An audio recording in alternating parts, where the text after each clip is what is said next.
Lodore. Chapter 1. If the dull substance of my flesh were thought, injurious distance should not stop my way.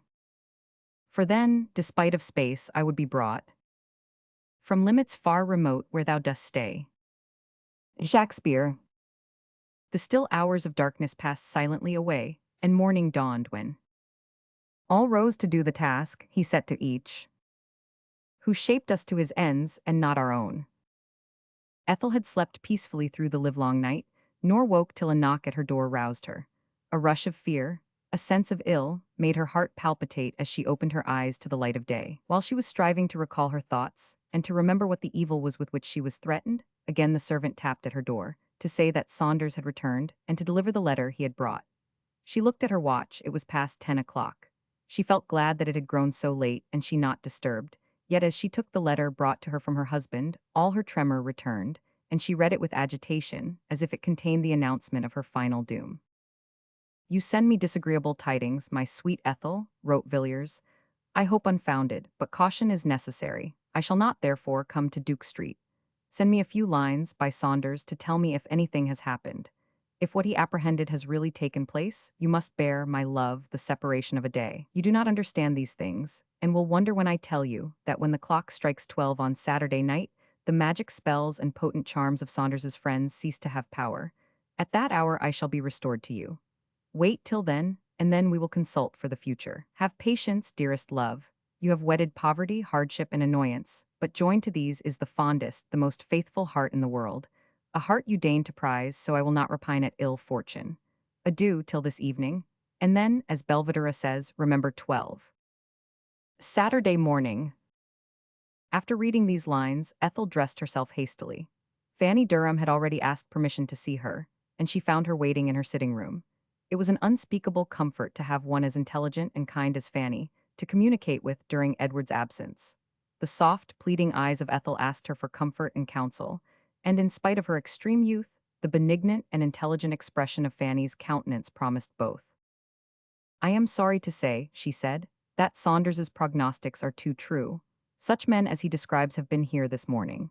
They were tolerably civil, and I convinced them, with greater ease than I had hoped, that Mr. Villiers was absent from the house, and I assured them that after this visit of theirs he was not likely to return." "And do you really believe that they were?" Ethel faltered. "Bailiffs, assuredly," replied Fanny. "They told me that they had the power to search the house, but if they were strong, they were also merciful. And now, what do you do? Saunders tells me he is waiting to take back a letter to Mr. Villiers at the London coffee house. Write quickly while I make your breakfast." Ethel gladly obeyed. She wrote a few words to her husband. That it was already Saturday cheered her. 12 at night would soon come. After her note was dispatched, she addressed Fanny. "What trouble I give," she said. "What will your mother think of such degrading proceedings?" "My mother," said Fanny, "is the kindest-hearted woman in the world. We have never exactly suffered this disaster, but we are in a rank of life which causes us to be brought into contact with such among our friends and relations, and she is familiar with trouble in almost all shapes. You are a great favorite of hers, and now that she can claim a sort of acquaintance, she will be heart and soul your friend." "It is odd," observed Ethel, "that she never mentioned you to me. Had the name of Fanny been mentioned, I should have recollected who Mrs. Durham was." "Perhaps not," said Fanny. "It would have required a great effort of the imagination to have fancied Mrs. Durham the wife of my father. You never knew him, but Lord Lodore made you familiar with his qualities. The most shrinking susceptibility to the world's scorn, joined to the most entire abstraction from all that is vulgar. A morbid sensibility and delicate health placed him in glaring contrast with my mother. They never in the least assimilated, and her character has gained in excellence since his loss. Before she was fretted and galled by his finer feelings, now she can be good in her own way. Nothing reminds her of his exalted sentiments except myself, and she is willing enough to forget me." "And you do not repine?" asked her friend. "I do not. She is happy in and with Sarah. I should spoil their notions of comfort did I mingle with them. They would torture and destroy me did they interfere with me. I lost my guide, preserver, my guardian angel when my father died. Nothing remains but the philosophy which he taught me, the disdain of low-thoughted care which he sedulously cultivated. This, joined to my cherished independence, which my disposition renders necessary to me. and thus you foster sorrow and waste your life in vain regrets. Pardon me, I do not waste my life, replied Fanny with her sunny smile, nor am I unhappy, far otherwise. An ardent thirst for knowledge is as the air I breathe, and the acquisition of it is pure and unalloyed happiness. I aspire to be useful to my fellow creatures, but that is a consideration for the future, when fortune shall smile on me. Now I have but one passion. It swallows up every other. It dwells with my darling books, and is fed by the treasures of beauty and wisdom which they contain. Ethel could not understand. Fanny continued, I aspire to be useful. Sometimes I think I am, once I know I was. I was my father's almoner. We lived in a district where there was a great deal of distress and a great deal of oppression. We had no money to give, but I soon found that determination and earnestness will do much. It was my father's lesson, that I should never fear anything but myself. He taught me to penetrate, to anatomize, to purify my motives, but once assured of my own integrity, to be afraid of nothing. Words have more power than anyone can guess. It is by words that the world's great fight, now in these civilized times, is carried on. I never hesitated to use them when I fought any battle for the miserable and oppressed. People are so afraid to speak. It would seem as if half our fellow creatures were born with deficient organs. Like parrots, they can repeat a lesson, but their voice fails them, when that alone is wanting to make the tyrant quail. As Fanny spoke, her blue eyes brightened, and a smile irradiated her face. These were all the tokens of enthusiasm she displayed, yet her words moved Ethel strangely, and she looked on her with wonder as a superior being. Her youth gave grace to her sentiments and were an assurance of their sincerity. She continued, I am becoming flightly, as my mother calls it, but as I spoke, many scenes of cottage distress passed through my memory, when, holding my father's hand, I witnessed his endeavors to relieve the poor. That is all over now. He is gone, and I have but one consolation, that of endeavoring to render myself worthy to rejoin him in a better world. It is this hope that impels me continually, and without any flagging of spirit, to cultivate my understanding and to refine it. Oh, what has this life to give, as worldlings describe it, worth one of those glorious emotions, which raise me from this petty sphere, into the sun-bright regions of mind which my father inhabits. I am rewarded even here by the elevated feelings which the authors whom I love so passionately inspire. While I converse each day with Plato and Cicero and Epictetus, the world, as it is, passes from before me like a vain shadow. These enthusiastic words were spoken with so calm a manner, and in so equable a voice, that there seemed nothing strange nor exaggerated in them. It is vanity and affectation that shock, or any manifestation of feeling not in accordance with the real character. But while we follow our natural bent, and only speak that which our minds spontaneously inspire, there is a harmony, which, however novel, is never grating. Fanny Durham spoke of things, which, to use her own expression, were to her as the air she breathed, and the simplicity of her manner entirely obviated the wonder which the energy of her expressions might occasion. Such a woman as Fanny was more made to be loved by her own sex than by the opposite one. Superiority of intellect, joined to acquisitions beyond those usual even to men, and both announced with frankness, though without pretension, forms a kind of anomaly little in accord with masculine taste. Fanny could not be the rival of women, and therefore, all her merits were appreciated by them. They loved to look up to a superior being, to rest on a firmer support than their own minds can afford, and they are glad to find such in one of their own sex, and thus destitute of those dangers which usually attend any services conferred by men. From talk like this, they diverged to subjects nearer to the heart of Ethel.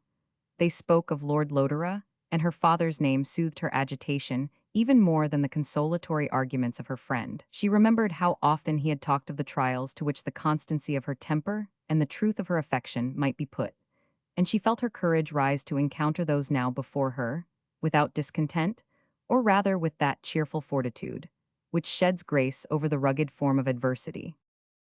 Chapter 2. Marian, could you so long be absent? Robin, what a week. Was that so long? Marian, how long are lovers' weeks? Do you think, Robin, when they are asunder? Are they not prisoners' years? Ben Jonson. The day passed on more lightly than Ethel could have hoped. Much of it indeed was gone before she opened her eyes to greet it. Night soon closed in, and she busied herself with arrangements for the welcome of her husband. Fanny loved solitude too well herself not to believe that others shared her taste. She retired therefore when evening commenced. No sooner was Ethel alone than every image except Edward's passed out of her mind. Her heart was bursting with affection. Every other idea and thought, to use a chemical expression, was held in solution by that powerful feeling, which mingled and united with every particle of her soul. She could not write nor read.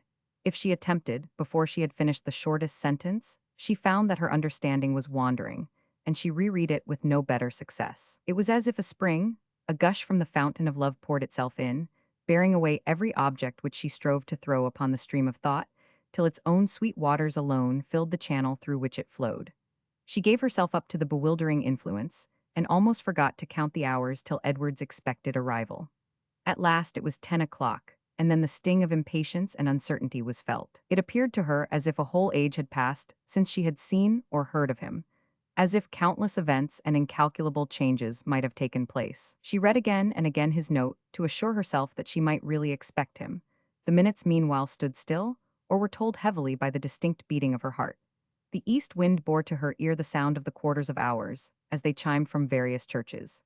At length 11, 11:30 was past, and the hand of her watch began to climb slowly upwards toward the zenith, which she desired so ardently that it should reach. She gazed on the dial plate, till she fancied that the pointers did not move. She placed her hands before her eyes resolutely, and would not look for a long, long time. 3 minutes had not been traveled over when again she viewed it. She tried to count her pulse as a measurement of time. Her trembling fingers refused to press the fluttering artery. At length another quarter of an hour elapsed, and then the succeeding one hurried on more speedily.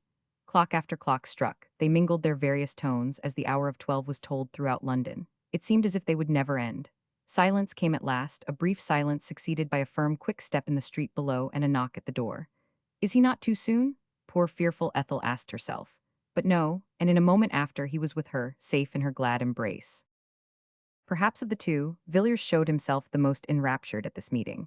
He gazed on his sweet wife, followed every motion, and hung upon her voice with all the delight of an exile restored to his long-lost home. What a transporting change, he said, to find myself with you, to see you in the same room with me, to know again that, lovely and dear as you are, that you are mine, that I am again myself, not the miserable dog that has been wandering about all day, a body without a soul. For a few short hours at least, Ethel will call me hers. Indeed, indeed, love, she replied, we will not be separated again. We will not even think about that tonight, said Villiers. The future is dark and blank, the present as radiant as your own sweet self can make it. On the following day, and the following day did come, in spite of Ethel's wishes, which would have held back the progress of time, it came and passed away, hour after hour stealing along, till it dwindled to a mere point. On the following day they consulted earnestly on what was to be done. Villiers was greatly averse to Ethel's leaving her present abode, where everyone was so very kind and attentive to her, and he was sanguine in his hopes of obtaining in the course of the week, just commenced, a sum sufficient to carry them to Paris or Brussels, where they could remain till his affairs were finally arranged, and the payment of his debts regulated in a way to satisfy his creditors. 1 week of absence. Villiers used all his persuasion to induce Ethel to submit to it. Where you can be, I can be also, was her answer, and she listened unconvinced to the detail of the inconveniences which Villiers pointed out. At last he almost got angry. I could call you unkind, Ethel, he said, not to yield to me. I will yield to you, said Ethel, but you are wrong to ask me. Never mind that, replied her husband. Do concede this point, dearest. If not because it is best that you should, then because I wish it and ask it of you. You say that your first desire is to make me happy, and you pain me exceedingly by your, I had almost said perverseness. Thus, not convinced, but obedient, Ethel agreed to allow him to depart alone. She bargained that she should be permitted to come each day in a hackney coach to a place where he might meet her, and they could spend an hour or two together. Edward did not like this plan at all, but there was no remedy. You are at least resolved, he said, to spur my endeavors. I will not rest day or night till I am enabled to get away from this vast dungeon. The hours stole on. Even Edward's buoyant spirits could not bear up against the sadness of watching the fleeting moments till the one should come, which must separate him from his wife. This nice, dear room, he said, I am sure I beg its pardon for having despised it so much formerly. It is not as lofty as a church, nor as grand as a palace, but it is very snug. And now you are in it, I discern even elegance in its exceedingly queer tables and chairs. When our carriage broke down on the Apennines, how glad we should have been if a room like this had risen, like an exhalation for our shelter. Do you remember the barn of a place we got into there, and our droll bed of the leaves of Indian corn, which crackled all night long, and awoke us 20 times with the fear of robbers. Then, indeed, 12 o'clock was not to separate us. As he said this, he sighed. The hour of 11 was indicated by Ethel's watch, and still he lingered. But she grew frightened for him and forced him to go away, while he besought the delay of but a few minutes. Ethel exerted herself to endure as well as she could the separation of the ensuing week. She was not of a repining disposition, yet she found it very hard to bear. The discomfort to which Villiers was exposed annoyed her, and the idea that she was not permitted to alleviate it added to her painful feelings. In her prospect of life, every evil was neutralized when shared. Now they were doubled, because the pain of absence from each other was superadded. She did not yield to her husband, in her opinion that this was wrong. She was willing to go anywhere with him, and where he was, she also could be. There could be no degradation in a wife waiting on the fallen fortunes of her husband. No debasement can arise from any services dictated by love. It is despicable to submit to hardship for unworthy and worldly objects. But everything that is suffered for the sake of affection is hallowed by the disinterested sentiment and affords triumph and delight to the willing victim. Sometimes she tried in speech or on paper to express these feelings, and so by the force of irresistible reasoning to persuade Edward to permit her to join him. But all argument was weak. There was something beyond that no words could express, which was stronger than any reason in her heart. Who can express the power of faithful and single-hearted love? As well attempt to define the laws of life, which occasions a continuity of feeling from the brain to the extremity of the frame, as try to explain how love can so unite two souls as to make each feel maimed and half alive while divided. A powerful impulse was perpetually urging Ethel to go, to place herself near Villiers, to refuse to depart. It was with the most violent struggles that she overcame the instigation. She never could forget herself while away from him, or find the slightest alleviation to her disquietude, except while conversing with Fanny Durham, or rather while drawing her out and listening to her, and wondering at a mechanism of mind so different from her own. Each had been the favorite daughter of men of superior qualities of mind. They had been educated by their several fathers with the most sedulous care, and nothing could be more opposite than the result, except that, indeed, both made duty the master motive of their actions. Ethel had received, so to speak, a sexual education. Lord Lodore had formed his ideal of what a woman ought to be, of what he had wished to find his wife, and sought to mold his daughter accordingly. Mr. Durham contemplated the duties and objects befitting an immortal soul, and had educated his child for the performance of them. The one fashioned his offspring to be the wife of a frail human being, and instructed her to be yielding, and to make it her duty to devote herself to his happiness, and to obey his will. The other sought to guard his from all weakness, to make her complete in herself, and to render her independent and self-sufficing. Born to poverty as Fanny was, it was thus only that she could find happiness in rising above her sphere. And besides, a sense of pride, surviving his sense of injury, caused him to wish that his child should set her heart on higher things than the distinctions and advantages of riches or rank, so that if ever brought into collision with his own family, she could look down with calm superiority on the low ambition of the wealthy. While Ethel made it her happiness and duty to give herself away with unreserved prodigality to him, whom she thought had every claim to her entire devotion, Fanny zealously guarded her individuality, and would have scorned herself could she have been brought to place the treasures of her soul at the disposal of any power, except those moral laws, which it was her earnest endeavor never to transgress. Religion, reason, and justice, these were the landmarks of her life. She was kind-hearted, generous, and true, so also was Ethel, but the one was guided by the tenderness of her heart, while the other consulted her understanding, and would have died rather than have acted contrary to its dictates. To guard Ethel from every contamination, Lord Lodore had secluded her from all society, and forestalled every circumstance that might bring her into conjunction with her fellow creatures. He was equally careful to prevent her fostering any pride, except that of sex, and never spoke to her as if she were of an elevated rank, and the communication, however small, which she necessarily had with the Americans, made such ideas foreign to her mind. But she was exceedingly shy, tremblingly alive to the slightest repulse, and never perfectly fearless, morally so, that is, except when under the shelter of another's care. Fanny's first principle was that what she ought to do, that she could do, without hesitation or regard for obstacles. She had something quixotic in her nature, or rather she would have had, if a clear head and some experience, even young as she was, had not stood in the way of her making any glaring mistakes, so that her enterprises were never ridiculous, and being usually successful could not be called extravagant. For herself, she needed but her liberty and her books. For others, she had her time, her thoughts, her decided and resolute modes of action, all at their command, whenever she was convinced that they had a just claim upon them. It was singular that the resolute and unshrinking Fanny should be the daughter of Francis Durham, and the timid, retiring Ethel of his bold and daring protector. But this is no uncommon case. We feel the evil results of our own faults and endeavor to guard our children from them, forgetful that the opposite extreme has also its peculiar dangers. Lord Lodore attributed his early misfortunes to the too great freedom he had enjoyed, or rather to the unlimited scope given to his will from his birth. Mr. Durham saw the unhappiness that had sprung from his own yielding and undecided disposition. The one brought up his child to dependence, the other taught his to disdain every support except the applause of her own conscience. Lodore fostered all the sensibility, all the softness of Ethel's feminine and delicate nature, while Fanny's father strove to harden and confirm a character, in itself singularly steadfast and upright. In spite of the great contrast thus exhibited between Ethel and Fanny, one quality created a good deal of similarity between them. There was in both a total absence of every factitious sentiment. They acted from their own hearts, from their own sense of right, without the intervention of worldly considerations. A feeling of duty ruled all their actions, and, however excellent a person's dispositions may be, it yet requires considerable elevation of character never to deviate from the strict line of honor and integrity. Fanny's society a little relieved Ethel's solitude, yet that did not weigh on her, and had she not been the child of her father's earliest friend, and the companion of past days, she would have been disinclined, at this period, to cultivate an intimacy with her.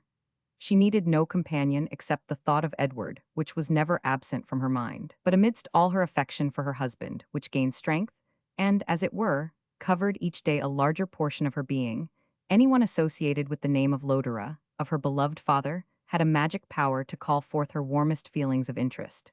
Both ladies repeated to each other what they had heard from their several parents. Mr. Durham had, among his many lessons of usefulness, descanted on the generosity and boldness of Fitzhenry, as offering an example to be followed. And during the last months of Lodore's life, he had recurred with passionate fondness to the memory of his early years, and painted in glowing colors the delicacy of feeling, the deep sense of gratitude, and the latent but fervid enthusiasm which adorned the character of Francis Durham. Chapter 3. It does much trouble me to live without you. Our loves and loving souls have been so used to one household in us. Beaumont and Fletcher. The week passed on. It was the month of January and very cold. A black frost bound up everything with ice, and the piercing air congealed the very blood. Each day Ethel went to see her husband. Each day she had to encounter Mrs. Durham's entreaties not to go, and the reproaches of Villiers for coming. Both were unavailing to prevent the daily pilgrimage. Mrs. Durham sighed heavily when she saw her enter the rickety hackney coach, whose damp lining, gaping windows, and miserable straw made it a cold bed for catarrh, a very temple for the spirit of winter. Villiers each day besought her to have horses put to their chariot if she must come, but Ethel remembered all he had ever said of expense, and his prognostications of how ill she would be able to endure the petty, yet galling annoyances of poverty. And she resolved to prove that she could cheerfully bear everything, except separation from him. With this laudable motive to incite her, she tasked her strength too far. She kept up her spirits to meet him with a cheerful countenance, and she contrived to conceal the sufferings she endured while they were together. They got out and walked now and then, and this tended to keep up the vital warmth. Their course was generally taken over Blackfriars Bridge, and it was on their return across the river, on whose surface large masses of ice floated, while a bitter northeast wind swept up, bearing on its blasts the unthawed breath of the German Ocean, that she felt the cold enter her heart and make her head feel dizzy. Still she could smile, and ask Villiers why he objected to her taking an exercise even necessary for her health, and repeat again and again that, bred in America, an English winter was but a faint reflex of what she had encountered there, and insist upon being permitted to come on the following day. These were precious moments in her eyes, worth all the pain they occasioned, well worth the struggle she made for the repetition. Edward's endearing attentions, the knowledge she had that she was loved, the swelling and earnest affection that warmed her own heart, hallowed these hard-earned minutes, and gave her the sweet pleasure of knowing that she demonstrated, in some slight degree, the profound and all-engrossing attachment which pervaded her entire being. They parted, and often she arrived nearly senseless at Duke Street, and once or twice fainted on entering the warm room. But it was not pain she felt then. The emotions of the soul conquered the sensation of her body, and pleasure, the intense pleasure of affection, was predominant through all. Sunday came again, and brought Villiers to her home. Mrs. Durham took the opportunity to represent to him the injury that Ethel was doing herself, and begged him, as he cared for her health, to forbid her exposing herself to the inclement weather. "You hear this, Ethel," said Villiers, "and yet you are obstinate. It this right? What can I urge, what can I do, to prevent this wrong-headed pertinacity?" "You use such very hard words," replied Ethel, smiling, "that you fright me into believing myself criminal. But so far am I from conceding, that you only give me courage to say that I cannot any longer endure the sad and separate life we lead. It must be changed, dearest, we must be together." Villiers was pacing the room impatiently. With an exclamation almost approaching to anger, he stopped before his wife, to remonstrate and to reproach. But as he gazed upon her upturned face, fixed so beseechingly and fondly on him, he fancied that he saw the hues of ill health stealing across her cheeks, and thinness displacing the roundness of her form. A strange emotion flashed across him. A new fear, too terrible even to be acknowledged to himself, which passed, like the shadow of a storm, across his anticipations, and filled him with inquietude. His reprehension was changed to a caress as he said, "You are right, my love, quite right, we must not live thus.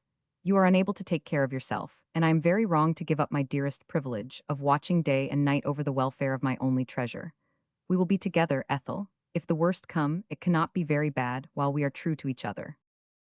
Tears filled the poor girl's eyes, tears of joy and tenderness, at hearing Edward echo the sentiments she cherished as the most sacred in the world. For a few minutes, they forgot everything in the affectionate kiss, which ratified, as it were, this new law, and then Edward considered how best he could carry it into effect. "Gayland," he said, he was his solicitor, "has appointed to see me on Thursday morning, and has good hopes of definitively arranging the conditions for the loan of the £500, which is to enable us to wait for better things. On Thursday evening, we will leave town. We will go to some pretty country inn, to wait till I have signed these papers, and trust to Providence that no ill will arise. We must not be more than 15 or 20 miles from London, so that when I am obliged to go up, I can return again in a few hours. Tell me, sweet, does this scheme please you?"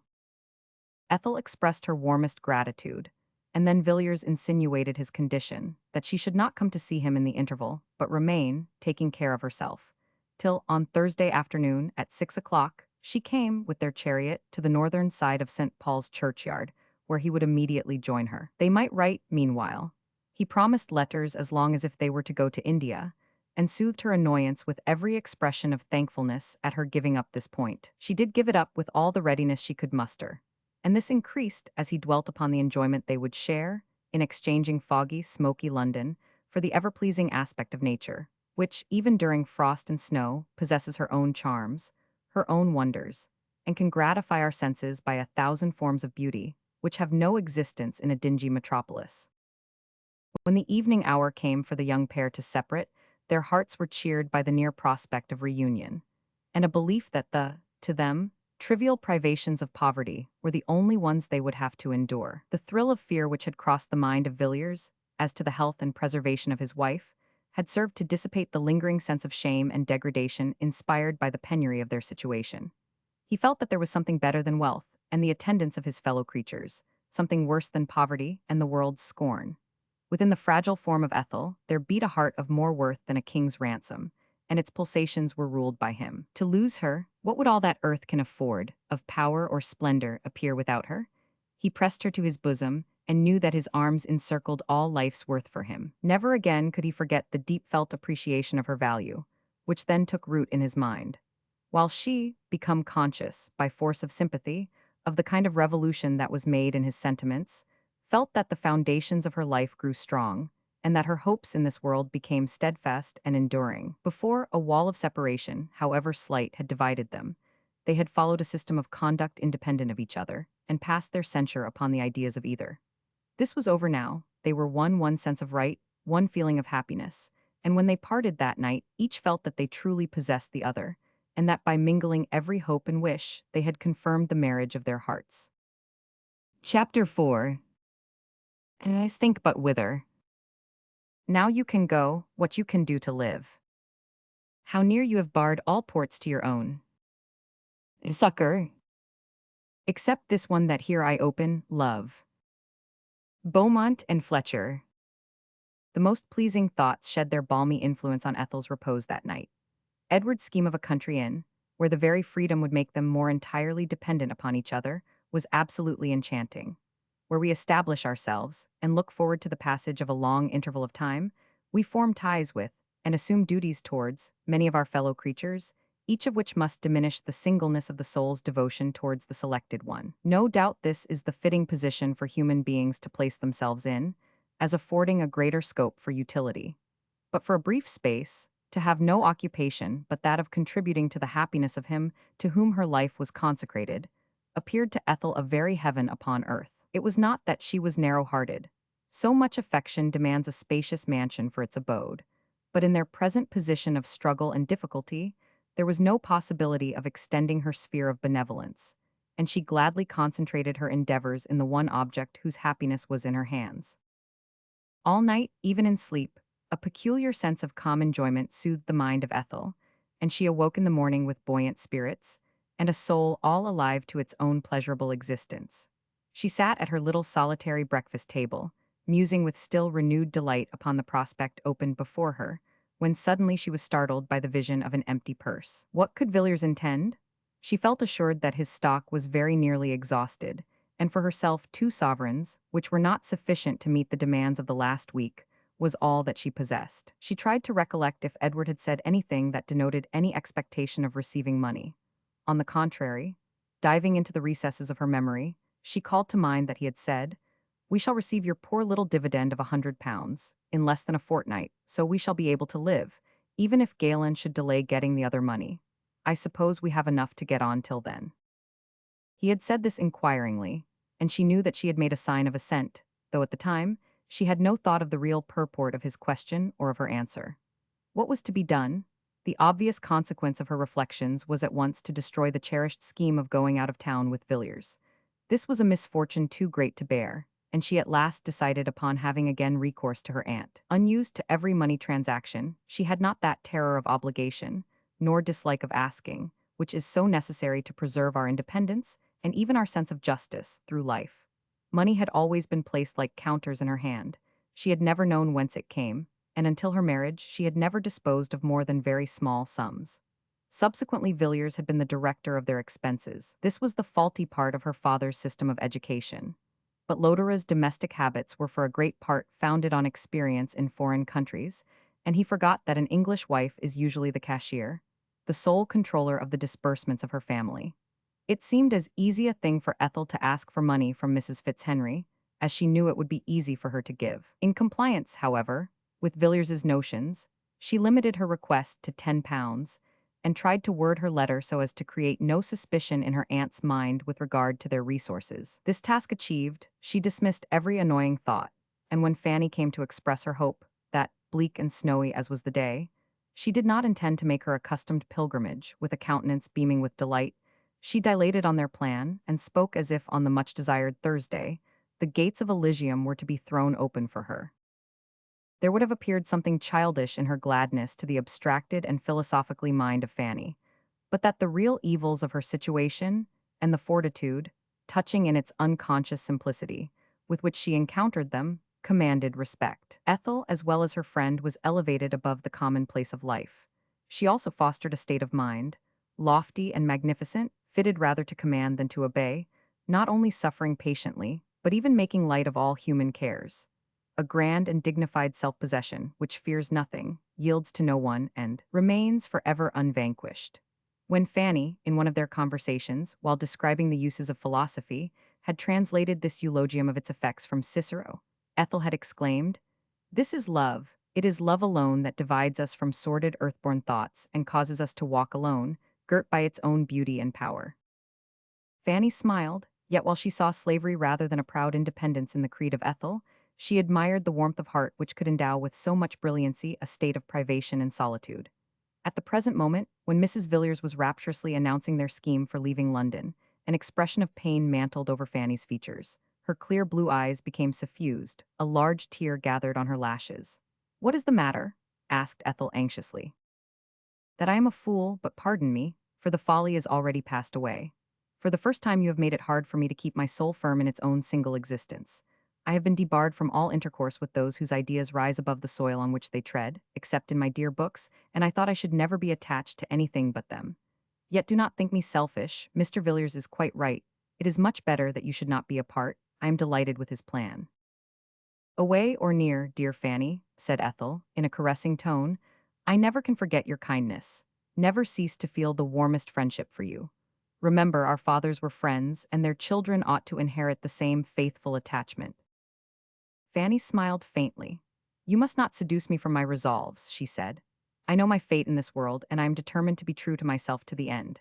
Yet I am not ungrateful to you, even while I declare that I shall do my best to forget this brief interval, during which I have no longer, like Demogorgon, lived alone in my own world, but become aware that there are ties of sympathy between me and my fellow creatures, in whose existence I did not believe before." Fanny's language, drawn from her books, not because she tried to imitate, but because conversing perpetually with them, it was natural that she should adopt their style, was always energetic and imaginative. But her quiet manner destroyed every idea of exaggeration of sentiment. It was necessary to hear her soft and low, but very distinct voice utter her lofty sentiments, to be conscious that the calm of deep waters was the element in which she dwelt, not the fretful breakers that spend themselves in sound. The day seemed rather long to Ethel, who counted the hours until Thursday. Gladly she laid her head on the pillow at night and bade adieu to the foregone hours. The first thing that awoke her in the morning was the postman's knock. It brought, as she had been promised, a long, long letter from Edward. He had never before written with so much affection or with such an overflowing of tenderness that made her the center of his world, the calm fair lake to receive into its bosom the streams of thought and feeling which flowed from him, and yet which, after all, had their primal source in her. "I am a very happy girl," thought Ethel, as she kissed the beloved papers and gazed on them in ecstasy, "more happy than I thought it was ever given us to be in this world." She rose and began to dress. She delayed reading more than a line or two, that she might enjoy her dearest pleasure for a longer time. Then again, unable to control her impatience, she sat half-dressed and finished all, and was beginning anew when there was a tap at her door. It was Fanny. She looked disturbed and anxious, and Ethel's fears were in a moment awake. "Something annoying has occurred," she said. "Yet I do not think that there is anything to dread, though there is a danger to prevent." "Speak quickly," cried Ethel. "Do not keep me in suspense." "Be calm, it is nothing sudden, it is only a repetition of the old story. A boy has just been here, a boy you gave a sovereign to, do you remember? The night of your arrival. It seems that he has vowed himself to your service ever since. Those two odious men, who were here once, are often at his master's place. An alehouse, you know. Well, yesterday night, he overheard them saying that Mr. Villiers's resort at the London coffee house was discovered, or at least suspected, and that a writ was to be taken out against him in the city." "What does that mean?" cried Ethel. "That Mr. Villiers will probably be arrested today, or tomorrow, if he remains where he is." "I will go directly to him," cried Ethel. "We must leave town at once. God grant that I am not too late." Seeing her extreme agitation, Fanny remained with her, forced her to take some breakfast, and then, fearing that if anything had really taken place she would be quite bewildered, asked her permission to accompany her. "Will you indeed come with me?" Ethel exclaimed. "How dear, how good you are. Oh yes, do come. I can never go through it all alone. I shall die if I do not find him." A hackney coach had been called, and they hastened with what speed they might to their destination. A kind of panic seized upon Ethel, a tremor shook her limbs, so that when they at last stopped, she was unable to speak. Fanny was about to ask for Mr. Villiers when an exclamation of joy from Ethel stopped her. Edward had seen them and was at the coach door. The snow lay thick around on the roofs of the houses, and on every atom of vantage ground it could obtain. It was then snowing, and as the chilly fleece dropped through or was driven about in the dark atmosphere, it spread a most disconsolate appearance over everything, and nothing could look more dreary than poor Ethel's jumbling vehicle, with its drooping animals and the half-frozen driver. Villiers had made up his mind that he should never be mortified by seeing her again in this sort of equipage, and he hurried down, the words of reproach already on his lips. "Is this your promise?" he asked. "Yes, dearest, it is. Come in, there is danger here. Come in, we must go directly." Seeing Fanny, Villiers became aware that there was some absolute cause for their journey, so he obeyed and quickly heard the danger that threatened him. "It would have been better," he said, "that you had come in the carriage and that we had instantly left town." "Impossible," cried Ethel. "Till tomorrow that is quite impossible. We have no money until tomorrow." "Well, my love, since it is so, we must arrange as well as we can. Do you return home immediately? This cold will kill you. I will take care of myself, and you can come for me on Thursday evening, as we proposed." "Do not ask it of me, Edward," said Ethel. "I cannot leave you. I could never live through these 2 days away from you. You must not desire it. You will kill me." Edward kissed her pale cheek. "You tremble," he said. "How violently you tremble. Good God, what can we do? What would you have me do?" "Anything, so that we remain together. It is of so little consequence where we pass the next 24 hours, so that we are together. There are many hotels in town. I must not venture to any of these, and then to take you in this miserable manner, without servants, or anything to command attendance. But you shall have your own way, having deprived you of every other luxury, at least, you shall have your will, which, compensates for everything with your obstinate sex." Ethel smiled, rejoicing to find him in so good and accommodating a humor. "Yes, pretty one," he continued, marking her feelings, "you shall be as wretched and uncomfortable as your heart can desire. We will play the incognito in such a style that if our adventures were printed, they would compete with those of Don Quixote and the fair Dulcinea. But Miss Durham must not be admitted into our vagabondizing. We will not detain her. Yet she must know whither we are going, to bring us the letters that will confer freedom on us." Villiers wrote hastily an address on a card. "You will find us there," he said. "Do not mention names when you come. We shall remain, I suppose, till Thursday." "But we shall see you some time tomorrow, dear Fanny?" asked Ethel. Already she looked bright and happy. She esteemed herself fortunate to have gained so easily a point she had feared she must struggle for, or perhaps give up altogether. Fanny left them, and the coachman, having received his directions, drove slowly on through the deep snow, which fell thickly on the road. While they, nestling close to each other, were so engrossed by the gladness of reunion, that had Cinderella's godmother transmuted their crazy vehicle for a golden coach, redolent of the perfumes of fairyland, they had scarcely been aware of the change. Their own hearts formed a more real fairyland, which accompanied them whithersoever they went, and could as easily spread its enchantments over the shattered machine in which they now jumbled along, as amidst the cloth of gold and marbles of an Eastern palace. Chapter 5. Few people know how little is necessary to live. What is called or thought hardship is nothing. 1. Unhappy feeling is worse than 1,000 years of it. Lord Edward Fitzgerald. Uncertain what to do, Villiers had hastily determined that they should take up their abode at a little inn near Brixton, to wait till Thursday. He did not know the place except by having passed it, and observed a smart landlady at the door, so he trusted that it would be neat and clean. There was nothing imposing in the appearance of the young pair and their hackney coach.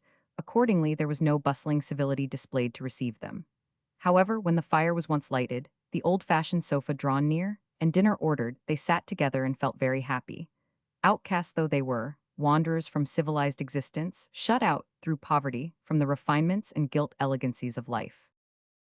One only cloud there was, when Villiers asked his wife an explanation about their resources, and inquired whence she expected to receive money on the following day.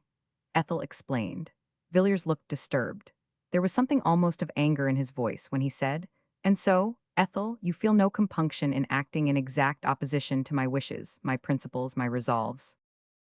"But, dear Edward, what can principles have to do with borrowing a few pounds from dear good Aunt Bessie? Besides, we can repay her."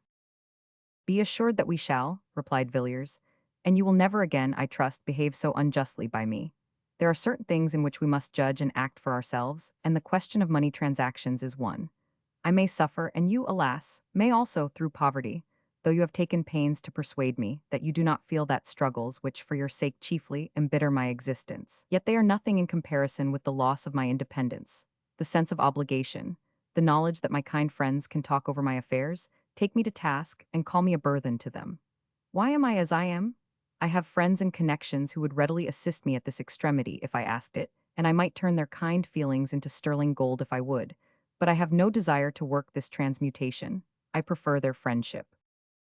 "Do you mean," inquired his wife, "that your friends would not love you the better for having been of service to you?" If they could serve me without annoyance to themselves, they might. But high in rank and wealthy as many of my relations are, there is not one among them, at least of those to whom I could have recourse, who do not dispose of their resources to the uttermost shilling in their own way. I then come to interfere with and to disarrange their plans. At first, this might not be much, but presently they would weigh me against the gold I needed, and it might happen that my scale would kick the beam. I speak for myself, not for others. I may be too proud, too sensitive, but so I am. Ever since I knew what pecuniary obligations were, I resolved to lay under such to no man, and this resolve was stronger than my love for you. Judge therefore of its force and the violence you do me, when you would oblige me to act against it. Did I begin to borrow, a train of thoughts would enter the lender's mind, the consciousness of which would haunt me like a crime. My actions would be scanned. I should be blamed for this, rebuked for that. Even your name, my Ethel, which I would place like a star in the sky, far above their mathematical measurements, would become stale in their mouths, and the propriety of our marriage canvassed. Could you bear that? I yield to all you say, she answered. Yet this is strange morality. Are generosity, benevolence, and gratitude to be exploded among us? Is justice, which orders that the rich give of his superfluity to the poor, to be banished from the world? You are eloquent, said Villiers. But, my little wild American, this is philosophy for the backwoods only. We have got beyond the primeval simplicity of barter and exchange among gentlemen, and it is such if I give gratitude in return for £50. By and by my fellow trader may grumble at the bargain.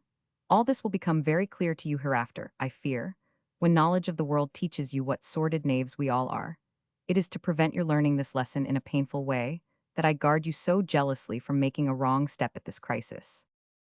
You speak of dreams, said Ethel, as if dear Aunt Bessie would feel anything but pleasure in sending her mite to her own dear niece. I have told you what I wish, replied her husband. My honor is in your hands, and I implore you on this point to preserve it in the way I desire. There is but one relationship that authorizes anything like community of goods. It is that of parent and child, but we are orphans, dearest, stepchildren, who are not permitted to foster our filial sentiments. My father is unworthy of his name. The animal who destroys its offspring at its birth is merciful in comparison with him.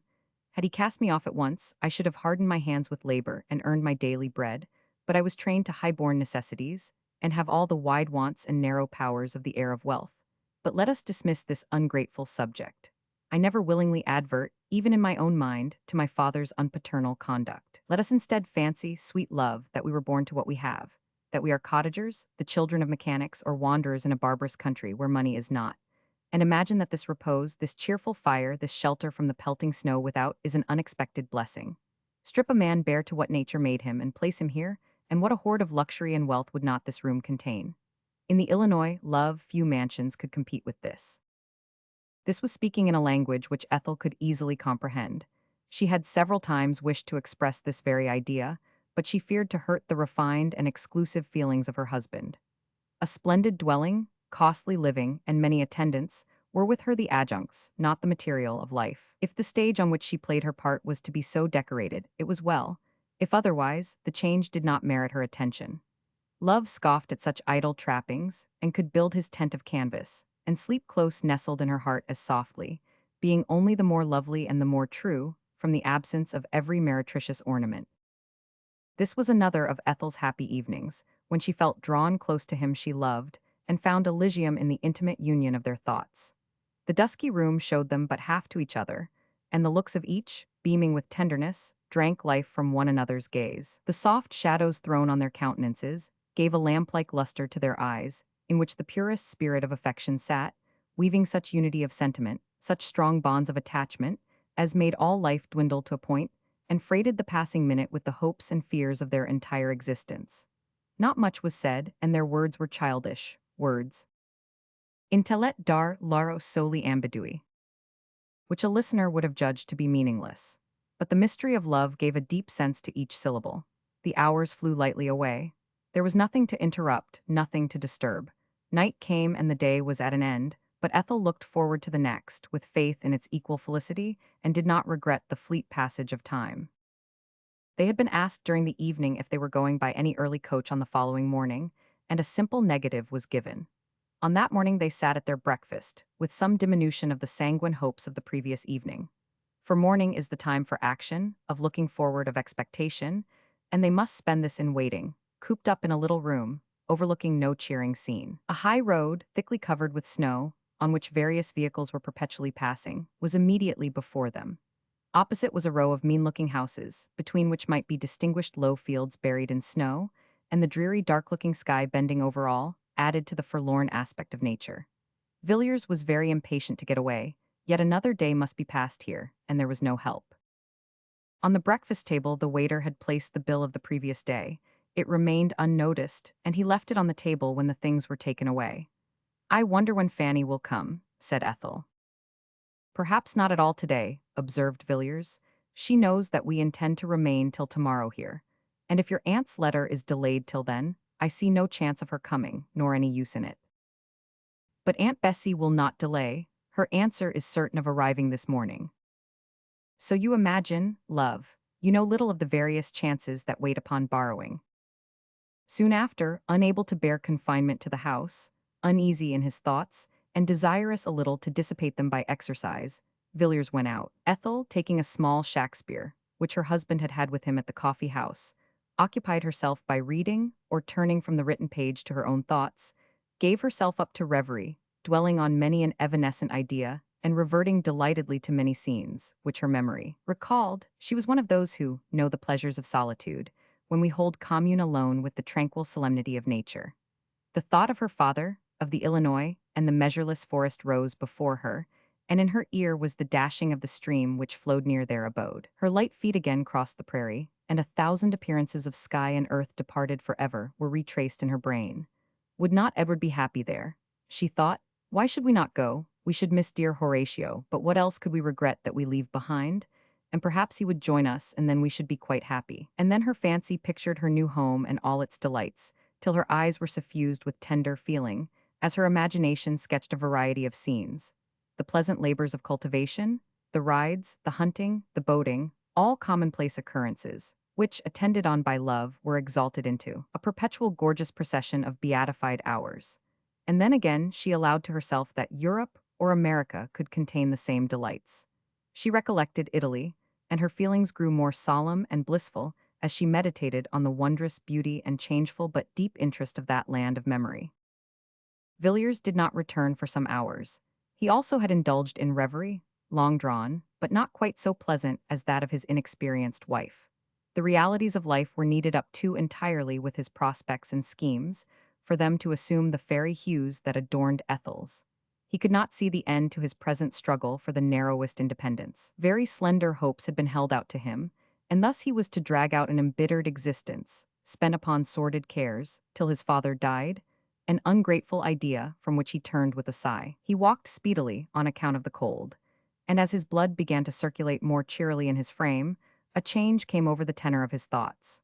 From the midst of the desolation in which he was lost, a vision of happiness arose that forced itself on his speculations, in spite, as he imagined, of his better reason. The image of an elegant home, here or in Italy, adorned by Ethel, cheered by the presence of friends, unshadowed by any cares, presented itself to his mind with strange distinctness and pertinacity. At no time had Villiers loved so passionately as now. The difficulties of their situation had exalted her, who shared them with such cheerful fortitude, into an angel of consolation. The pride of man, in possessing the affections of this lovely and noble-minded creature, was blended with the tenderest desire of protecting and serving her. His heart glowed with honest joy at the reflection that her happiness depended upon him solely, and that he was ready to devote his life to secure it. Was there any action too arduous, any care too minute, to display his gratitude and his perfect affection? As his recollection came back, he found that he was at a considerable distance from her, so he swiftly turned his steps homeward.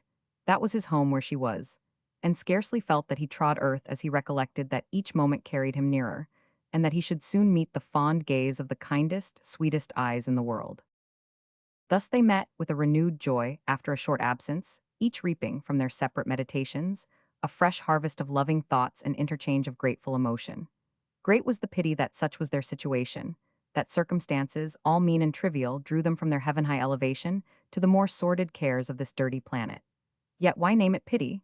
Their pure natures could turn the groveling substance presented to them to ambrosial food for the sustenance of love. In Chapter 6, there's a bliss beyond all that the minstrel has told. When two that are linked in one heavenly tie with heart never changing and brow never cold. Love on through all ills and love on till they die. Lalla Rook. Villiers had not been returned long when the waiter came in and informed them that his mistress declined serving their dinner till her bill of the morning was paid, and then he left the room. The gentle pair looked at each other and laughed. "We must wait till Fanny comes, I fear," said Ethel, "for my purse is literally empty." "And if Miss Durham should not come," remarked Villiers. "But she will. She has delayed, but I am perfectly certain that she will come in the course of the day. I do not feel the least doubt about it." To quicken the passage of time, Ethel employed herself in netting a purse, the inutility of which Villiers smilingly remarked, while her husband read to her some of the scenes from Shakespeare's play of Troilus and Cressida. The profound philosophy and intense passion of this drama, adorned by the most magnificent poetry that can even be found in the pages of this prince of poets, caused each to hang attentive and delighted upon their occupation. As it grew dark, Villiers stirred up the fire and still went on, till having with difficulty deciphered the lines. "She was beloved, she loved, she is and doth. But still sweet love is food for fortune's tooth." He closed the books. "It is in vain," he said. "Our liberator does not come, and these churls will not give us lights."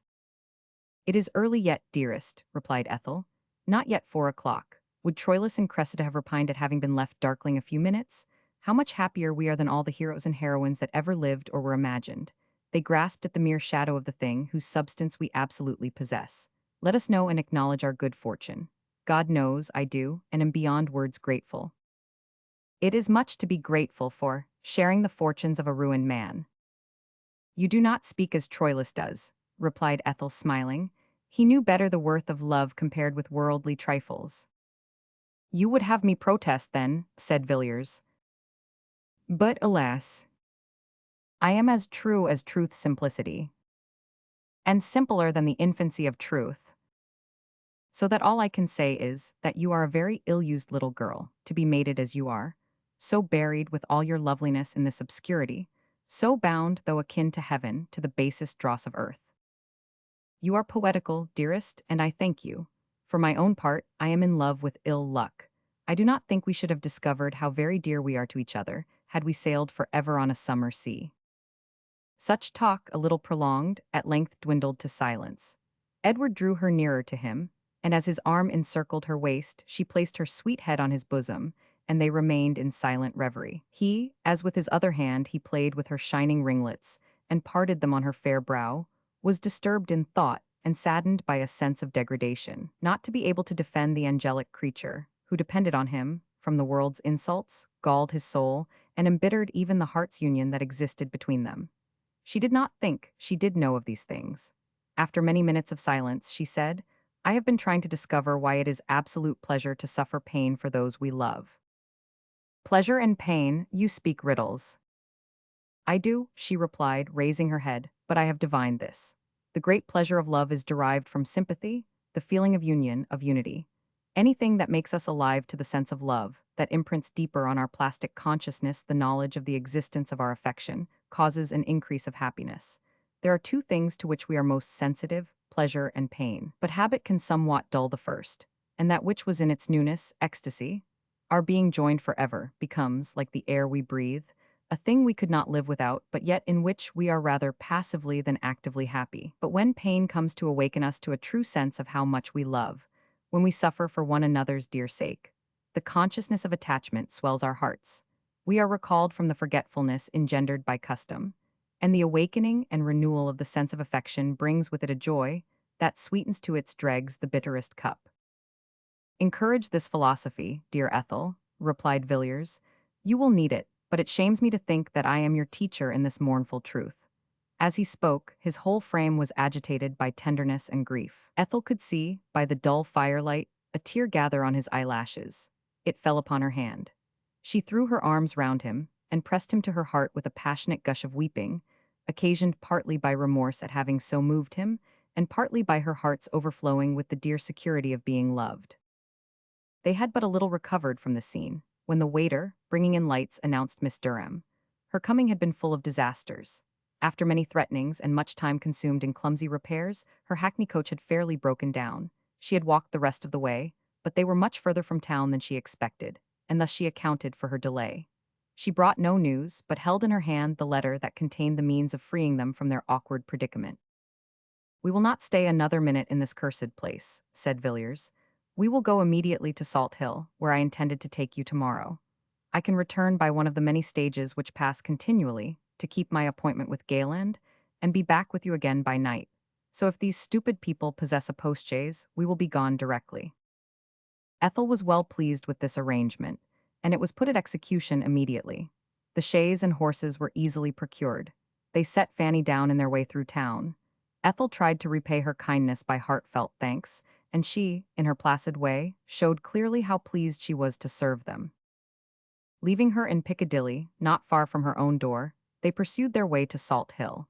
And it seemed as if, in this more change of place, they had escaped from a kind of prison, to partake again in the immunities and comforts of civilized life. Ethel was considerably fatigued when she arrived, and her husband feared that he had tasked her strength too far. The falling and fallen snow clogged up the roads, and their journey had been long.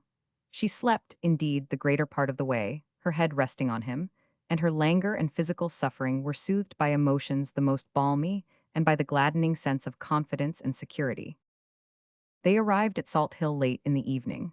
The hours were precious, for early on the following day, Villiers was obliged to return to town. On inquiry, he found that his best mode was to go by a night coach from Bath, which would pass at 7 in the morning. They were awake half the night, talking of their hopes, their plans, their probable deliverance from their besetting annoyances. By this time, Ethel had taught her own phraseology, and Villiers had learned to believe that whatever must happen would fall upon both, and that no separation could take place fraught with any good to either. When Ethel awoke, late in the morning, Villiers was gone. Her watch told her, indeed, that it was near 10 o'clock, and that he must have departed long before. She felt inclined to reproach him for leaving her, though only for a few hours, without an interchange of adieu. In truth, she was vexed that he was not there. The world appeared to her so blank, without his voice to welcome her back to it from out of the regions of sleep. While this slight cloud of ill humor, may it be called, was passing over her mind, she perceived a little note, left by her husband, lying on her pillow. Kissing it 1,000 times, she read its contents as if they possessed talismanic power. They breathed the most passionate tenderness. They besought her, as she loved him, to take care of herself and to keep up her spirits until his return, which would be as speedy as the dove flies back to its nest, where its sweet mate fondly expects him. With these assurances and blessings to cheer her, Ethel arose. The sun poured its wintry yet cheering beams into the parlor, and the sparkling, snow-clad earth glittered beneath. She wrapped herself in her cloak and walked into the garden of the hotel. Long immured in London, living as if its fogs were the universal vesture of all things, her spirits rose to exultation and delight as she looked on the blue sky spread cloudlessly around. As the pure breeze freshened her cheek, a kind of transport seized her. Her spirit took wings. She felt as if she could float on the bosom of the air, as if there was a sympathy in nature, whose child and nursling she was, to welcome her back to her haunts and to reward her bounteously for coming. The trees, all leafless and snow-bedecked, were friends and intimates. She kissed their rough barks and then laughed at her own folly at being so rapt. The snowdrop, as it peeped from the ground, was a thing of wonder and mystery, and the shapes of frost, beautiful forms to be worshipped. All sorrow, all care passed away, and left her mind as clear and bright as the unclouded heavens that bent over her. Chapter 7. Herein shall my captivity be made my happiness, since what I lose in freedom I regain. With interest. Beaumont and Fletcher. The glow of enthusiasm and gladness, thus kindled in her soul, faded slowly as the sun descended, and human tenderness returned in full tide upon her. She longed for Edward to speak to. When would he come back? She walked a little way on the London road. She returned. Still her patience was not exhausted. The sun's orb grew red and dusky as it approached the horizon. She returned to the house. It was yet early. Edward could not be expected yet. He had promised to come as soon as possible, but he had prepared her for the likelihood of his arrival only by the mail at night. It was long since she had written to Saville. Cooped up in town, saddened by her separation from her husband, or enjoying the brief hours of reunion, she had felt disinclined to write. Her enlivened spirits now prompted her to pour out some of their overflowings to him. She did not allude to any of the circumstances of their situation, for Edward had forbidden that topic. Still she had much to say, for her heart was full of benevolence to all mankind. Besides her attachment to her husband, the prospect of becoming a mother within a few months opened another source of tenderness. There seemed to be a superabundance of happiness within her, a portion of which she desired to impart to those she loved. Daylight had long vanished, and Villiers did not return. She felt uneasy. Of course he would come by the mail, yet if he should not, what could prevent him? Conjectures would force themselves on her, unreasonable, she told herself. Yet her doubts were painful, and she listened attentively each time that the sound of wheels grew, and again faded upon her ear. If the vehicle stopped, she was in a state of excitation that approached alarm. She knew not what she feared, yet her disquiet increased into anxiety. Shall I ever see him again? Were words that her lips did not utter, and yet which lingered in her heart, although unaccompanied by any precise idea to her understanding.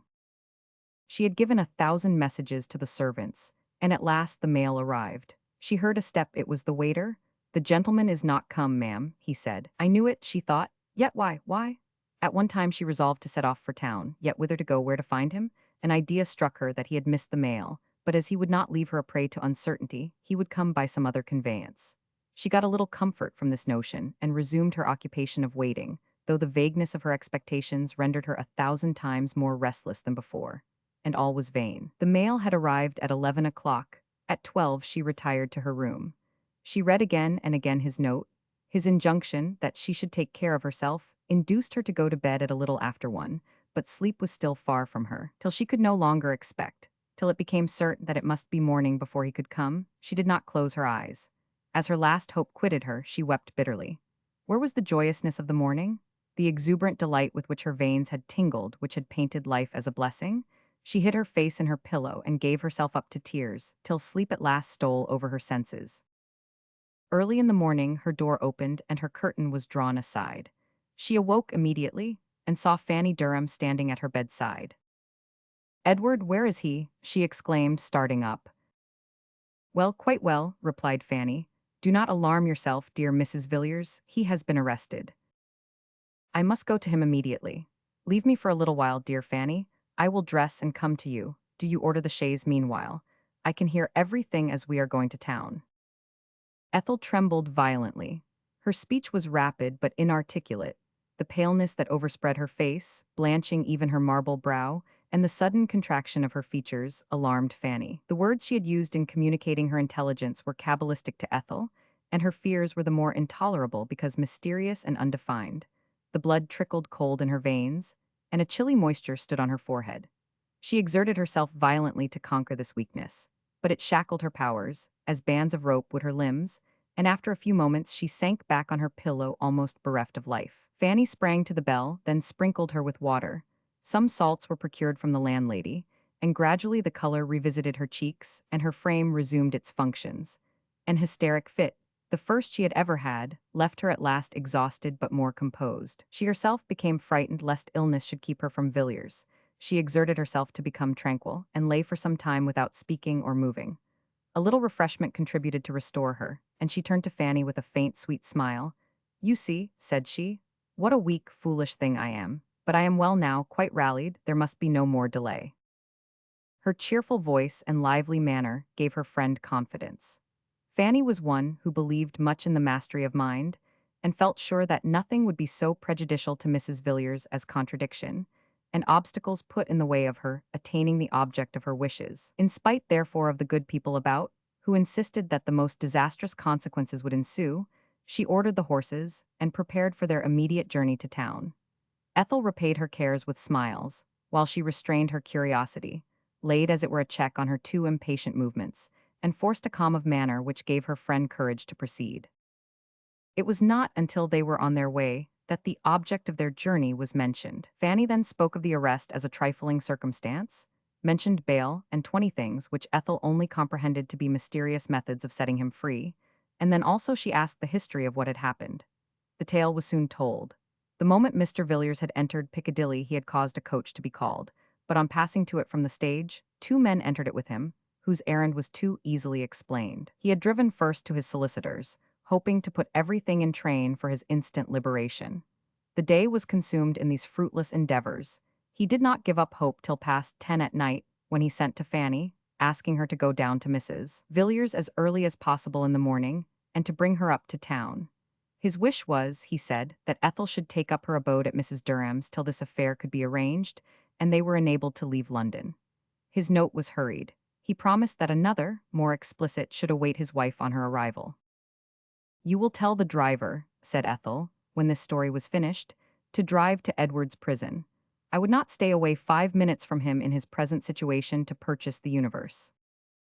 Anyone but Miss Durham might have resisted Ethel's wish, have argued with her, and irritated her by the display of obstacles and inconveniences. It was not Fanny's method ever to oppose the desires of others. They knew best, she affirmed, their own sensations and what was most fitting for them.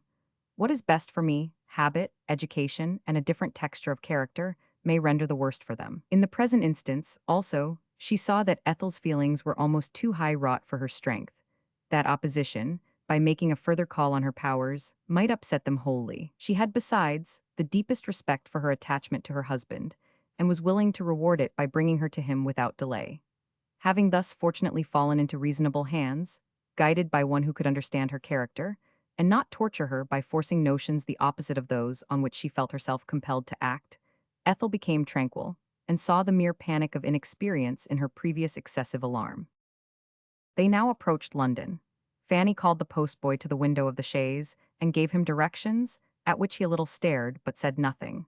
She gave things their own names, and never dreamt of saving appearances, as it is called. What ought to be done that she dared do in the face of the whole world, and therefore to make a mystery of their destination, never once occurred to her. They drove through the long interminable suburbs, through Piccadilly and the Strand. Ethel's cheeks flushed with the excitement, and something like apprehension made her heart flutter. She had endeavored to form an image in her own mind of whither they were going. It was vague and therefore frightful, but Edward was there, and she also would share the horrors of his prison house. They passed through Temple Bar, and going down an obscure street or two, stopped at a dingy doorway. "This is not right," said Ethel, almost gasping for breath. "This is not a prison." "Something very like it, as you will find too soon," said her friend. Still, Ethel's imagination was relieved by the absence of the massy walls, the portentous gates, the gloomy immensity of an absolute prison. The door of the house being opened, Ethel stepped out from the chaise and asked for Mr. Villiers. The man whom she addressed hesitated, but Ethel had learnt one only worldly lesson, which was, whenever she needed the services of people of the lower orders, to disseminate money plentifully. Her purse was in her hand, and she gave a sovereign to the man, who then at once showed them upstairs, which she ascended, though every limb nearly refused to perform its office as she approached the spot where again she was to see him, whose image lived eternally in her heart, and whom it was the sole joy of her life to wait on, to be sheltered by, to live near. The door was opened. In the dingy, dusty room, beside the fire, which looked as if it could not burn, and was never meant to warm even the black neglected grate, Villiers sat, reading.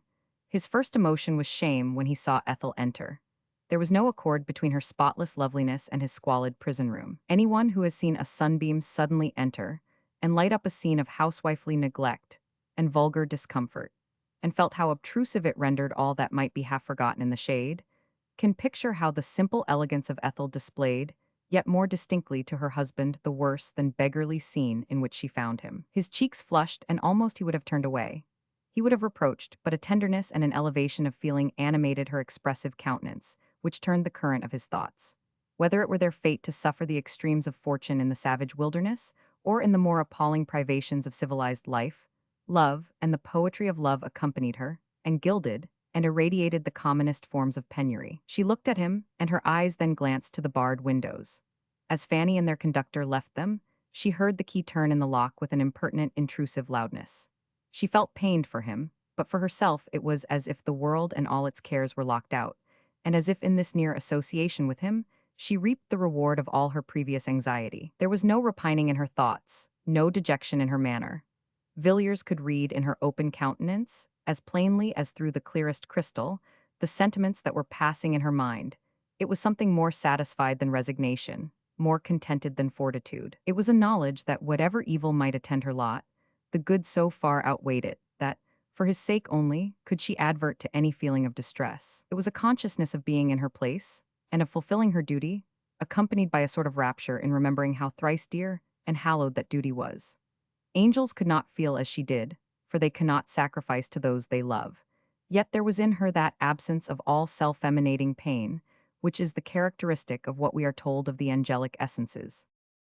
As when at night autumnal winds are howling, and vast masses of winged clouds are driven with indescribable speed across the sky, we note the islands of dark ether, built round by the white fleecy shapes. And as we mark the stars which gem their unfathomable depth, silence and sublime tranquility appear to have found a home in that deep vault, and we love to dwell on the peace and beauty that live there, while the clouds still rush on, and the face of the lower heaven is more mutable than water. Thus the mind of Ethel, surrounded by the world's worst forms of adversity, showed clear and serene, entirely possessed by the repose of love. It was impossible but that, in spite of shame and regret, Villiers should not participate in these feelings. He gave himself up to the softening influence. He knew not how to repine on his own account. Ethel's affection demanded to stand in place of prosperity, and he could not refuse to admit so dear a claim. The door had closed on them, and every outlet to liberty, or the enjoyment of life, was barred up. Edward drew Ethel towards him and kissed her fondly. Their eyes met, and the speechless tenderness that beamed from hers reached his heart and soothed every ruffled feeling. Sitting together, and interchanging a few words of comfort and hope, mingled with kind looks and affectionate caresses, they neither of them remembered indignity nor privation. The tedious mechanism of civilized life and the odious interference of their fellow creatures were forgotten, and they were happy. Chapter 8.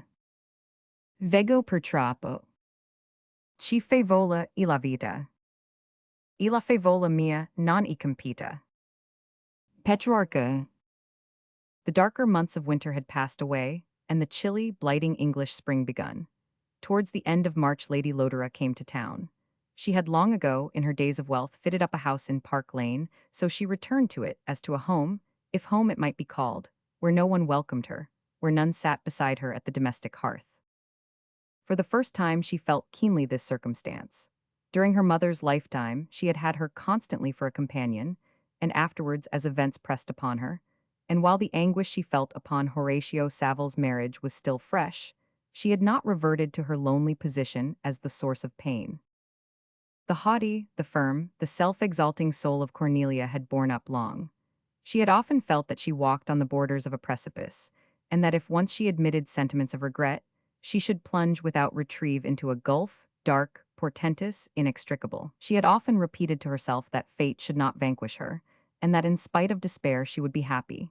It is true that the misery occasioned by Savile's marriage was a canker at her heart, for which there was no cure, but she had recourse to dissipation that she might endeavor to forget it, a sad and ineffectual remedy. She was surrounded by admirers, whom she disdained, and by friends to whom she would have died rather than betray the naked misery of her soul. She had never planned nor thought of marriage. The report concerning the Earl of 500 was one of those which the world always makes current, when two persons of opposite sexes are, by any chance, thrown much together. His sister was Lady Lodore's friend, and she had chaperoned her, and been of assistance to her, during the courtship of the gentleman who was at present her husband. It was their house that Lady Lodore had just quitted on arriving in town. The newborn happiness of early wedded life had been a scene to call her back to thoughts which were the sources of the bitterest anguish. She abhorred herself that she could envy, that she could desire to exchange places with, any created being. She abridged her visit, and fancied that she should regain peace in the independence of her own home. But the enjoyment of liberty was cold in her heart, and loneliness added a freezing chilliness to her feeling. The mind of Cornelia was much above the world she lived in, though she had sacrificed all to it, and, so to speak, much above herself. Take pride from her, and there was understanding, magnanimity, and great kindliness of disposition. But pride had been the wall of China to shut up all her better qualities, and to keep them from communicating with the world beyond. Pride, which grew strong by resistance and towered above every aggressor. Pride, which crumbled away when time and change were its sole assailants, till her inner being was left unprotected and bare. She found herself alone in the world. She felt that her life was aimless, unprofitable, blank. She was humiliated and saddened by her relative position in the world. She did not think of her daughter as a resource. She was in the hands of her enemies, and no hope lay there.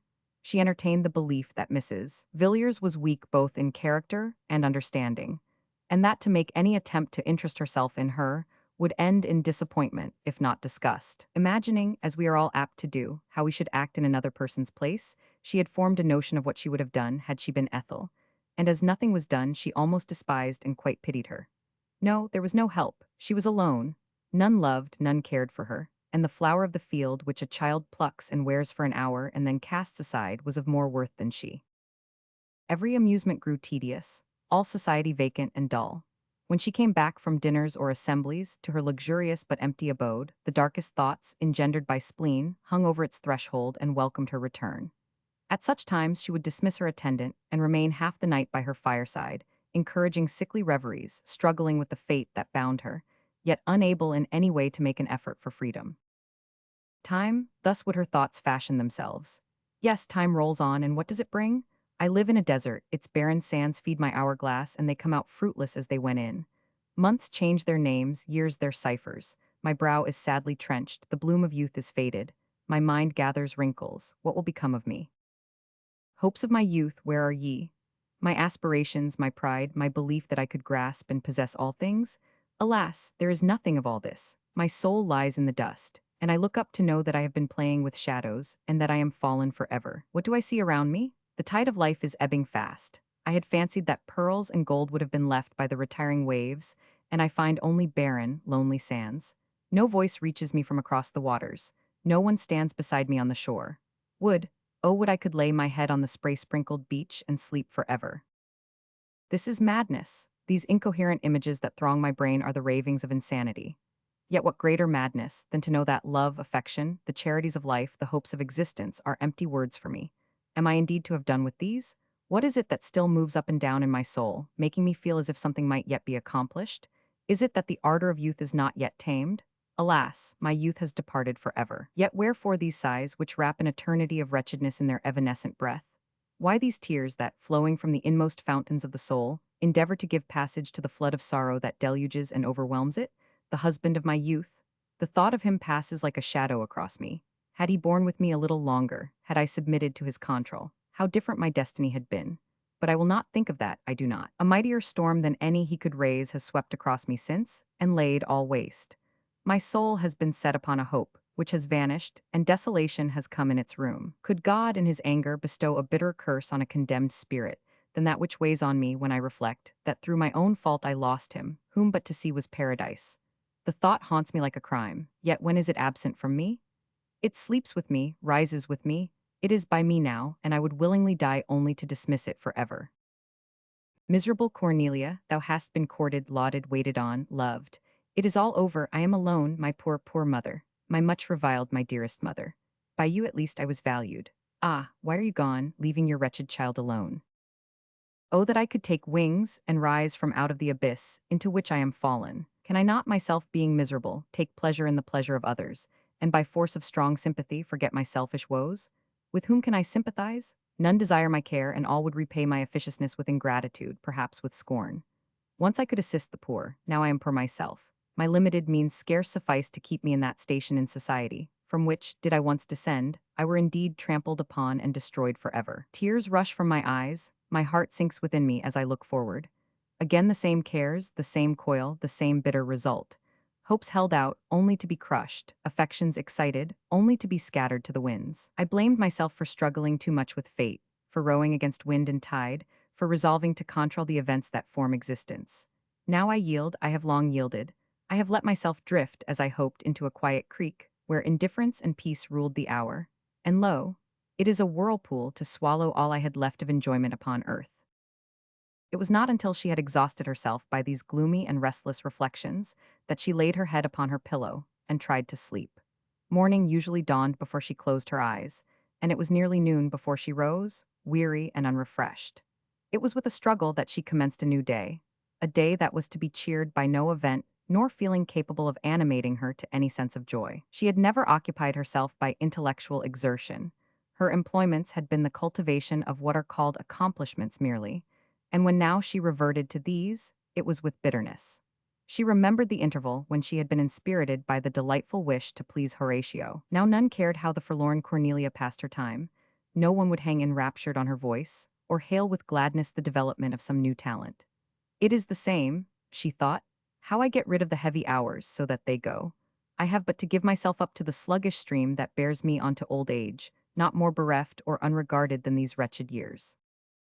Thus she lingered idly through the morning, her only enjoyment being, when she secured to herself a solitary drive, and reclining back in her carriage, felt herself safe from every intrusion, and yet enjoying a succession of objects that a little varied the tenor of her thoughts. She had deserted the park and sought unfrequented drives in the environs of London.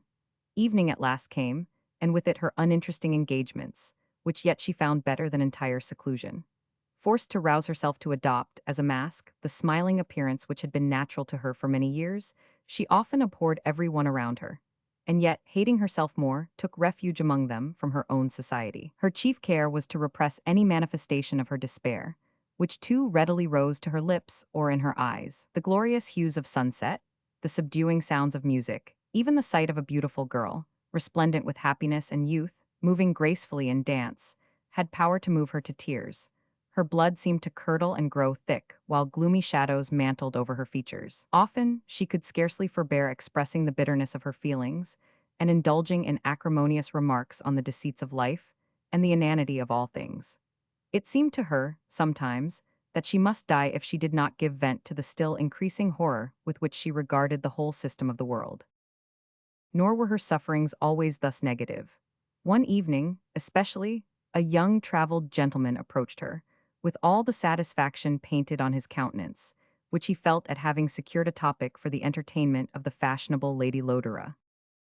"You are intimate with the Misses Saville," he said. "What charming girls they are! I have just left them at Naples, where they have been spending the carnival. I saw them almost every day, and capitally we enjoyed ourselves. Their Italian sister-in-law spirited them up to mask and to make a real carnival of it. A most lovely woman that. Did you ever see Mrs. Saville, Lady Lodore?" "Never," replied his auditress. Such eyes, gazelles and stars and suns, and the whole range of poetic imagery, might be sought in vain, to do justice to her large dark eyes. She is very young, scarcely 20, and to see her with her child is positively a finer tableau than any Raphael or Correggio in the world. She has a little girl, not a year old, with golden hair and eyes as black as the mother's, the most beautiful little thing and so intelligent. Saville dotes on it, no wonder. He is not himself handsome, you know, though the lovely Clorinda would stab me if she heard me say so. She positively adores him. You should have seen them together." Lady Lodore turned on him one of her sweetest smiles, and in her blandest tone said, "If you could only get me an ice from that servant, who I see immovable behind those dear, wonderful dowagers, you would so oblige me." He was gone in a minute, and on his return, Lady Lodore was so deeply engrossed in being persuaded to go to the next drawing-room by the young and new-married Countess of G, that she could only reward him with another heavenly smile. He was obliged to take his carnival at Naples to some other listener. Cornelia scarcely closed her eyes that night. The thought of the happy wife and lovely child of Saville pierced her as with remorse. She had entirely broken off her acquaintance with his family, so that she was ignorant of Clorinda's disposition, and readily fancied that she was as happy as she believed that the wife of Horatio Saville must be. She would not acknowledge that she was wicked enough to repine at her felicity, but that he should be rendered happy by any other woman than herself, that any other woman should have become the sharer of his dearest affections, stung her to the core. Yet why should she regret? She were well exchanged for one so lovely and so young. At the age of 34, which she had now reached, Cornelia persuaded herself that the name of beauty was a mockery as applied to her, though her own glass might have told her otherwise. For time had dealt lightly with her, so that the extreme fascination of her manner and the animation and intelligence of her countenance made her compete with many younger beauties. She felt that she was deteriorated from the angelic being she had seemed when she first appeared as Lodore's bride, and this made all compliments show false and vain. Now she figured to herself the dark eyes of the Neapolitan, and easily believed that the memory of her would contrast, like a faded picture, with the rich hues of Clorinda's face, while her sad and withered feelings were in yet greater opposition to the vivacity she had heard described and praised, to the triumphant and glad feelings of a beloved wife. It seemed to her as if she must weep forever, and yet that tears were unavailing to diminish in any degree the sorrow that weighed so heavily at her heart. These reflections sat like a nightmare on her pillow, troubling the repose she in vain courted. She arose in the morning, scarcely conscious that she had slept at all, languid from exhaustion, her sufferings blunted by their very excess.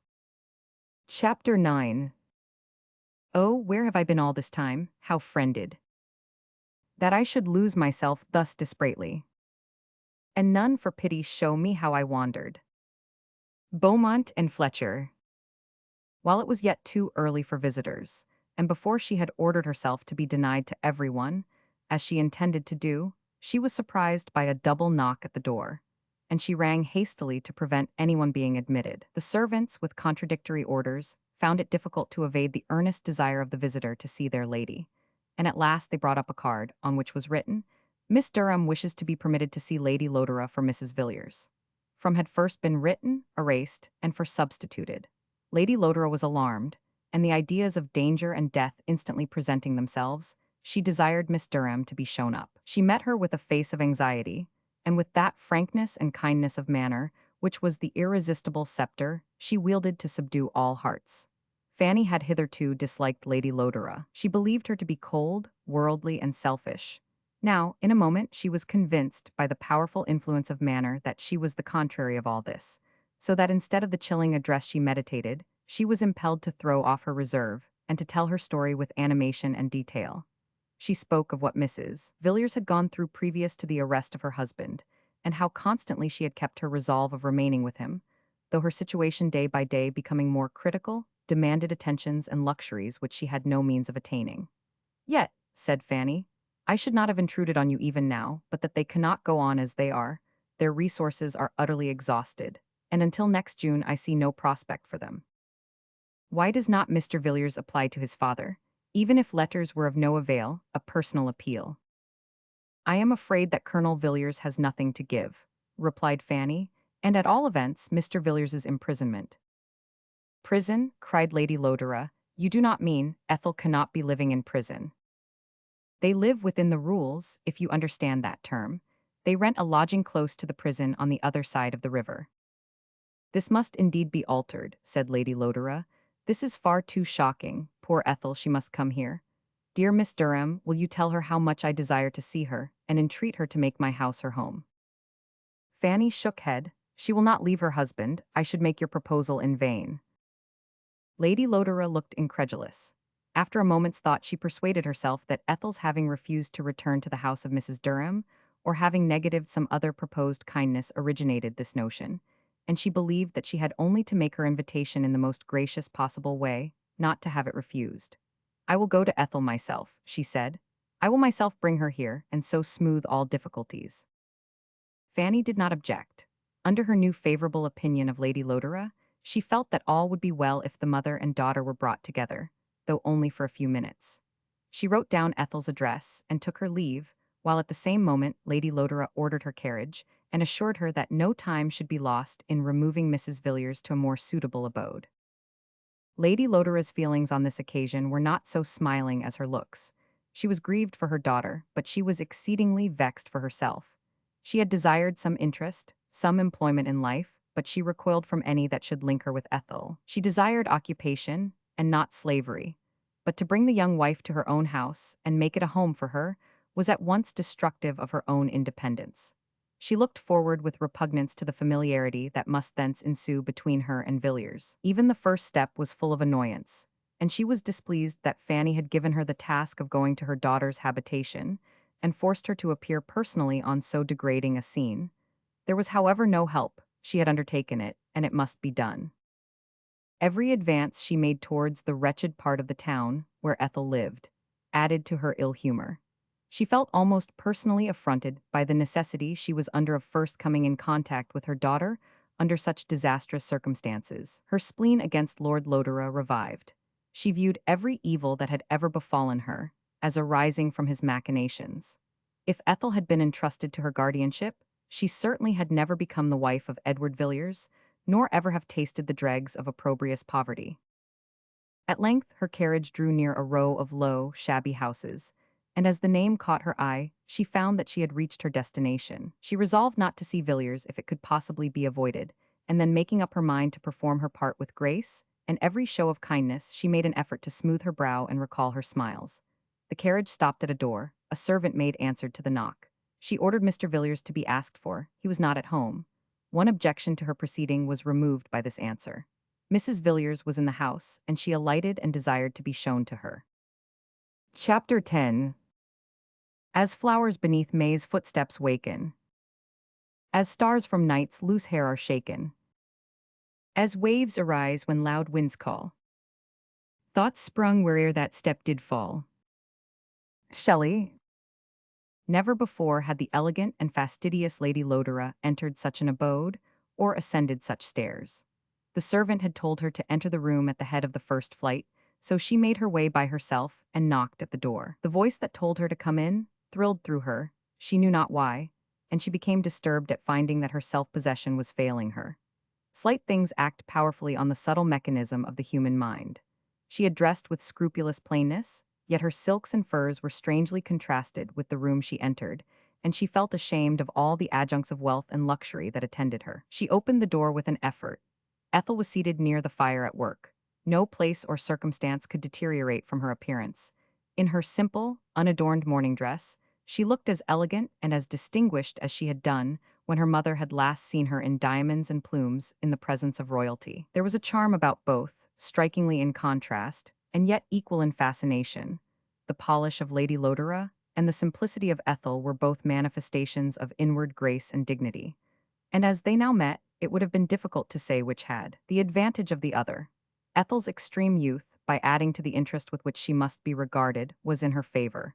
Yet full of sensibility and loveliness as was her face, she had never been, nor was she even now, as strikingly beautiful as her mother. Lady Lodore could not restrain the tear that started into her eye on beholding her daughter situated as she was. Ethel's feelings, on the contrary, were all gladness. She had no pride to allay her gratitude for her mother's kindness. "How very good of you to come," she said. "How could you find out where we were?" "How long have you been here?" asked Lady Lodore, looking round the wretched little room. "Only a few weeks. I assure you it is not so bad as it seems. I should not much mind it, but that Edward feels it so deeply on my account." "I do not wonder," said her mother. "He must be cut to the soul, but thank God it is over now. You shall come to me immediately. My house is quite large enough to accommodate you. I am come to fetch you." "My own dearest mother." The words scarcely formed themselves on Ethel's lips. She half feared to offend the lovely woman before her by showing her a daughter's affection. "Yes, call me mother," said Lady Lodore. "I may at last, I hope, be allowed to prove myself one. Come then, dear Ethel, you will not refuse my request, you will come with me." "How gladly, but will they let Edward go? I thought there was no hope of so much good fortune." "I fear indeed," replied her mother, "that Mr. Villiers must endure the annoyance of remaining here a little longer, but I hope his affairs will soon be arranged." Ethel bent her large eyes inquiringly on her mother, as if not understanding, and then, as her meaning opened on her, a smile diffused itself over her countenance as she said, "Your intentions are the kindest in the world. I am grateful, how far more grateful than I can at all express, for your goodness. That you have had the kindness to come to this odious place is more than I could ever dare expect. It is not worth your thanks, although I think I deserve your acquiescence to my proposal. You will come home with me." Ethel shook her head smilingly. "All my wishes are accomplished," she said. "Through this kind visit, I would not have you for the world come here again, but the wall between us is broken down, and we shall not become strangers again." "My dearest Ethel," said Lady Lodore seriously, "I see what you mean. I wish Mr. Villiers were here to advocate my cause. You must come with me. He will be much more at ease when you are no longer forced to share his annoyances. This is in every way an unfit place for you, especially at this time." "I shall appear ungrateful, I fear," replied Ethel, "if I assure you how much better off I am here than I could be anywhere else in the world. This place appears miserable to you, so I dare say it is. To me it seems to possess every requisite for happiness, and were it not so, I would rather live in an actual dungeon with Edward than in the most splendid mansion in England away from him." Her face was lighted up with such radiance as she spoke. There was so much fervor in her voice, such deep affection in her speaking eyes, such an earnest demonstration of heartfelt sincerity, that Lady Lodore was confounded and overcome. Swift, as if a map had been unrolled before her, the picture of her own past life was retraced in her mind, its loneless and unmeaning pursuits, and the bitter disappointments that had blasted every hope of seeing better days. She burst into tears. Ethel was shocked and tried to soothe her by caresses and assurances of gratitude and affection. "And yet you will not come with me?" said Lady Lodore, making an effort to resume her self-command. "I cannot, it is impossible for me voluntarily to separate myself from Edward. I am too weak, too great a coward." "And is there no hope of liberation for him?" This question of Lady Lodore forced them back to matter-of-fact topics. and she became composed. Ethel related how ineffectual every endeavor had yet been to arrange his affairs, how large his debts, how inexorable his creditors, how neglectful his attorney. "And his father?" inquired her mother. "He seems to me to be kind-hearted," replied Ethel, "and to feel deeply his son's situation, but he has no means, he himself is in want." "He is keeping a carriage at this moment in Paris," said Lady Lodore, "and giving parties, however, I allow that that is no proof of his having money. Still you must not stay here." "Nor shall we always," replied Ethel. "Something of course will happen to take us away, though as yet it is all hopeless enough. Aunt Bessie, Mrs. Elizabeth Fitzhenry, might give you assistance. Have you asked her? Has she refused? Edward has exacted a promise from me not to reveal our perplexities to her. He is punctilious about money obligations, and I have given my word not to hurt his delicacy on that point." "Then that, perhaps, is the reason why you refused my request to go home with me?" said Lady Lodore reproachfully. "No," replied Ethel, "I do not think that he is so scrupulous as to prevent a mother from serving her child, but he shall answer for himself. I expect him back from his walk every minute." "Then forgive me if I run away," said Lady Lodore. "I am not fit to see him now. Better times will come, dearest Ethel, and we shall meet again. God bless you, my child, as so much virtue and patience deserve to be blessed. Remember me with kindness." "Do not you forget me," replied Ethel, "or rather, do not think of me and my fortunes with too much disgust. We shall meet again, I hope." Lady Lodore kissed her and hurried away. Scarcely was she in her carriage than she saw Villiers advancing. His prepossessing appearance, ingenuous countenance, and patrician figure made more intelligible to her world-practiced eyes the fond fidelity of his wife. She drew up the window that he might not see her, as she gave her directions for home, and then retreating to the corner of her carriage, she tried to compose her thoughts and to reflect calmly on what was to be done. But the effort was vain. The further she was removed from the strange scene of the morning, the more powerfully did it act on and agitate her mind. Her soul was in tumults. This was the being she had pitied, almost despised. Her eager imagination now exalted her into an angel.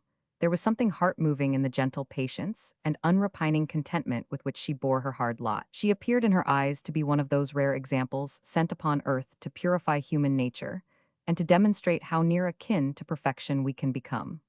Latent maternal pride might increase her admiration, and maternal tenderness add to its warmth. Her nature had acknowledged its affinity to her child, and she felt drawn towards her with inexpressible yearnings.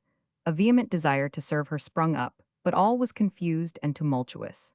She pressed her hand on her forehead, as if so to restrain the strong current of thought. She compressed her lips so to repress her tears. Arrived at home, she found herself in prison within the walls of her chamber. She abhorred its gilding and luxury. She longed for Ethel's scant abode and glorious privations. To alleviate her restlessness, she again drove out and directed her course through the Regent's Park and along the new road to Hampstead, where she was least liable to meet anyone she knew. It was one of the first fine days of spring. The green meadows, the dark boughs swelling and bursting into bud, the fresh enlivening air, the holiday of nature's birth, all this was lost on her, or but added to her agitation. Still her thoughts were with her child in her narrow abode. Every lovely object served but to recall her image, and the wafting of the soft breeze seemed an emanation from her. It was dark before she came back, and sent a hurried note of excuse to the house where she was to have dined. "No more, oh never more," she cried, "will I so waste my being, but learn from Ethel to be happy and to love." Many thoughts and many schemes thronged her brain. Something must be done, or her heart would burst. Pride, affection, repentance all occupied the same channel, and increased the flood that swept away every idea but one. Her very love for Horatio, true and engrossing as it had been, the source of many tears and endless regrets, appeared as slight as the web of gossamer, compared to the chain that bound her to her daughter. She could not herself understand, nor did she wish to know, whence and why this enthusiasm had risen like an exhalation in her soul, covering and occupying its entire space. She only knew it was there, interpenetrating, paramount. Ethel's dark eyes and silken curls, her sweet voice and heavenly smile, formed a moving, speaking picture which she felt that it were bliss to contemplate forever. She retired at last to bed, but not to rest, and as she lay with open eyes, thinking not of sleep, alive in every pore, her brain working with 10,000 thoughts, one at last grew more importunate than the rest and demanded all her attention. Her ideas became more consecutive, though not less rapid and imperious. She drew forth in prospect, as it were, a map of what was to be done and the results. Her mind became fixed, and sensations of ineffable pleasure accompanied her reveries. She was resolved to sacrifice everything to her daughter, to liberate Villiers, and to establish her in ease and comfort. The image of self-sacrifice and of the ruin of her own fortunes was attended with a kind of rapture. She felt as if, in securing Ethel's happiness, she could never feel sorrow more. This was something worth living for. The burden of life was gone, its darkness dissipated. A soft light invested all things, and angels' voices invited her to proceed. While indulging in these reveries, she sunk into a balmy sleep, such a one she had not enjoyed for many months. Nay, her whole past life had never afforded her so sweet a joy. The thoughts of love, when she believed that she should be united to Savile, were not so blissful, for self-approbation, derived from a consciousness of virtue and well-doing, hallowed every thought. Chapter 11. Like gentle rains on the dry plains, making that green which late was gray, or like the sudden moon that stains some gloomy chamber's window panes, with a broad light like day. Shelley. How mysterious a thing is the action of repentance in the human mind. We will not dive into the debasing secrets of remorse for guilt. Lady Lodore could accuse herself of none. Yet when she looked back, a new light shone on the tedious maze in which she had been lost.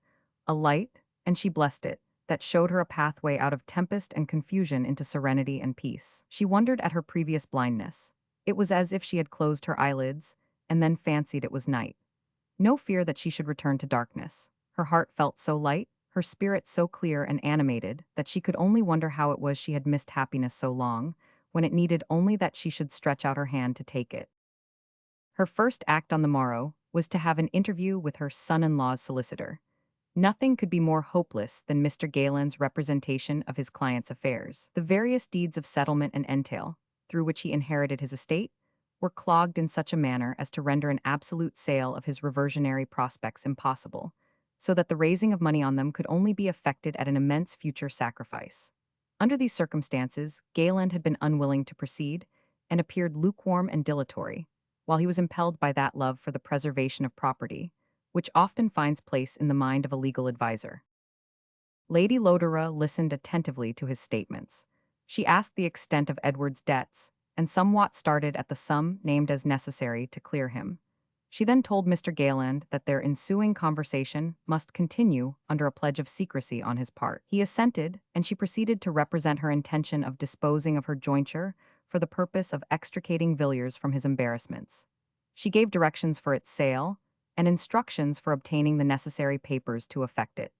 Mr. Galen's countenance brightened, yet he offered a few words of remonstrance against such unexampled generosity. "The sacrifice," said Lady Lodore, "is not so great as you imagine. A variety of circumstances tend to compensate me for it. I do not depend upon this source of income alone, and be assured that what I do I consider, on the whole, as benefiting me even more than Mr. Villiers." Mr. Galen bowed, and Cornelia returned home with a light heart. For months she had not felt such an exhilaration of spirits. A warm joy thrilled through her frame, and involuntary smiles dimpled her cheeks. Dusky and dingy as was the day, the sunshine of her soul dissipated its shadows and spread brightness over her path. She could scarcely control the expression of her delight, and when she sat down to write to Ethel, it was several minutes before she was able to collect her thoughts, so as to remember what she had intended to say. 2 notes were destroyed before she had succeeded in imparting that sobriety to her expressions, which was needful to veil her purpose, which she had resolved to lock within her own breast forever. At length she was obliged to satisfy herself with a few vague expressions. This was her letter. "I cannot help believing, my dearest girl, that your trials are coming to a conclusion. I have seen Mr. Galen, and it appears to me that energy and activity are chiefly wanting for the arrangement of your husband's affairs. I think I have in some degree inspired these. He has promised to write to Mr. Villiers, who, I trust, will find satisfaction in his views. Do you, my dearest Ethel, keep up your spirits and take care of your precious health. We shall meet again in better days, when you will be rewarded for your sufferings and goodness. Believe me, I love as much as I admire you, so, in spite of the past, think of me with indulgence and affection." Lady Lodore dressed to dine out, and for an evening assembly. She looked so radiant and so beautiful, that admiration and compliments were showered upon her. How vain and paltry they all seemed, and yet her feelings were wholly changed from that period, when she desired to reject and scoff at the courtesy of her fellow creatures. The bitterness of spirit was gone, which had prompted her to pour out gall and sarcasm, and had made it her greatest pleasure to revel in the contempt and hate that filled her bosom towards herself and others. She was now at peace with the world, and disposed to view its follies charitably. Yet how immeasurably superior she felt herself to all those around her. Not through vanity or supercilious egotism, but from the natural spring of inward joy and self-approbation, which a consciousness of doing well opened in her before dried-up heart. She somewhat contemned her friends and wholly pitied them, but she could not dwell on any disagreeable sentiment. Her thoughts, while she reverted to the circumstances that so changed their tenor, were stained with the fairest hues, harmonized by the most delicious music. She had risen to a sphere above, beyond the ordinary soarings of mortals, a world without a cloud, without one ungenial breath. She wondered at herself. She looked back with mingled horror and surprise on the miserable state of despondence to which she had been reduced. Where were now her regrets? Where her ennui, her repinings, her despair? In the deep bosom of the ocean buried, and she arose as from a second birth to new hopes, new prospects, new feelings, or rather to another state of being which had no affinity to the former. For poverty was now her pursuit, obscurity her desire, ruin her hope, and she smiled on and beckoned to these as if life possessed no greater blessings. Her impetuosity and pride served to sustain the high tone of her soul. She had none of that sloth of purpose, or weakness of feeling, that leads to hesitation and regret. To resolve with her had been, during the whole course of her life, to do, and what her mind was set upon she accomplished.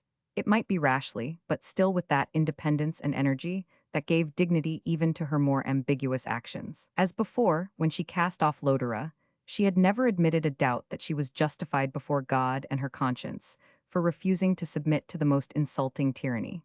So now, believing that she had acted ill in not demanding the guardianship of her daughter, and resolving to atone for the evils which were the consequence of this neglect of duty on her part, she had no misgivings as to the future, but rushed precipitately onwards.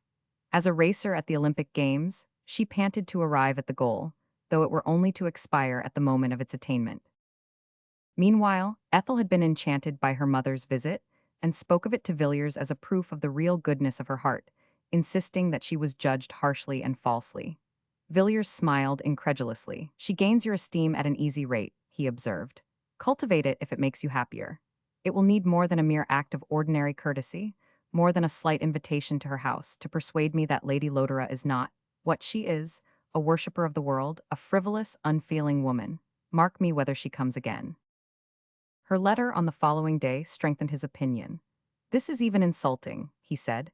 "She takes care to inform you that she will not look again on your poverty, but will wait for better days to bring you together. The kindness of such an intimation is quite admirable. She has inspired Galen with energy and activity. Oh, then, she must be a Medea, in more senses than the more obvious one." Ethel looked reproachfully.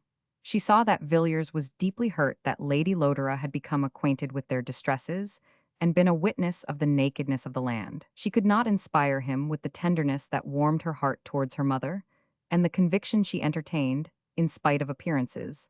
For she was forced to confess to herself that Lady Lodore's letter was not exactly the one she expected, that her heart was generous and affectionate. It was a comfort to her that Fanny Durham participated in her opinions.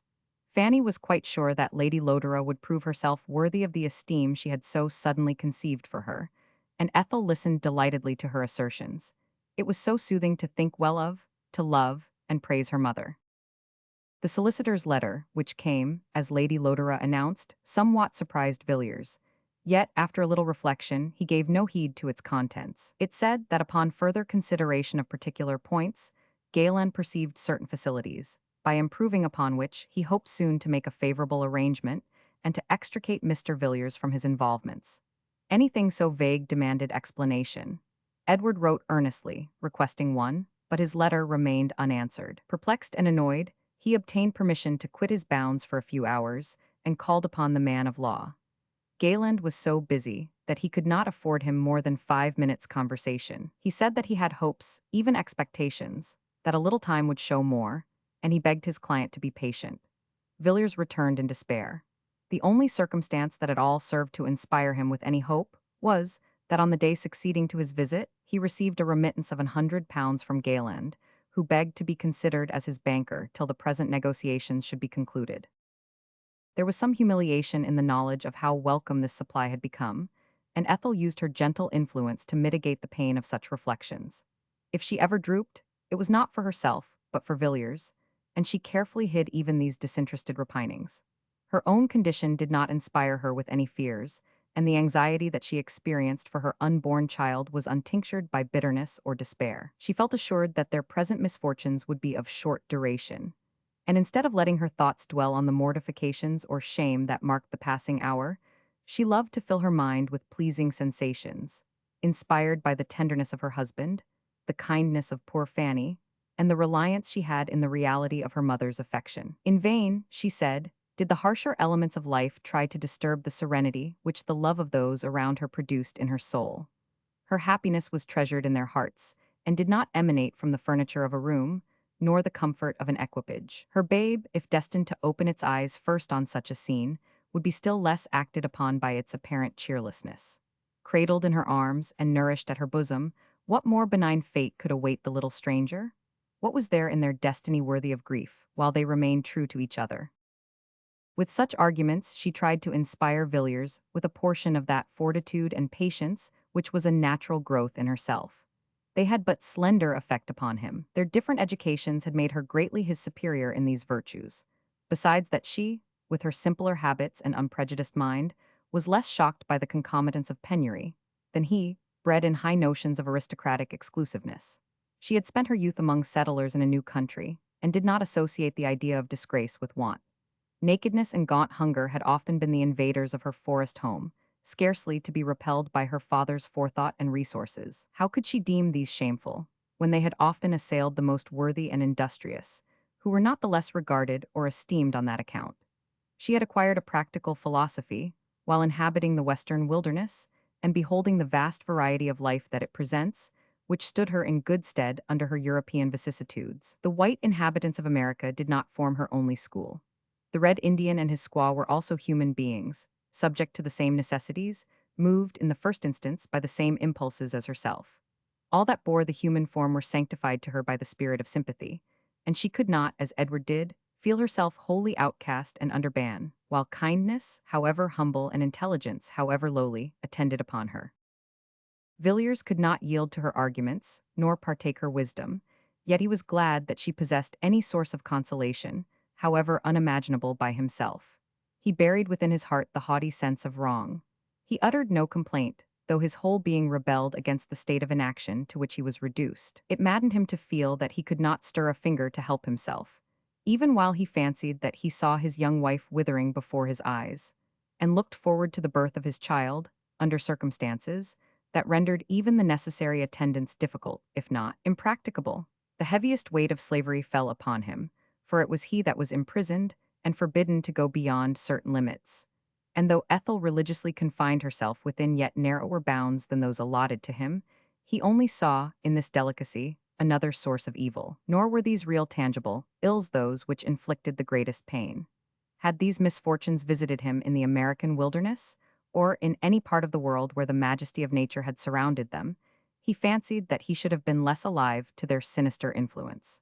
But here shame was conjoined with the perpetual spectacle of the least reputable class of the civilized community. Their walks were haunted by men who bore the stamp of profligacy and crime, and the very shelter of their dwelling was shared by the mean and vulgar. His aristocratic pride was sorely wounded at every turn, not for himself so much, for he was manly enough to feel that a man's a man for all that, but for Ethel's sake, whom he would have fondly placed apart from all that is deformed and unseemly, guarded even from the rougher airs of heaven, and surrounded by everything most luxurious and beautiful in the world.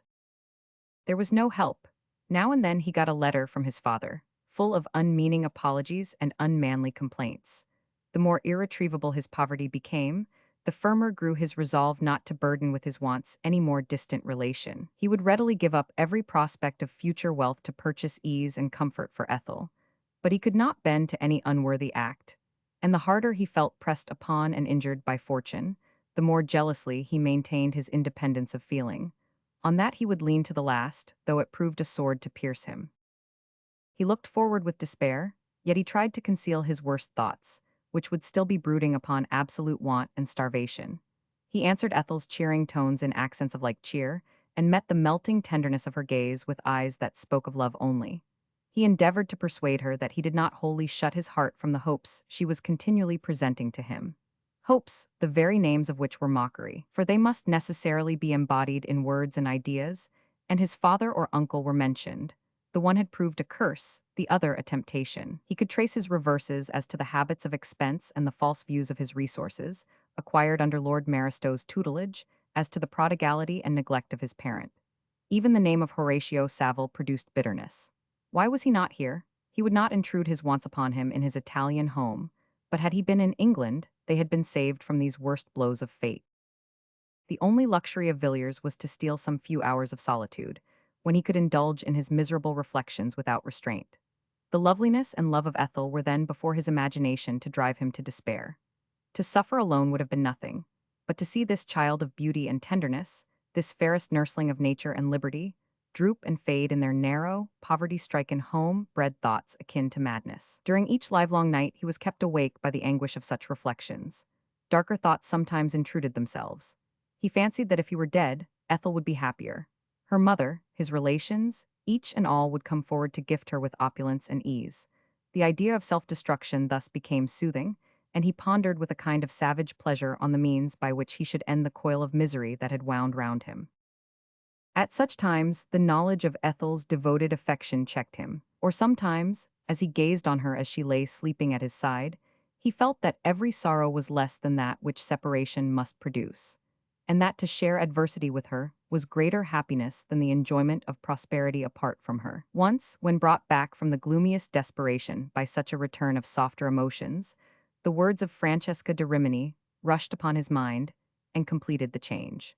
He recollected how she and her lover were consoled by their eternal companionship in the midst of the infernal whirlwind. "And do I love you less, my angel?" he thought. "Are you not more dear to me than woman ever was to man, and would I divide myself from you because we suffer? Perish the thought. Whether for good or ill, let our existences still continue one, and from the sanctity and sympathy of our union, a sweet will be extracted, sufficient to destroy the bitterness of this hour. We prefer remaining together, mine own sweet love, forever together, though it were for an eternity of pain. And these woes are finite. Your pure and exalted nature will be rewarded for its sufferings, and I, for your sake, shall be saved. I could not live without you in this world, and yet with insane purpose I would rush into the unknown, away from you, leaving you to seek comfort and support from other hands than mine. I was base and cowardly to entertain the thought, but for one moment, a traitor to my own affection and the stabber of your peace. Ah, dearest Ethel, when in a few hours your eyes will open on the light and seek me as the object most beloved by them, were I away, unable to return their fondness, incapable of the blessing of beholding them, what hell could be contrived to punish more severely my dereliction of duty? With this last thought another train of feeling was introduced, and he strung himself to more manly endurance. He saw that his post was assigned him in this world, and that he ought to fulfill its duties with courage and patience. Hope came hand in hand with such ideas, and the dawn of content on his soul was a proof that the exercise of virtue brought with it its own reward. He could not always keep his feelings in the same tone, but he no longer saw greatness of mind in the indulgence of sorrow. He remembered that throughout the various stations into which society has divided human beings, adversity and pain belong to each, and that death and treachery are more frightful evils than all the hardships of life. He thought of his unborn child, and of his duties towards it, not only in a worldly point of view, but as its teacher and guide in morals and religion. The beauty and use of the ties of blood, to which his peculiar situation had hitherto blinded him, became intelligible at once to his heart and his understanding.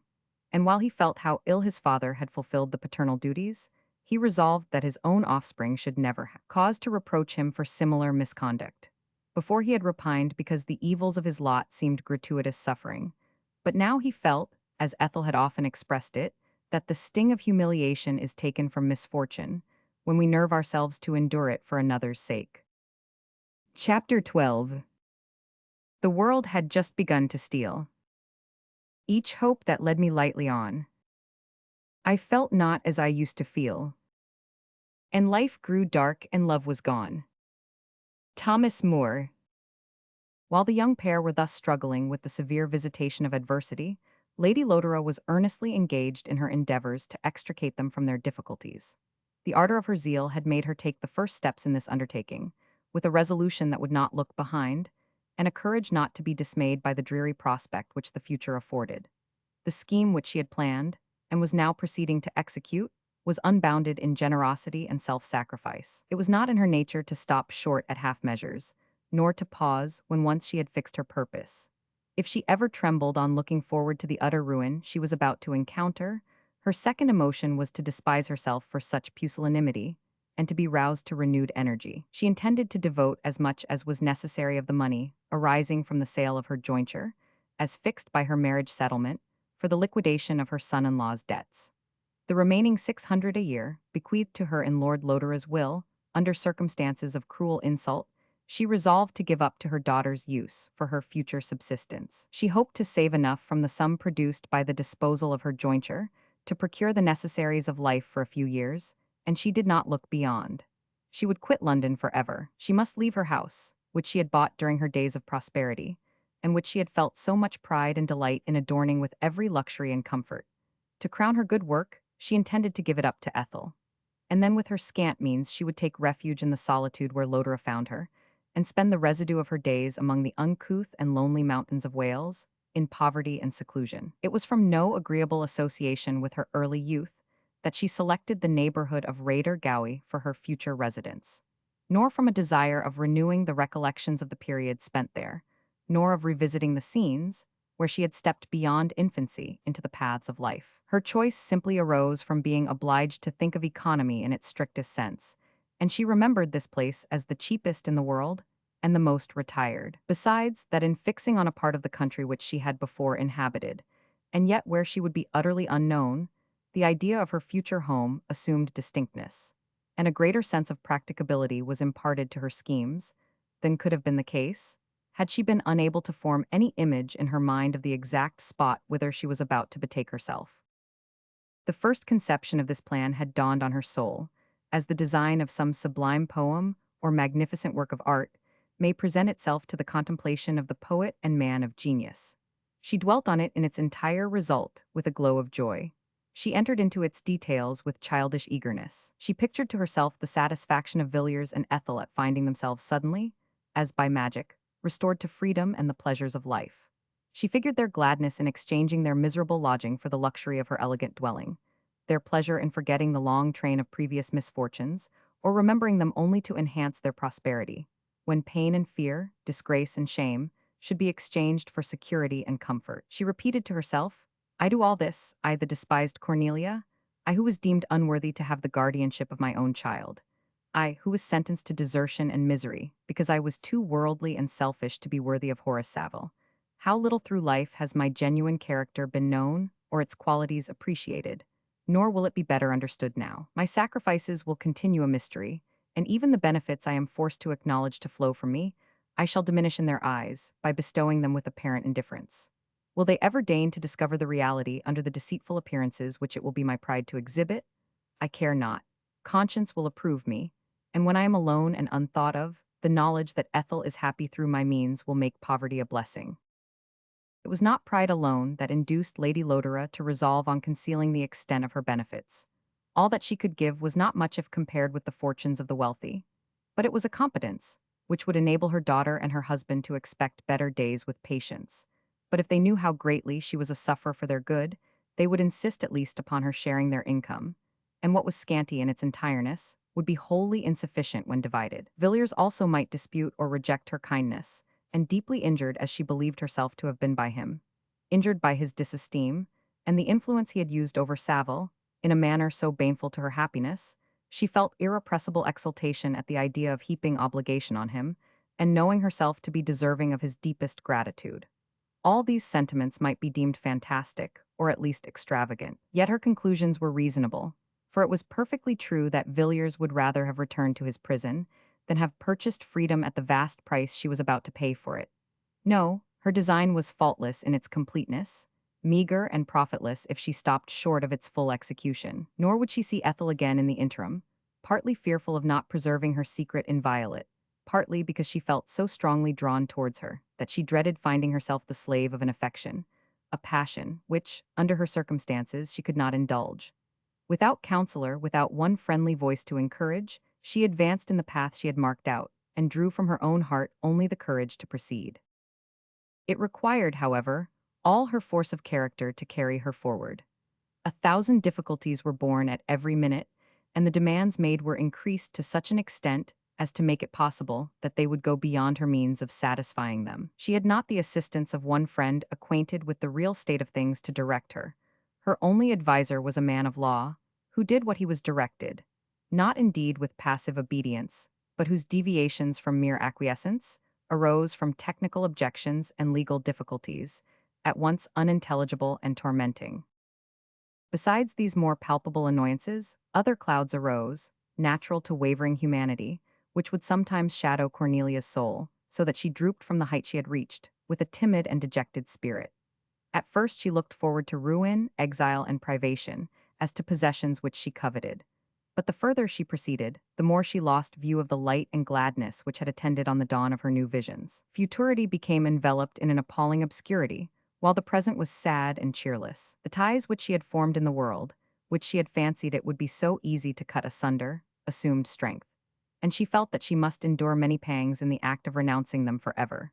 The scenes and persons which, a little while ago, she had regarded as uninteresting and frivolous, she was now forced to acknowledge to be too inextricably interwoven with her habits and pursuits, to be all at once quitted without severe pain. When the future was spoken of by others with joyous anticipation, her heart sunk within her, to think how her hereafter was to become disjointed and cast away from all that had preceded it.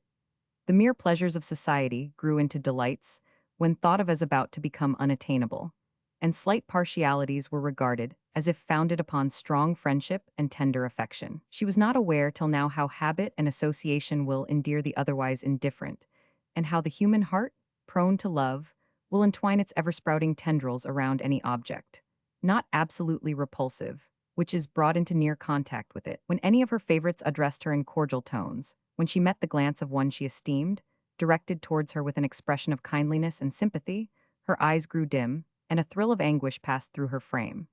All that she had a little while ago scorned as false and empty, she now looked upon as the pleasant reality of life, which she was to exchange for she scarcely knew what, a living grave, a friendless desart, for silence and despair.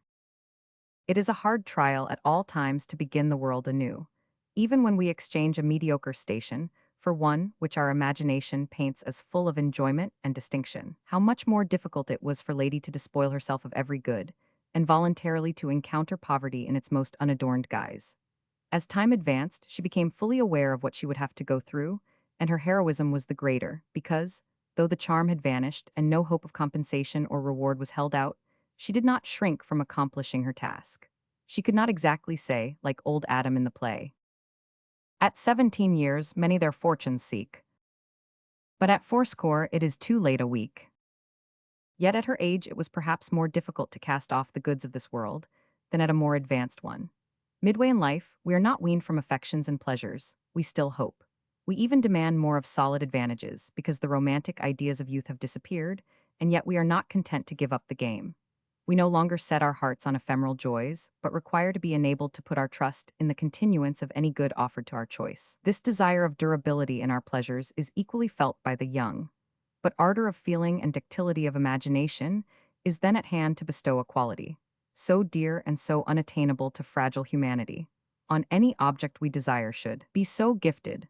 But at a riper age we pause, and seek that our reason may be convinced, and frequently prefer a state of prosperity less ecstatic and elevated, because its very sobriety satisfies us that it will not slip suddenly from our grasp.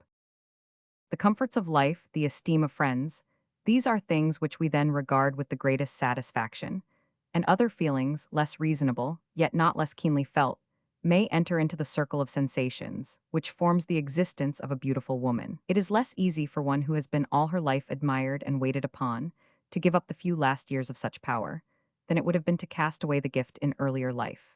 She has learned to doubt her influence, to know its value, and to prize it. In girlhood it may be matter of mere triumph. In after years it will be looked on as an inestimable quality by which she may more easily and firmly secure the benevolence of her fellow creatures. All this depends upon the polish of the skin and the fire of the eye, which a few years will deface and quench. And while the opprobrious epithet of old woman approaches within view, she is glad to feel secure from its being applied to her.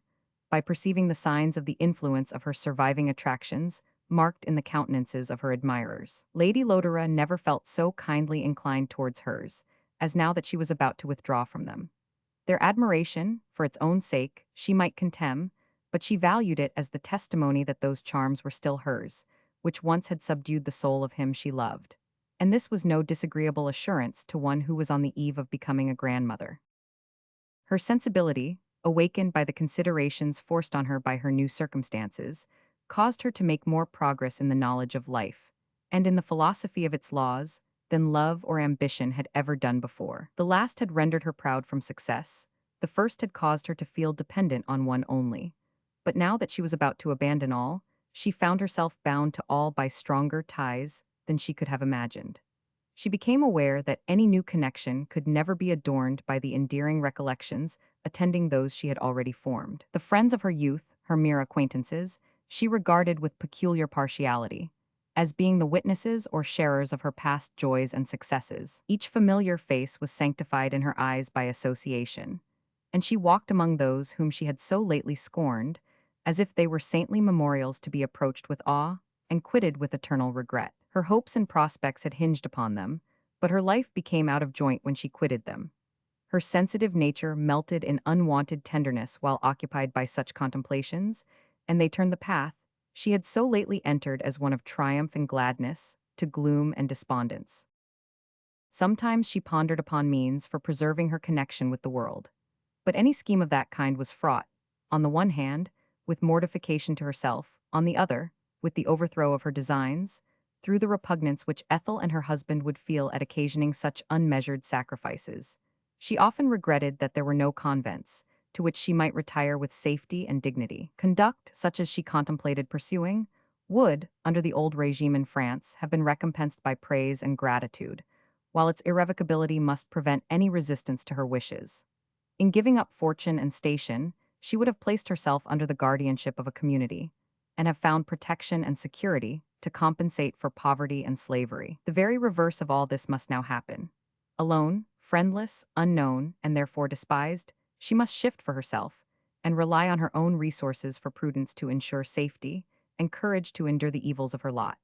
To one of another sex, the name of loneliness can never convey the idea of desolation and disregard, which gives it so painful a meaning in a woman's mind. They have not been taught always to look up to others, and to do nothing for themselves, so that business becomes a matter of heroism to a woman when conducted in the most commonplace way. But when it is accompanied by mystery, she feels herself transported from her fitting place, and as if about to encounter shame and contumely. Lady Lodore had never been conversant with any mode of life, except that of being waited on and watched over. In the poverty of her early girlhood, her mother had been constantly at her side. The necessity of so conducting herself as to prevent the shadow of slander from visiting her had continued this state of dependence during all her married life. She had never stepped across a street without attendance, nor put on her gloves but as brought to her by a servant. Her look had commanded obedience, and her will had been law with those about her. This was now to be altered. She scarcely reverted in her mind to these minutiae, and when she did, it was to smile at herself for being able to give weight to such trifles. She was not aware how, hereafter, these small things would become the shapings and embodyings which desertion and penury would adopt, to sting her most severely. The new course she was about to enter was too unknown to make her fears distinct. There was one vast blank before her, one gigantic and misshapen image of desertion, which filled her mind to the exclusion of every other, but whose parts were not made out, though this very indistinctness was the thing that often chiefly appalled her. She said, with the noble exile, "I am too old to fawn upon a nurse, too far in years to be a pupil now." It is true that she had not, like him, to lament that. "My native English now I must forgo. But there is another language, even more natural than the mere dialect in which we have been educated. When our lips no longer utter the sentiments of our heart, when we are forced to exchange the spontaneous effusions of the soul for cramped and guarded phrases, which give no indication of the thought within, then, indeed, may we say that our tongue becomes an unstringed viol or a harp, put into his hands, that knows no touch to tune the harmony." And this was to be Lady Lodore's position.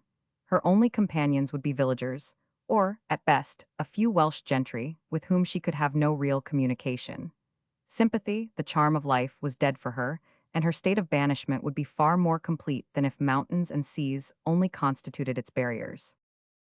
Lady Lodore was often disturbed by these reflections, but she did not on that account waver in her purpose.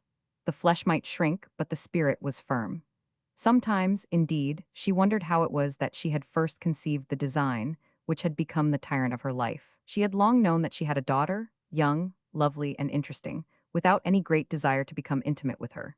Sometimes pride, sometimes indignation had checked her maternal feelings. The only time before in which she had felt any emotion similar to that which now governed her was on the day when she had spoken to her in the House of Lords.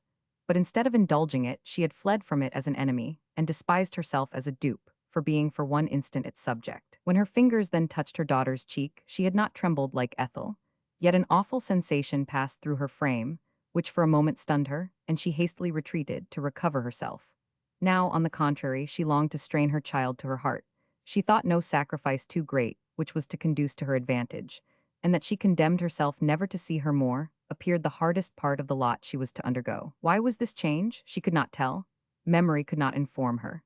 She only knew that since she had seen Ethel in her adversity, the stoniness of her heart had dissolved within her, that her whole being was subdued to tenderness, and that the world was changed from what it had been in her eyes. She felt that she could not endure life unless for the sake of benefiting her child, and that this sentiment mastered her in spite of herself, so that every struggle with it was utterly vain. Thus, if she sometimes repined at the hard fate that drove her into exile, yet she never wavered in her intentions, and in the midst of regret, a kind of exultation was born, which calmed her pain. Smiles sat upon her features, and her voice was attuned to cheerfulness. The new-sprung tenderness of her soul imparted a fascination to her manner far more irresistible than that to which tact and polish had given rise. She was more kind and affectionate, and above all, more sincere and therefore more winning. Everyone felt, though none could divine the cause of this change. It was remarked that she was improved. Some shrewdly suspected that she was in love. And so she was, with an object more enchanting than any earthly lover. For the first time she knew and loved the spirit of good and beauty, an affinity to which affords the greatest bliss that our nature can receive. Chapter 13. It is the same, for be it joy or sorrow. The path of its departure still is free. Man's yesterday can ne'er be like his morrow, nor aught endure save mutability. Shelley. The month of June had commenced. In spite of lawyers' delays and the difficulties attendant on all such negotiations, they were at last concluded, and nothing remained but for Lady to sign the paper which was to consign her to comparative destitution. In all changes, we feel most keenly the operation of small circumstances, and are chiefly depressed by the necessity of stooping to the direction of petty arrangements, and having to deal with subordinate persons. To complete her design, Lady Lodore had to make many arrangements, trivial yet imperative, which called for her attention, when she was least fitted to give it. She had met these demands on her patience without shrinking, and all was prepared for the finishing stroke about to be put to her plans. She dismissed those servants whom she did not intend to leave in the house for Ethel's use. She contrived to hasten the intended marriage of her own maid, so to disburthen herself wholly. The mode by which she was, solitary and unknown, to reach the mountains of Wales without creating suspicion or leaving room for conjecture was no easy matter. In human life, one act is born of another, so that anyone that disjoins itself from the rest instantly gives rise to curiosity and inquiry. Lady Lodore, though fertile in expedients, was almost foiled. The eligibility of having one confidant pressed itself upon her. She thought of Fanny Durham, but her extreme youth and her intimacy with Mrs. Villiers, which would have necessitated many falsehoods, so, to preserve the secret, deterred her. She determined at last to trust to herself alone. She resolved to take with her one servant only, who had not been long in her service, and to dismiss him immediately after leaving London. Difficulties presented themselves on every side, but she believed that they could be best surmounted by obviating them in succession as they arose, and that any fixed artificial plan would only tend to embarrass, while a simple mode of proceeding would continue unquestioned. Her chief art consisted in not appearing to be making any change at all. She talked of a visit of 2 or 3 months to Ems, and mentioned her intention of lending her house, during the interval, to her daughter. She thus secured to herself a certain period during which no curiosity would be excited, and after a month or two had passed away, she would be utterly forgotten. Thus she reasoned, and whether it were a real tomb that she entered, or the living grave which she anticipated, Her name and memory would equally vanish from the earth, and she'd be thought of no more. If Ethel ever entertained a wish to see her, Villiers would be at hand to check and divert it. Who else was there to spend a thought upon her? Alone upon earth, no friendly eye, solicitous for her welfare, would seek to penetrate the mystery in which she was about to envelope herself. The day came, it was the 2nd of June, when every preliminary was accomplished. She had signed away all that she possessed, she had done it with a smile, and her voice was unfaltering. The sum which she had saved for herself consisted of but a few £100s, on which she was to subsist for the future. Again she enforced his pledge of secrecy on Mr. Gayland, and glad that all was over, yet heavy at heart in spite of her gladness, she returned to her home, which in a few hours she was to quit forever. During all this time, her thoughts had seldom reverted to Savile. Hope was dead, and the regrets of love had vanished with it. That he would approve her conduct was an idea that now and then flashed across her mind, but he would remain in eternal ignorance, and therefore it could not bring their thoughts into any communion. Whether he came to England or remained at Naples availed her nothing. No circumstance could add to or diminish the insuperable barrier which his marriage placed between them. She returned home from her last interview with Mr. Gayland. It was 4 o'clock in the day. At 6 she had appointed Fanny Durham to call on her, and an hour afterwards the horses were ordered to be at the door, which were to convey her away. She became strangely agitated. She took herself to task for her weakness, but every moment disturbed, yet more the calm she was so anxious to attain. She walked through the rooms of the house she had dwelt in for so many years. She looked on the scene presented from her windows. The drive in Hyde Park was beginning to fill with carriages and equestrians, to be thronged with her friends whom she was never again to see. Deep sadness crept over her mind. Her uncontrollable thoughts, by some association of ideas which she could not disentangle, brought before her the image of Lodore, with more vividness than it had possessed for years. A kind of wish to cross the Atlantic, and to visit the scenes where he had dwelt so long, arose within her. And then again she felt a desire to visit Longfield, and to view the spot in which his mortal remains were laid. As her imagination pictured the grave of the husband of her youth, whom she had abandoned and forgotten, tears streamed from her eyes, the first she had shed, even in idea, beside it. It is not to atone, for surely I was not guilty towards him. Such were Lady Lodore's reflections.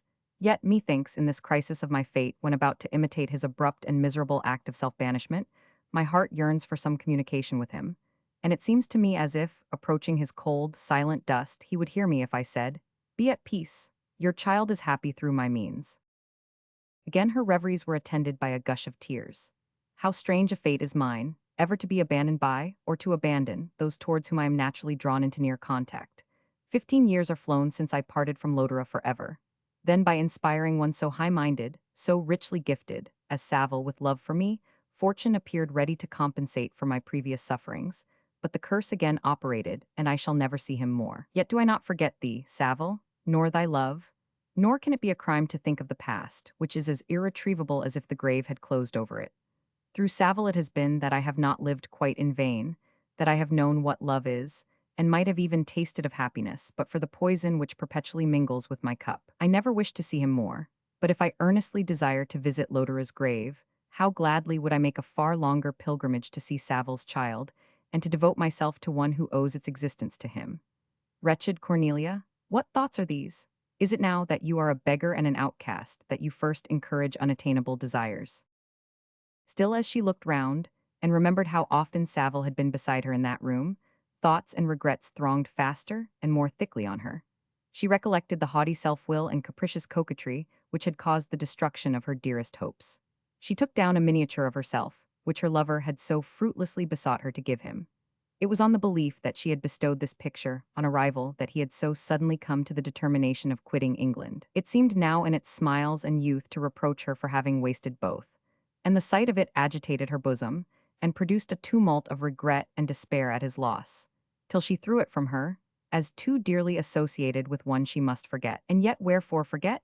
He had forgotten, but as a dead wife might in her grave love her husband though wedded to another, so might the lost, buried Cornelia remember him, though the husband of Clorinda. Self-compassion now moved her to tears, and she wept plentiful showers which rather exhausted than relieved her. With a strong effort she recalled her sense of what was actually going on, and struggling resolutely to calm herself, she sat down and began a letter to her daughter, which was necessary, as some sort of explanation, at once to allay wonder and baffle curiosity. Thus she wrote, Dearest Ethel, my hopes have not been deceived. Mr. Gayland has at last contrived means for the liberation of your husband, and tomorrow morning you will leave that shocking place. Perhaps I receive more pleasure from this piece of good fortune than you, for your sense of duty and sweet disposition so gild the vilest objects, that you live in a world of your own, as beautiful as yourself, and the accident of situation is immaterial to you. It is not enough, however, that you should be free. I hope that the punctilious delicacy of Mr. Villiers will not cause you to reject the benefits of a mother. In this instance, there is more of justice than generosity in my offer, and it may therefore be accepted without the smallest hesitation. My jointure ought to satisfy me, and the additional 600 a year, which I may call the price of blood, since I bought it at the sacrifice of the dearest ties and duties, is most freely at your service.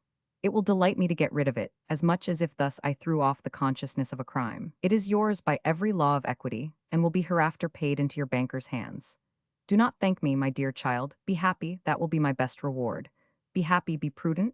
This sum will not make you rich, and the only acknowledgment I ask of you is that you make it suffice and avoid debt and embarrassment. By singular coincidence, I am imperatively obliged to leave England at this moment. The horses are ordered to be here in half an hour. I am obliged, therefore, to forgo the pleasure of seeing you until my return. Will you forgive me this apparent neglect, which is the result of necessity, and favor me by coming to my house tomorrow, on leaving your present abode, and making it your home until my return? Miss Durham has promised to call here this afternoon. I shall see her before I go, and through her you will learn how much you will make me your debtor by accepting my offers and permitting me to be of some slight use to you. Excuse the brevity and insufficiency of this letter, written at the moment of departure. You will hear from me again when I am able to send you my address, and I shall hope to have a letter from you. Meanwhile, heaven bless you, my angelic Ethel. Love your mother, and never, in spite of everything, permit unkind thoughts of her to harbor in your mind. Make Mr. Villiers think as well of me as he can, and believe me that your welfare will always be the dearest wish of my heart. Adieu. Ever affectionately yours, C. Lodore. She folded and sealed this letter, and at the same moment there was a knock at the door of her house, which she knew announced the arrival of Fanny Durham. She was still much agitated, and trying to calm herself, she took up a newspaper and cast her eyes down the columns, so, by one of the most commonplace of the actions of our life, to surmount the painful intensity of her thoughts. She read mechanically one or two paragraphs. She saw the announcements of births, marriages, and deaths. My moral death will not be recorded here, she thought, and yet I shall be more dead than any of these. The thought in her mind remained as it were truncated, her eye was arrested, a paleness came over her, the pulses of her heart paused and then beat tumultuously. How strange, how fatal were the words she read. Died suddenly at the inn at the Mola di Gita, on her way from Naples, Clorinda, the wife of the Honorable Horatio Saville, in the 22nd year of her age. Her drawing-room door was opened, the butler announced Miss Durham, while her eyes still were fixed on the paragraph. Her head swam round, the world seemed to slide from under her. Fanny's calm, clear voice recalled her. She conquered her agitation. She spoke as if she had not just crossed a gulf, not been transported to a new world, and again, swifter than light, brought back to the old one. She conversed with Fanny for some time, giving some kind of explanation for not having been to see Ethel, begging her young friend to press her invitation, and speaking as if in autumn they should all meet again.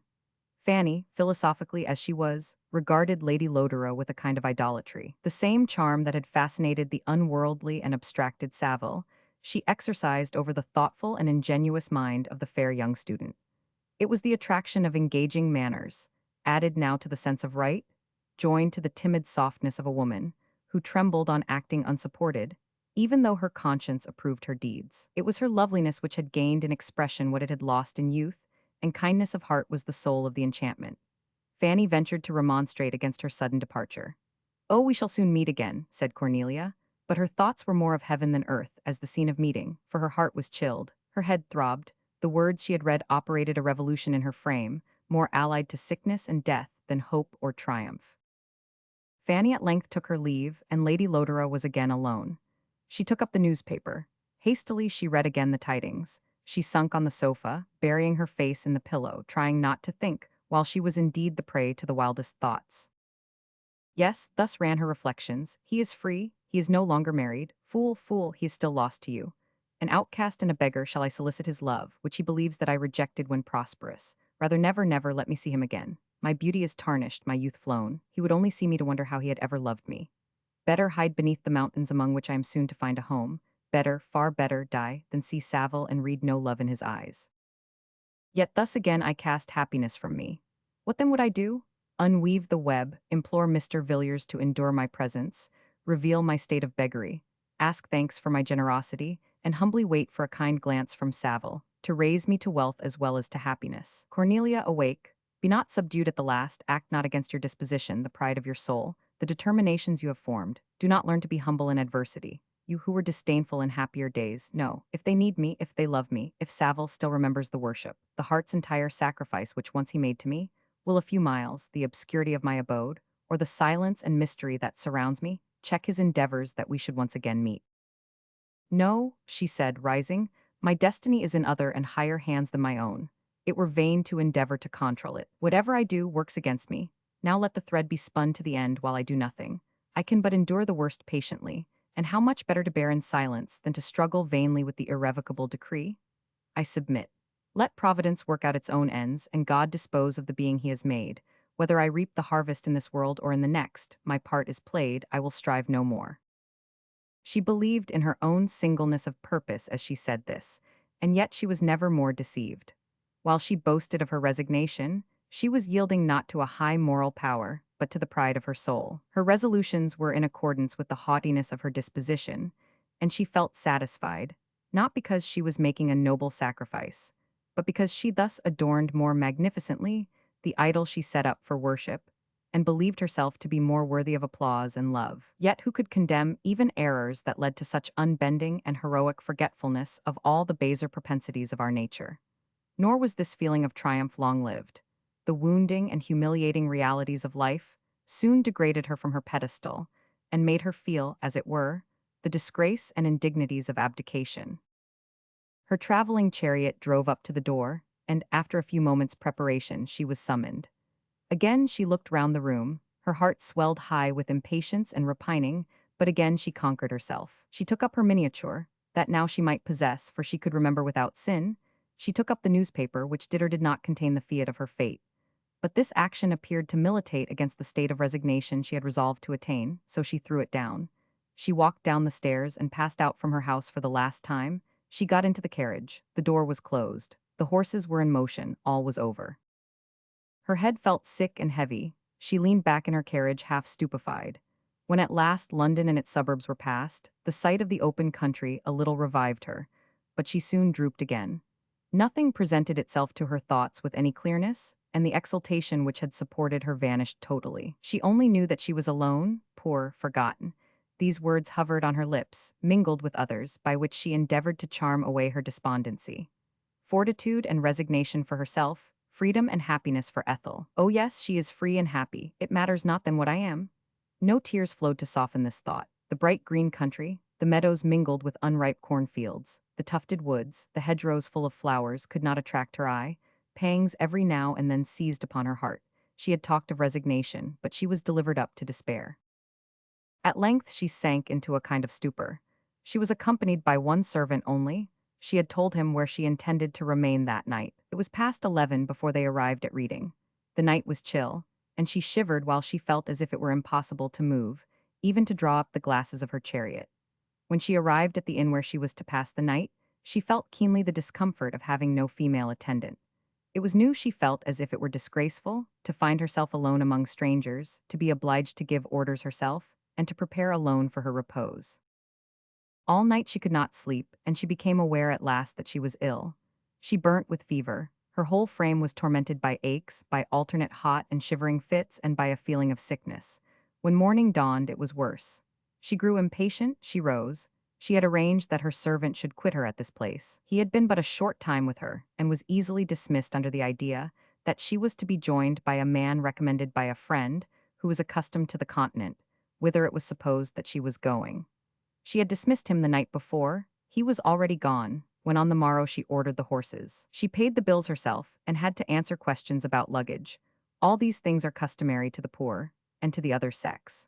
But take a high-born woman and place her in immediate contact with the rough material of the world, and see how like a sensitive plant she will shrink, close herself up and droop, and feel as if she had fallen from her native sphere into a spot unknown, ungenial, and full of storms. The illness that oppressed Lady Lodore made these natural feelings even more acute, till at last they were blunted by the same cause. She now wondered what it was that ailed her, and became terrified at the occasional wanderings that interrupted her torpor. Once or twice she wished to speak to the postboy, but her voice failed her. At length they drove up to the inn at Newbury. Fresh horses were called for, and the landlady came up to the door of the carriage to ask whether the lady had breakfasted, whether she would take anything. There was something ghastly in Lady Lodore's appearance which at once frightened the good woman and excited her compassion. She renewed her questions, which Lady Lodore had not at first heard, adding, "You seem ill, ma'am. Do take something. Had you not better alight?" "Oh yes, far better," said Cornelia, "for I think I must be very ill." The change of posture and cessation of motion a little revived her, and she began to think that she was mistaken, and that it was all nothing, and that she was well. She was conducted into the parlor of the inn, and the landlady left her to order refreshment. "How foolish I am," she thought. "This is mere fancy, there is nothing the matter with me."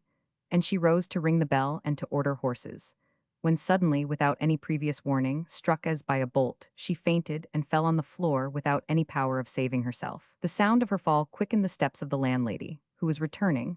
All the chambermaids were summoned, a doctor sent for, and when Lady Lodore opened her eyes she saw unknown faces about her, a strange place and voices yet stranger.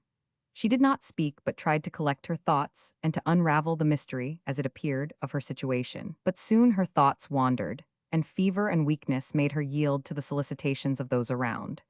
The doctor came, and could make out nothing but that she was in a high fever. He ordered her to be put to bed, and thus Savile and Ethel and all hopes and fears having vanished from her thoughts, given up to delirium and suffering, poor Lady Lodore, alone, unknown, and unattended, remained for several weeks at a country inn, under the hands of a village doctor, to recover, if God pleased, if not, to sink, unmourned and unheard of, into an untimely grave. Chapter 14. But if for me thou dost forsake some other maid, and rudely break her worshipped image from its base, to give to me the ruined place, then fare thee well, I'd rather make my bower upon some icy lake, when thawing suns begin to shine, than trust to love so false as thine. Lalla Rook. On the same day, Mr. and Mrs. Villiers left their sad dwelling to take possession of Lady Lodore's house. The generosity and kindness of her mother, such as it appeared, though she knew but the smallest portion of it, charmed Ethel.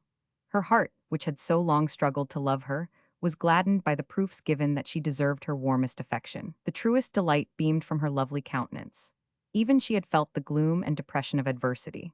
The sight of misery or vice in those around her tarnished the holy fervor with which she would otherwise have made every sacrifice for Edward's sake. There is something in this world, which even while it gives an unknown grace to rough, and hard, and mean circumstances, contaminates the beauty and harmony of the noble and exalted. Ethel had been aware of this. She dreaded its sinister influence over Villiers, and in spite of herself she pined. She had felt with a shudder that in spite of love and fortitude, a sense, chilling and depending, was creeping over her, making her feel the earth alien to her, and calling her away from the sadness of the scene around to a world bright and pure as herself. Her very despair thus dressed itself in the garb of religion, and though these visitations of melancholy only came during the absence of Villiers and were never indulged in, yet they were too natural a growth of their wretched abode to be easily or entirely dismissed. Even now that she was restored to the fairer scenes of life, compassion for the unfortunate beings she quitted haunted her, and her feelings were too keenly alive to the miseries which her fellow creatures suffered, to permit her to be relieved from all pain by her own exemption. She turned from such reflections to the image of her dear, kind mother with delight. The roof that sheltered her was hallowed as hers. All the blessings of life which she enjoyed came to her from the same source as life itself.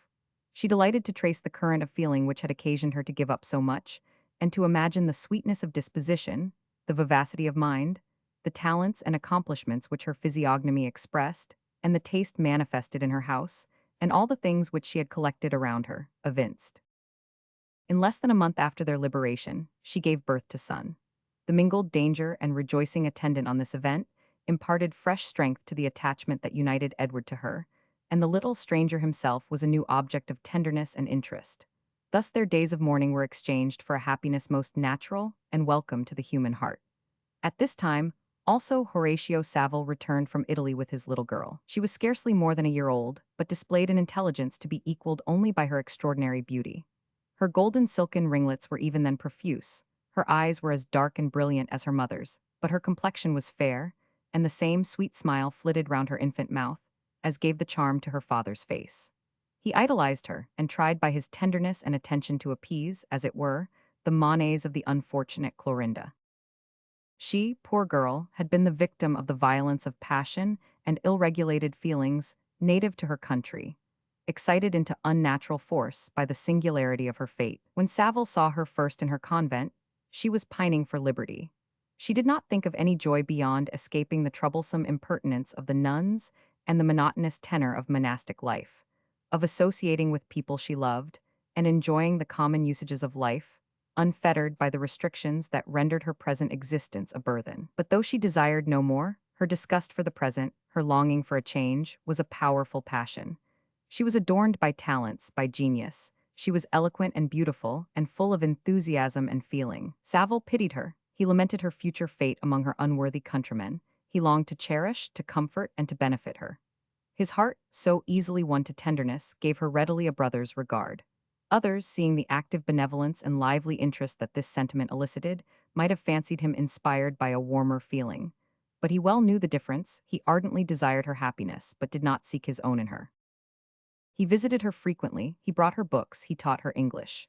They were allowed to meet daily in the parlor of the convent, in the presence of a female attendant, and his admiration of her talents, her imagination, her ardent comprehensive mind, increased on every interview. They talked of literature, the poets, the arts. Clorinda sang to him, and her fine voice, cultivated by the nicest art, was a source of deep pleasure and pain to her auditor. His sensibility was awakened by the tones of love and rapture, sensibility, not alas, for her who sang, but for the false and absent. While listening, his fancy recalled Lady Lodore's image, the hopes she had inspired, the rapture he had felt in her presence. The warm vivifying effect her voice and looks had on him were remembered, and his heart sank within him to think that all this sweetness was deceptive, fleeting, lost. Once, overcome by these thoughts, he resolved to return suddenly to England, to make one effort more to exchange unendurable wretchedness for the most transporting happiness. Absence from Cornelia, to the joy of pouring out the overflowing sentiments of his heart at her feet. While indulging in this idea, a letter from his sister Lucy caused a painful revulsion. She painted the woman of the world given up to ambition and fashion, rejoicing in his departure, and waiting only the moment when she might with decency become the wife of another. Saville was almost maddened. He did not visit Clorinda for 3 days. She received him, when at last he came, without reproach but with transport. She saw that sadness, even sickness, dimmed his eye. She soothed him, she hung over him with fondness, she sung to him her sweetest, softest airs. His heart melted, a tear stole from his eye. Clorinda saw his emotion. It excited hers. Her Neapolitan vivacity was not restrained by shame nor fear. She spoke of her love for him with the vehemence she felt, and youth and beauty hallowed the frankness and energy of her expressions. Saville was touched and pleased. He left her to meditate on this new state of things, for free from passion himself, he had never suspected the growth of it in her heart. He reflected on all her admirable qualities, and the pity it was that they should be cast at the feet of one of her own unrefined, uneducated countrymen, who would be incapable of appreciating her talents, even her love, so that at last she would herself become degraded and sink into that system of depravity which makes a prey of all that is lovely or noble in our nature. He could save her, she loved him, and he could save her. Lost as he was to real happiness, it were to approximate to it if he consecrated his life to her welfare. Yet he would not deceive her. The excess of love which she bestowed demanded a return which he could not give. She must choose whether, such as he were worth accepting. Actuated by a sense of justice, he opened his heart to her without disguise. He told her of his ill-fated attachment to another, of his self-banishment and misery. He declared his real and earnest affection for her, his desire to rescue her from her present fate, and to devote his life to her. Clorinda scarcely heard what he said. She felt only that she might become his, that he would marry her. Her rapture was undisguised, and he enjoyed the felicity of believing that one so lovely and excellent would at once owe every blessing of life to him, and that the knowledge of this must ensure his own content. The consent of her parents was easily yielded. The Pope is always ready to grant a dispensation to a Catholic wife marrying a Protestant husband. The wedding speedily took place, and Saville became her husband. Their mutual torments now began. Horatio was a man of high and unshrinking principle. He never permitted himself to think of Lady Lodore, and the warmth and tenderness of his heart led him to attach himself truly and affectionately to his wife. But this did not suffice for the Neapolitan. Her marriage withdrew the veil of life. She imagined that she distinguished the real from the fictitious, but her new sense of discernment was the source of torture. She desired to be loved as she loved. She insisted that her rival should be hated. She was shaken by continual tempests of jealousy, and the violence of her temper, restrained by no reserve of disposition, displayed itself frightfully. Savile reasoned, reproached, reprehended without any avail, except that when her violence had passed its crisis, she repented and wept and besought forgiveness. Ethel's visit had been a blow hard to bear. She was the daughter of her whom Savile loved, whom he regretted, on whom he expended that passion and idolatry, to attain which she would have endured the most dreadful tortures.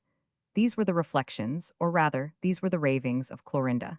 She had never been so furious in her jealousy, or so frequent in her fits of passion, as during the visit of the unconscious and gentle Ethel.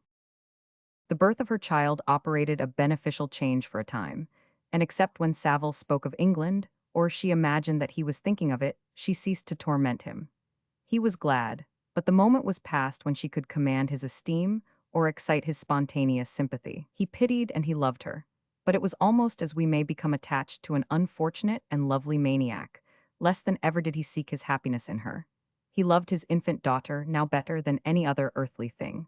Clorinda rejoiced in this tie, though she soon grew jealous even of her own child.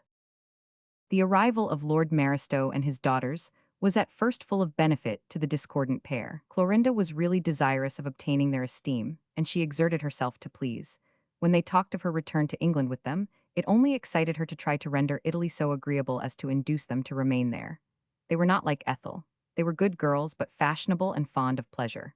Clorinda devised 1,000 amusements, concerts, tableaux, the masquerades of the carnival, were all put in requisition. They carried their zeal for amusement so far as to take up their abode for a day or two at Pompeii, feigning to be its ancient inhabitants, and, bringing the corps operatique to their aid, got up Rossini's opera of the Ultimi Giorni di Pompeii among the ruins, ending their masquerade by mimic eruption.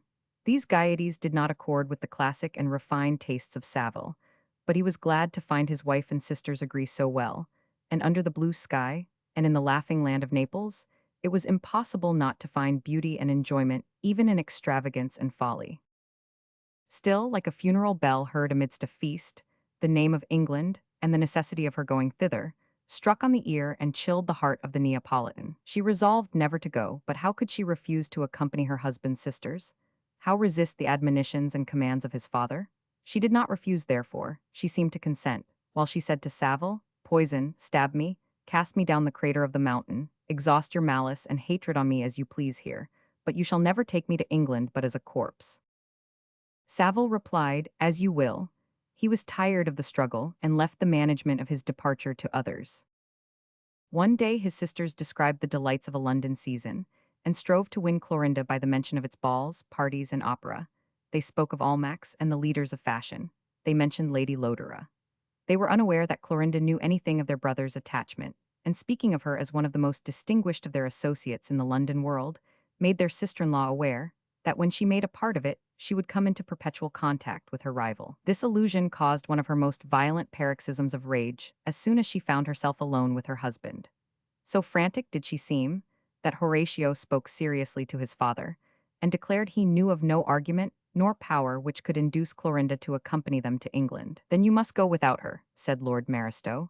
"Your career, your family, your country must not be sacrificed to her unreasonable folly." And then, wholly unaware of the character of the person with whom he had to deal, he repeated the same thing to Clorinda.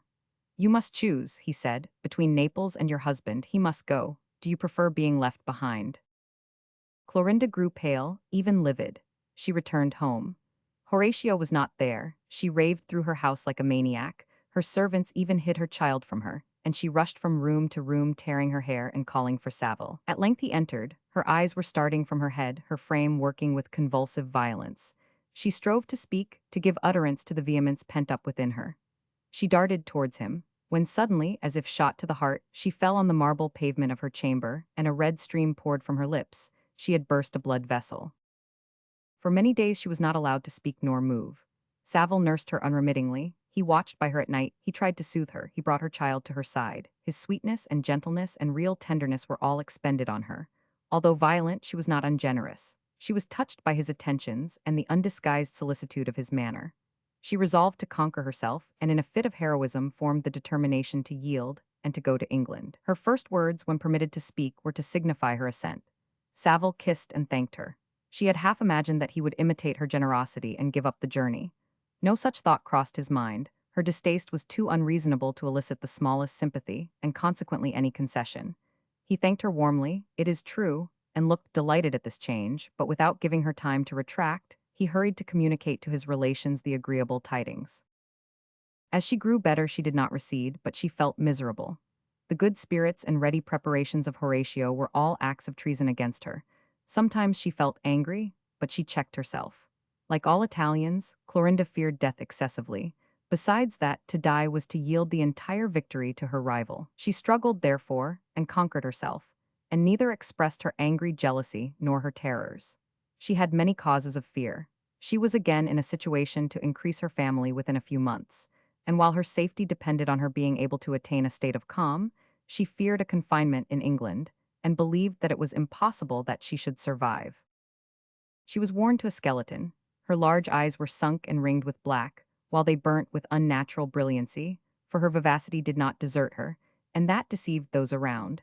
They fancied that she was convalescent and would soon recover strength and good looks, while she nourished a deep sense of wrong for the slight attention paid to her sufferings. She wept over herself and her friendless state. Her husband was not her friend, for he was not her countryman. And full as Savile was of generous sympathy and kindliness for all, the idea of returning to England, to his home and friends, to the stirring scenes of life, and the society of those who loved literature and were endowed with the spirit of liberal inquiry and manly habits of thinking, so absorbed and delighted him that he could only thank Clorinda again and again, caress her, and entreat her to get well that she might share his pleasures. His words chilled her, and she shrunk from his caresses. He is thinking of her, and of seeing her again, she thought. She did him the most flagrant injustice. Savile was a man of high and firm principle, and had he been aware of any latent weakness, of any emotion allied to the master passion of his soul, he would have conquered it or have fled from the temptation. He never thought less of Lady Lodore than now. The unwonted gentleness and concessions of his wife, his love for his child, and the presence of his father and dear sisters dissipated his regrets. His conscience was wholly at ease, and he was happy. Clorinda dared not complain to her English relatives, but she listened to the lamentations of her Neapolitan friends with a luxury of woe. They mourned over her as if she were going to visit another sphere. They pointed out the little island on a map, and seated far off as it was amidst the northern sea, night and storms, they averred, perpetually brooded over it, while from the shape of the earth they absolutely proved that it was impossible to get there. It is true that Lord Maristow and his daughters and Savile himself had come thence. That was nothing. It was easy to come away. You see, they said, the earth slopes down and the sun is before them, but when they have to go back, it is quite another affair. The Alps rise and the sea boils over and they have to toil up the wall of the world itself into winter and darkness. It is tempting God to go there. Oh, stay, Clorinda, stay in sunny Italy. Orazio will return. Do not go to die in that miserable birthplace of night and frost. Clorinda wept yet more bitterly over her hard fate and the impossibility of yielding to their wishes. Would to God, she thought, I could abandon the ingrate and let him go far from Italy and Clorinda to die in his wretched country. Would I could forget, hate, desert him. Ah, why do I idolize one born in that chilly land, where love and passion are unknown or despised? At length the day arrived when they left Naples. It was the month of May, and very warm. No imagination could paint the glorious beauty of this country of enchantment on the completion of spring, before the heats of summer had withered its freshness. The sparkling waves of the blue Mediterranean encircled the land, and contrasted with its hues. The rich foliage of the trees, the festooning of the luxuriant vines, and the abundant vegetation which sprung fresh from the soil, decorating the rocks and mantling the earth with flowers and verdure, were all in the very prime and blossoming of beauty. The sisters of Savile expressed their admiration in warm and enthusiastic terms. The words trembled on poor Clorinda's lips. She was about to say, why then desert this land of bliss? But Horatio spoke instead. It is splendid, I own, and once I felt all that you express. Now a path along a grassy field, a hedgerow, a copse with a rill murmuring through it, a white cottage with simple palings enclosing a flower garden, the spire of a country church rising from among a tuft of elms, the the skies all shadowy with soft clouds, and the homesteads of a happy, thriving peasantry. These are the things I sigh for. A true English home scene seems to me 1,000 times more beautiful, as it must be 1,000 times dearer than the garish, showy splendor of Naples. Clorinda's thoughts crept back into her chilled heart. Large teardrops rose in her eyes, but she concealed them, and shrinking into a corner of the carriage, she felt more lonely and deserted than she would have done among strangers who had loved Italy and participated in her feelings. They arrived at the inn called the Villa di Cicerone, at the Mola di Gita. All the beauty of the most beautiful part of the peninsula seems concentrated in that enchanting spot. The perfume of orange flowers filled the air. The sea was at their feet, the vine-clad hills around. All this excess of loveliness only added to the unutterable misery of the Neapolitan girl. Her companions talked and laughed, while she felt her frame convulsed by internal combats and the unwanted command she exercised over her habitual vehemence. Horatio conversed gaily with his sisters, till catching a glimpse of the pale face of his wretched wife, her mournful eyes and wasted cheeks, he drew near her. "You are fatigued, dearest Clorinda," he said. "Will you not go to rest?" He said this in a tender, caressing tone, but she felt, he wants to send me away, to get rid even of the sight of me. But he sat down by her, and perceiving her dejection, and guessing partly at its cause, he soothed her, and talked of their return to her native land, and cheered her by expressions of gratitude for the sacrifice she was making. Her heart began to soften, and her tears to flow more freely, when a man entered, such as haunt the inns in Italy, and watch for the arrival of rich strangers to make profit in various ways out of them. This man had a small picture for sale, which he declared to be an original Carlo Dolce. It was the head of a seraph painted on copper. It was probably a copy, but it was beautifully executed. Besides the depth of color and grace of design, there was something singularly beautiful in the expression of the countenance portrayed. It symbolized happiness and love. A beaming softness animated the whole face. A perfect joy, an ineffable radiance shone out of it. Clorinda took it in her hand. The representation of heartfelt gladness increased her self-pity. She was turning towards her husband with a reproachful look, thinking, "Such smiles you have banished from my face forever," when Sophia Saville, who was looking over her shoulder, exclaimed, "What an extraordinary resemblance! There was never anything so like." "Who, what?" asked her sister. "It is Lady Lodore herself," replied Sophia, her eyes, her mouth, her very smile. Lucy gave a quick glance towards her brother. Horatio involuntarily stepped forward to look, and then as hastily drew back. Clorinda saw it all. She put down the picture and left the room. She could not stay, she could not speak. She knew not what she felt, but that a fiery torture was eating into her, and she must fly, she knew not whither. Saville was pained. He hesitated what to do or say, so he remained. Supper was brought in, and Clorinda not appearing, it was supposed that she had retired to rest. In about an hour and a half after, Horatio went into her room, and to his horror beheld her stretched upon the cold bricks of the chamber, senseless. The moonbeams rested on her pale face, which bore the hues of death.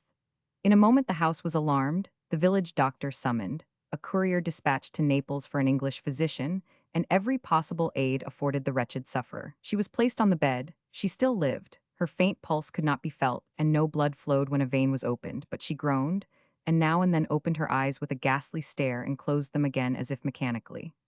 All was horror and despair. No help, no resource presented itself. They hung round her, they listened to her groans with terror, and yet they were the only signs of life that disturbed her death-like state. At last, soon after the dawn of day, she became convulsed, her pulse fluttered, and blood flowed from her wounded arm. In about an hour from this time she gave birth to a dead child. After this she grew calmer and fainter. The physician arrived, but she was past mortal cure. She never opened her eyes more, nor spoke, nor gave any token of consciousness. By degrees her groans ceased, and she faded into death, the slender manifestations of lingering vitality gradually decreasing till all was still and cold. After an hour or two her face resumed its loveliness, pale and wasted as it was. She seemed to sleep, and none could regret that repose possessed that heart, which had been alive only to the deadliest throes of unhappy passion. Yet Saville did more than regret. He mourned her sincerely and deeply. He accused himself of hard-heartedness. He remembered what she was when he had first seen her. How full of animation, beauty, and love. He did not remember that she had perished the victim of uncontrolled passion. He felt that she was his victim. He would have given worlds to restore her to life and enjoyment. What was a residence in England, the promises of ambition, the pleasures of his native land, all that he could feel or know, compared to the existence of one so young, so blessed with heaven's choicest gifts of mind and person? She was his victim, and he could never forgive himself. For his father's and sister's sake, he subdued the expression of his grief, for they also loved Clorinda and were struck with sorrow at the sudden catastrophe. His strong mind, also, before long, mastered the false view he had taken of the cause of her death. He lamented her deeply, but he did not give way to unavailing remorse, which was founded on his sensibility, and not on any just cause for repentance. He turned all his thoughts to repairing her errors, rather than his own, by cherishing her child with redoubled fondness. The little girl was too young to feel her loss. She had always loved her father, and now she clung to his bosom and pressed her infant lips to his cheek, and by her playfulness and caresses repaid him for the tenderness that he lavished on her. After some weeks spent in the north of Italy, he returned to England with her. Lord Maristow and his daughters were already there, and had gone to Maristow Castle. Saville took up his abode with his cousin Villiers. His situation was new and strange. He found himself in the very abode of the dreaded Cornelia, yet she was away, unheard of, almost, it seemed, forgotten. Did he think of her as he saw the traces of bygone scenes around? He played with his child. He secluded himself among his books. He talked with Ethel of what had happened since their parting, and reproached Villiers bitterly for not having applied to him in his distress. But a kind of spell sealed the lips of each, and Lady Lodore, who was the living spirit of the scene around, the creator of its peace and happiness, seemed to have passed away from the memory of all. It was in appearance only. Not an hour, not a minute of the day passed, that did not bring her idea to their minds, and Saville and Ethel each longed for the word to be uttered by either, which would permit them to give expression to the thoughts that so entirely possessed them. Chapter 15. The music of man's fair composition best accords, when 'tis in consort, not in single strains. My heart has been untuned these many months, wanting her presence in whose equal love true harmony consisted. Ford. At the beginning of September, the whole party assembled at Maristow Castle. Even Mrs. Elizabeth Fitzhenry was among the guests. She had not visited Ethel in London, because she would not enter Lady Lodore's house, but she had the true spinster's desire of seeing the baby, and thus overcame her reluctance to quitting Longfield for a few weeks.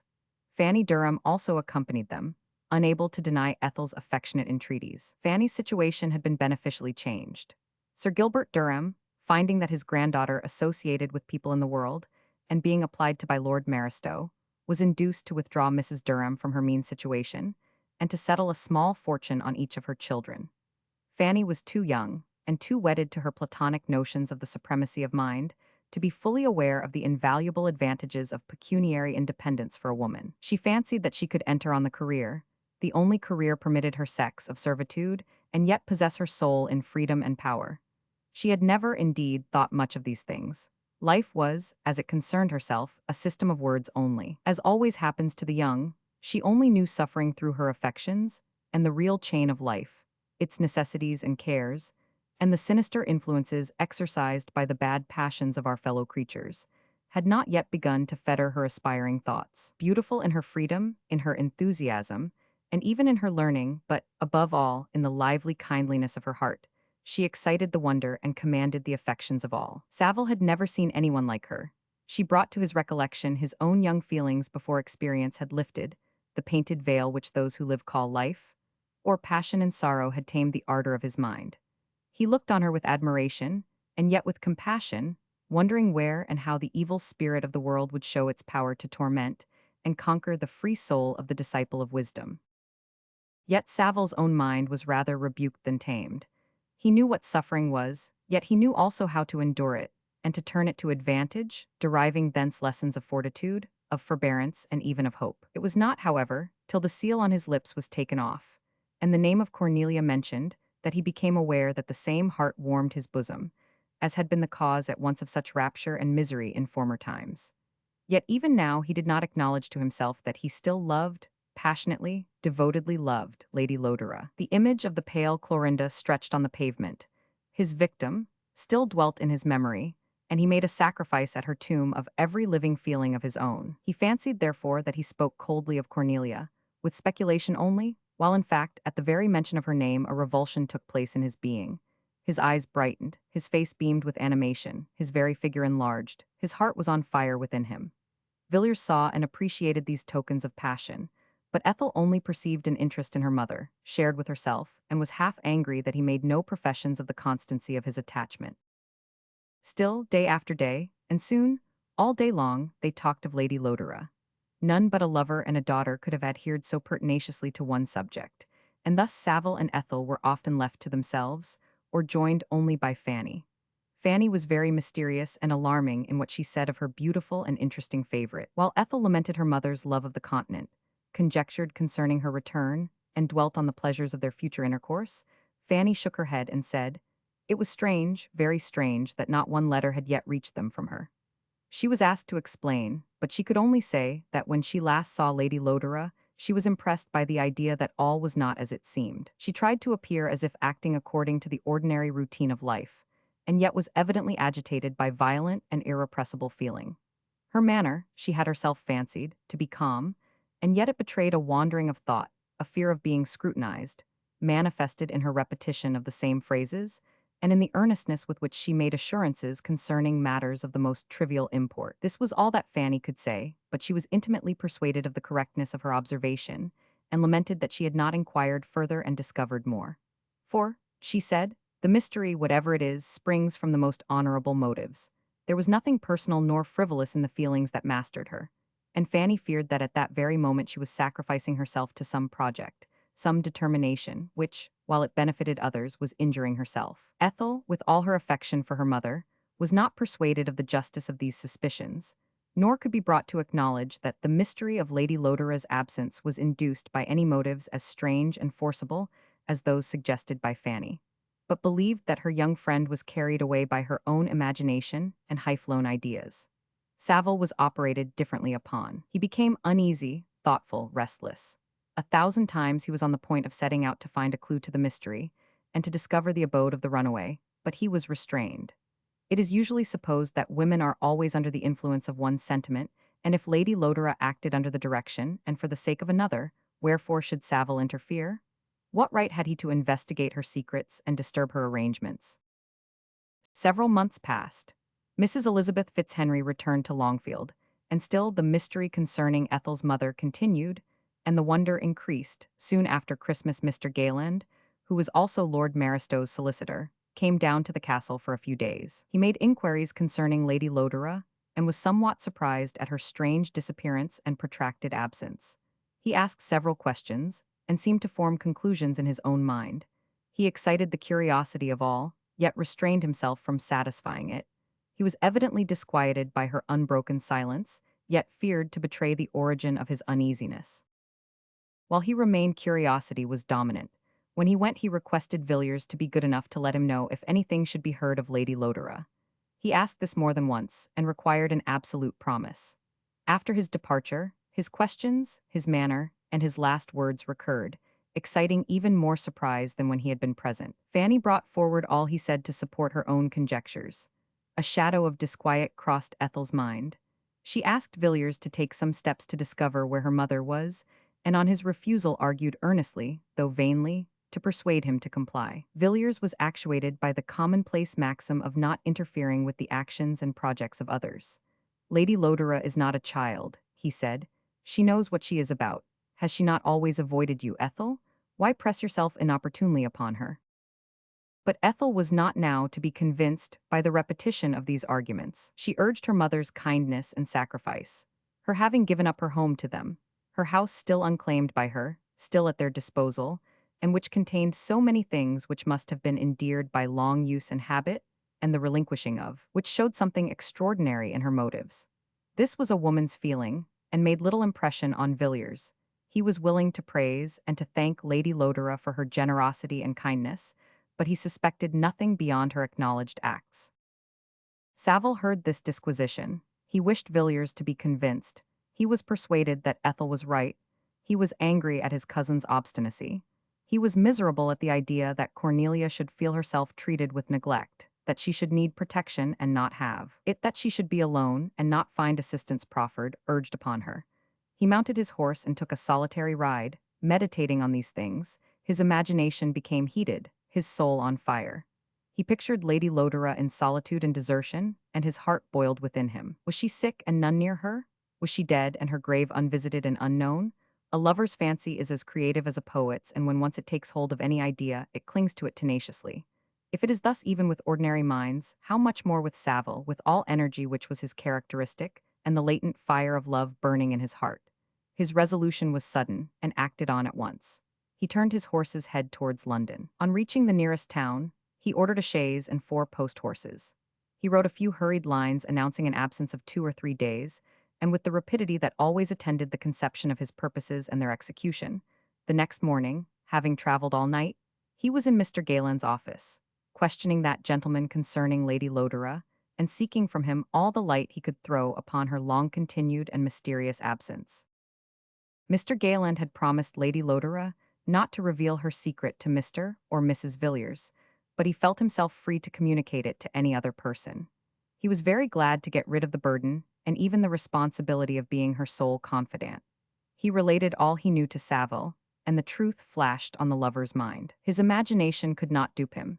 He could conceive, and therefore believe in her generosity, her magnanimity. He had before, in some degree, divined the greatness of mind of which Lady Lodore was capable, though as far as regarded himself, her pride and his modesty had deceived him. Now he became at once aware that Cornelia had beggared herself for Ethel's sake. She had disposed of her jointure, given up the residue of her income, and wandered away, poor and alone, to avoid the discovery of the extent and consequences of her sacrifices. Saville left Mr. Galen's office with a bursting and a burning heart. At once he paid a warm tribute of admiration to her virtues, and acknowledged to himself his own passionate love. It became a duty in his eyes to respect, revere, adore one so generous and noble. He was proud of the selection his heart had made, and of his constancy. My own Cornelia, such was his reverie. How express your merit and the admiration it deserves? Other people talk of generosity, and friendship, and parental affection, but you manifest a visible image of these things, and while others theorize, you embody in your actions all that can be imagined of glorious and angelic. He congratulated himself on being able to return to the genuine sentiments of his heart, and in finding reality give sanction to the idolatry of his soul. He longed to pour out his feelings at her feet, and to plead the cause of his fidelity and affection, to read in her eyes whether she would see a reward for her sufferings in his attachment. Where was she to receive his protestations and vows? He half forgot in the fervor of his feelings that he knew not whither she had retreated, nor possessed any clue whereby to find her. He returned to Mr. Galen to inquire from him, but he could tell nothing. He went to her house and questioned the servants. They remembered nothings. At last he found her maid and learnt from her, where she was accustomed to hire her post-horses. This was all the information at which he could arrive. Going to Newman's, with some difficulty he found the postboy, who remembered driving her. By his means he traced her to Reading, but here all clue was lost. The inn to which she had gone had passed into other hands, and no one knew anything about the arrivals and departures of the preceding summer. He made various perquisitions, and lighted by chance on the servant she had taken with her to Reading, and there dismissed. From what he said, and a variety of other circumstances, he became convinced that she had gone abroad. He searched the foreign passport office, and found that one had been taken out at the French ambassador's in the month of April, by a Mrs. Fitzhenry. He persuaded himself that this was proof that she had gone to Paris. It was most probable that, impoverished as she was, and desirous of concealing her altered situation, that she should, as Lodore had formerly done, dismiss a title which would at once encumber and betray her. He immediately resolved to cross to France, and yet for a moment he hesitated, and reflected on what it was best to do. He had given no intimation of his proceedings to his cousin, and they were unaware that his journey was connected with Lady Lodore. He had a lover's wish to find her himself to be the only source of consolation, the only mediator to restore her to her daughter and to happiness. But his fruitless attempts at discovery made him see that his wishes were not to be effected easily. He felt that he ought to communicate all he knew to his cousins, and even to ensure their assistance in his researches. Before going abroad, therefore, he returned to Maristow Castle. He arrived late in the evening. Lord Maristow and his daughters were gone out to dinner. The 3 persons whom Saville especially wished to see alone occupied the drawing-room. Edward was writing to his father, who had advised him, now that he had a son, entirely to cut off the entail and mortgage a great part of the property. It was a distasteful task to answer the suggestions of unprincipled selfishness. While he was thus occupied, Ethel had taken from her desk her mother's last letter, and was reading it again and again, weighing every syllable and endeavoring to discover a hidden meaning. She went over to the sofa on which Fanny was sitting, to communicate to her a new idea that had struck her. The studious girl had got into a corner with her Cicero, and was reading the Tusculan questions, which she readily laid aside to enter on a subject so deeply interesting. Savile opened the door and appeared most unexpectedly among them. His manner was eager and abrupt, and the first words he uttered were, "I am come to disturb you all, and to beg of you to return to London. No time must be lost. Can you go tomorrow?" "Certainly," said Villiers, "if you wish it." "But why?" asked Ethel. "You have found Lady Lodore," exclaimed Fanny. "You are dreaming, Fanny," said Ethel. "You see Horace shakes his head. But if we go tomorrow, yet rest tonight. You are fatigued, pale, and ill, Horace. You have been exerting yourself too much. Explain your wishes, but take repose and refreshment." Savile was in too excited a state to think of either. He repelled Ethel's feminine offers till he had related his story. His listeners heard him with amazement. Villiers's cheeks glowed with shame, partly at the injustice of his former conduct, partly at being the object of so much sacrifice and beneficence on the part of his mother-in-law. Fanny's color also heightened. She clasped her hands in delight, mingling various exclamations with Savile's story. "Did I not say so? I was sure of it. If you had seen her when I did, on the day of her going away, you would have been as certain as I." Ethel wept in silence. Her heart was touched to the core, the remorse of love awakened in it. How cold and ungrateful had been all her actions. Engrossed by her love for her husband, she had bestowed no sympathy, made no demonstrations towards her mother. The false shame and Edward's oft-repeated arguments which had kept her back vanished from her mind. She reproached herself bitterly for lukewarmness and neglect. She yearned to show her repentance, to seek forgiveness, to express, however feebly, her sense of her mother's angelic goodness. Her tears flowed to think of these things, and that her mother was away, poor and alone, believing herself wronged in all their thoughts, resenting perhaps their unkindness, mourning over the ingratitude of her child. When the first burst of feeling was over, they discussed their future proceedings. Savile communicated his discoveries and his plan of crossing to France. Villiers was as eager as his cousin to exert himself actively in the pursuit. His ingenuous and feeling mind was struck by his injustice, and he was earnest in his wish to atone for the past, and to recompense her, if possible, for her sacrifices. As everyone is apt to do with regard to the ideas of others, he was not satisfied with his cousin's efforts or conclusions. He thought more questions might be asked, more learnt at the inns on the route which Lady Lodore had taken. The passport Savile had imagined to be hers was taken out for Dover. Reading was far removed from any road to Kent. They argued this. Horatio was not convinced, but while he was bent on proceeding to Paris, Edward resolved to visit Reading, to examine the neighborhood, to requestion the servants, to put on foot a system of inquiry which must in the end assure them whether she was still in the kingdom. It was at once resolved that on the morrow they should go to London. Thither they accordingly went. They repaired to Lady Lodore's house. Savile on the next morning departed for France, and a letter soon reached them from him, saying that he felt persuaded that the Mrs. Fitzhenry was Lady Lodore, and that he should pursue his way with all speed to Paris.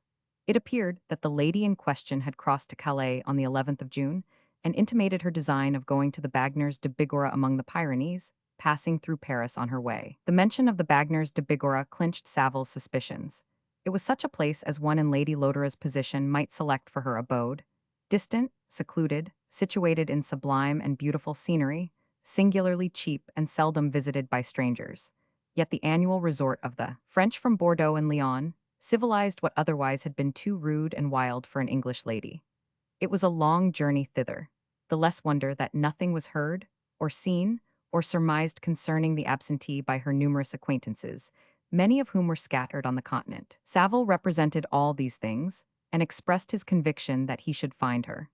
His letter was brief, for he was hurried, and he felt that it were better to say nothing than to express imperfectly the conflicting emotions alive in his heart. "My life seems a dream," he said at the conclusion of his letter, "a long, painful dream since last I saw her. I awake, she is not here, I go to seek her. My actions have that single scope, my thoughts tend to that aim only. I go to find her, to restore her to Ethel. If I succeed in bestowing this happiness on her, I shall have my reward, and whatever happens, no selfish regret shall tarnish my delight." He urged Villiers, meanwhile, not to rely too entirely on the conviction so strong in himself, but to pursue his plan of discovery with vigor. Villiers needed no spur. His eagerness was fully alive. He could not rest till he had rescued his mother-in-law from solitude and obscurity. He visited Reading. He extended his inquiries to Newbury. Here more light broke in on his researches. He heard of Lady Lodore's illness, of her having resided for several months at a villa in the neighborhood, while slowly recovering from a fever by which for a long time her life had been endangered. He heard also of her departure, her return to London. Then again, all was obscurity. The innkeepers and letters of post-horses in London were all visited in vain. The mystery became as impenetrable as ever. It seemed most probable that she was living in some obscure part of the metropolis. Ethel's heart sunk within her at the thought. Edward wrote to Savile to communicate this intelligence, which put an end to the idea of her being in France, but he was already gone on to Bagners. He himself perambulated London and its outskirts, but all in vain. The very thought that she should be residing in a place so sad, nay, so humiliating, without one gilding circumstance to solace poverty and obscurity, was unspeakably painful both to Villiers and his wife. Ethel thought of her own abode in Duke Street during her husband's absence, and how miserable and forlorn it had been. She now wept bitterly over her mother's fate. Even Fanny's philosophy could not afford consolation for these ideas. An accident, however, gave a new turn to their conjectures. In the drawer of a work table, Ethel found an advertisement cut out of a newspaper, setting forth the merits of a cottage to be let near Rhyaider Gowy in Radnorshire, and with this, a letter from the agent at Rhyaider, dated the 13th of May, in answer to inquiries concerning the rent and particulars. The letter intimated that if the account gave satisfaction, the writer would get the cottage prepared for the tenant immediately, and the lady might take possession at the time mentioned, on the 1st of June. The day after finding this letter, Villiers set out for Wales. But first he persuaded Ethel to spend the interval of his absence at Longfield. She had lately fretted much concerning her mother, and as she was still nursing her baby, Edward became uneasy at her pale cheeks and thinness. Ethel was anxious to preserve her health for her child.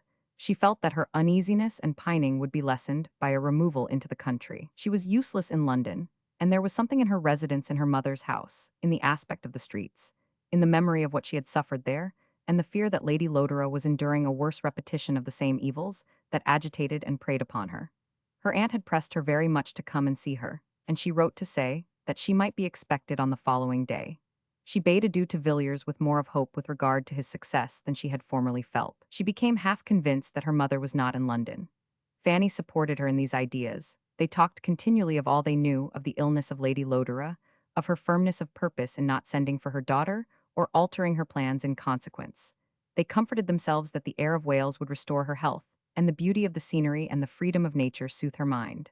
They were full of hope, of more of expectation. Ethel, indeed, had at one time proposed accompanying her husband, but she yielded to his entreaties and to the fear suggested that she might injure her child's health. Villiers's motions would be more prompt without her. They separated. Ethel wrote to Savile a letter to find him at Paris, containing an account of their new discoveries, and then prepared for her journey to Essex with Fanny, her baby, and the beautiful little Clorinda Savile, who had been left under her care, on the following day. Chapter 16. I am not one who much or oft delights to season my friends with personal talk, of friends who live within an easy walk, or neighbors daily, weekly in my sight, and for my chance acquaintance, ladies bright, sons, mothers, maidens withering on the stalk. These all wear out of me, like forms with chalk, painted on rich men's floors for one feast night. Wordsworth.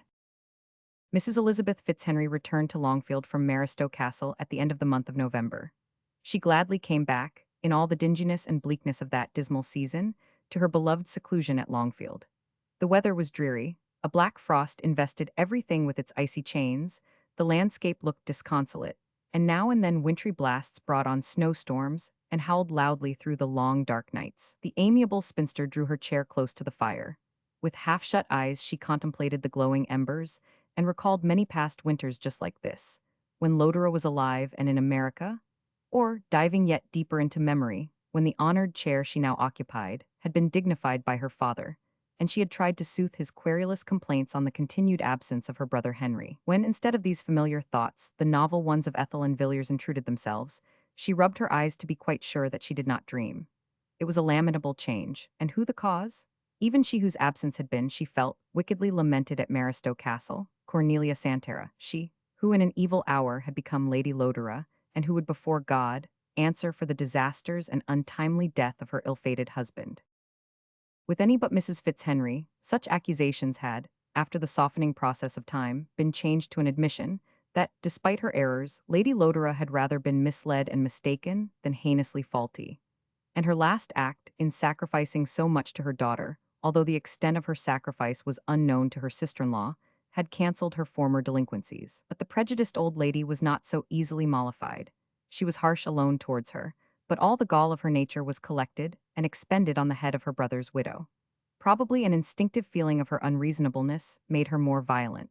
Her language was bitter whenever she alluded to her. She rejoiced at her absence, and instead of entering into Ethel's gratitude and impatience, she fervently prayed that she might never appear on the scene again.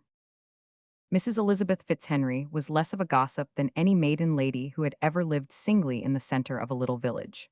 Her heart was full of the dead and the absent, of past events, and their long train of consequences, so that the history of the inhabitants of her village possessed no charm for her. If anyone among them suffered from misfortune, she endeavored to relieve them, and if any died, she lamented, moralized on the passage of time, and talked of Lodore's death.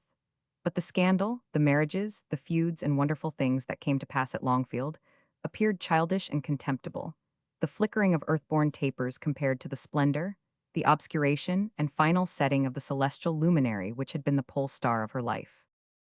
It was from this reason that Mrs. Fitzhenry had not heard of the lady who lodged at Dame Nixon's cottage, in the Vale of Bowling, till the time when, after having exhausted the curiosity of Longfield, she was almost forgotten. The lady, she was known by no other name, had arrived in the town during Mrs. Fitzhenry's visit to Maristow Castle.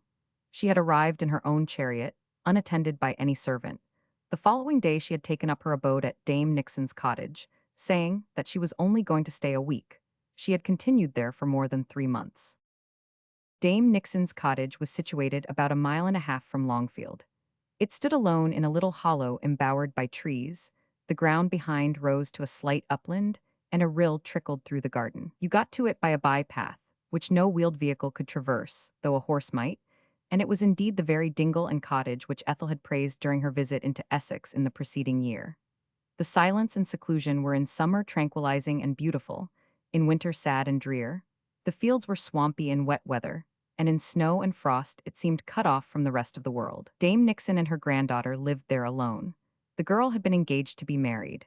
Her lover jilted her and wedded a richer bride. The story is so old that it is to be wondered that women have not ceased to lament so common an occurrence. Poor Margaret was, on the contrary, struck to the heart. She despised herself for being unable to preserve her lover's affections, rather than the deceiver for his infidelity. She neglected her personal appearance, nor ever showed herself among her former companions, except to support her grandmother to church. Her false lover sat in the adjoining pew. She fixed her eyes on her prayer book during the service, and on the ground as she went away. She did not wish him to see the change which his faithlessness had wrought, for surely it would afflict him. Once there had not bloomed a fresher or gayer rose in the fields of Essex. Now she had grown thin and pale. Her young light step had become slow and heavy. Sickness and sorrow made her eyes hollow and her cheeks sunken. She avoided everyone, devoting herself to attendance on her grandmother. Dame Nixon was nearly doting. Life was ebbing fast from her old frame. Her best pleasure was to sun herself in the garden in summer, or to bask before the winter's fire. While enjoying these delights, her dimmed eyes brightened, and a smile wreathed her withered lips. She said, "Ah, this is comfortable," while her broken-hearted grandchild envied a state of being which could content itself with mere animal enjoyment. They were very poor. Margaret had to work hard, but the thoughts of the head, or at least the feelings of the heart, need not wait on the labor of the hands. The Sunday visit to church kept alive her pain. Her very prayers were bitter, breath close to the deceiver, and her who had usurped her happiness. The memory and anticipation haunted her through the week. She was often blinded by tears as she patiently pursued her household duties or her toil in their little garden. Her hands were hardened with work, her throat, her face sunburnt, but exercise and occupation did not prevent her from wasting away, or her cheek from becoming sunk and wan. Dame Nixon's cottage was poor but roomy. Some years before, a gentleman from London had, in a freak, hired 2 rooms in it and furnished them. Since then she had sometimes let them, and now they were occupied by the stranger lady. At first all 3 of the inhabitants appeared each Sunday at church. The lady was dressed in spotless and simple white, and so closely veiled that no one could see her face. Of course she was beautiful. Soon after Mrs. Elizabeth's return from Maristow Castle, it was discovered that first the lady stayed away, and soon, that the whole party absented themselves on Sunday. And as this defalcation demanded inquiry, it was discovered that a pony chaise took them 3 miles off to the church of the nearest village. This was a singular and yet a beneficial change. The false swain must rejoice at losing sight of the memento of his sin, and Margaret would certainly pray with a freer heart when she no longer shrunk from his gaze and that of his wife. It was not until the end of January that Mrs. Elizabeth heard of the lady. It was not till the beginning of February that she asked a single question about her. In January, passing the inn-yard, the curate's wife, who was walking with her, said, "There is the chariot belonging to the lady who lodges at Dame Nixon's cottage. I wonder who she is. The arms are painted out." "Ah, Dame Nixon has a lodger then. That is a good thing, it will help her through the winter. I have not seen her or her daughter at church lately."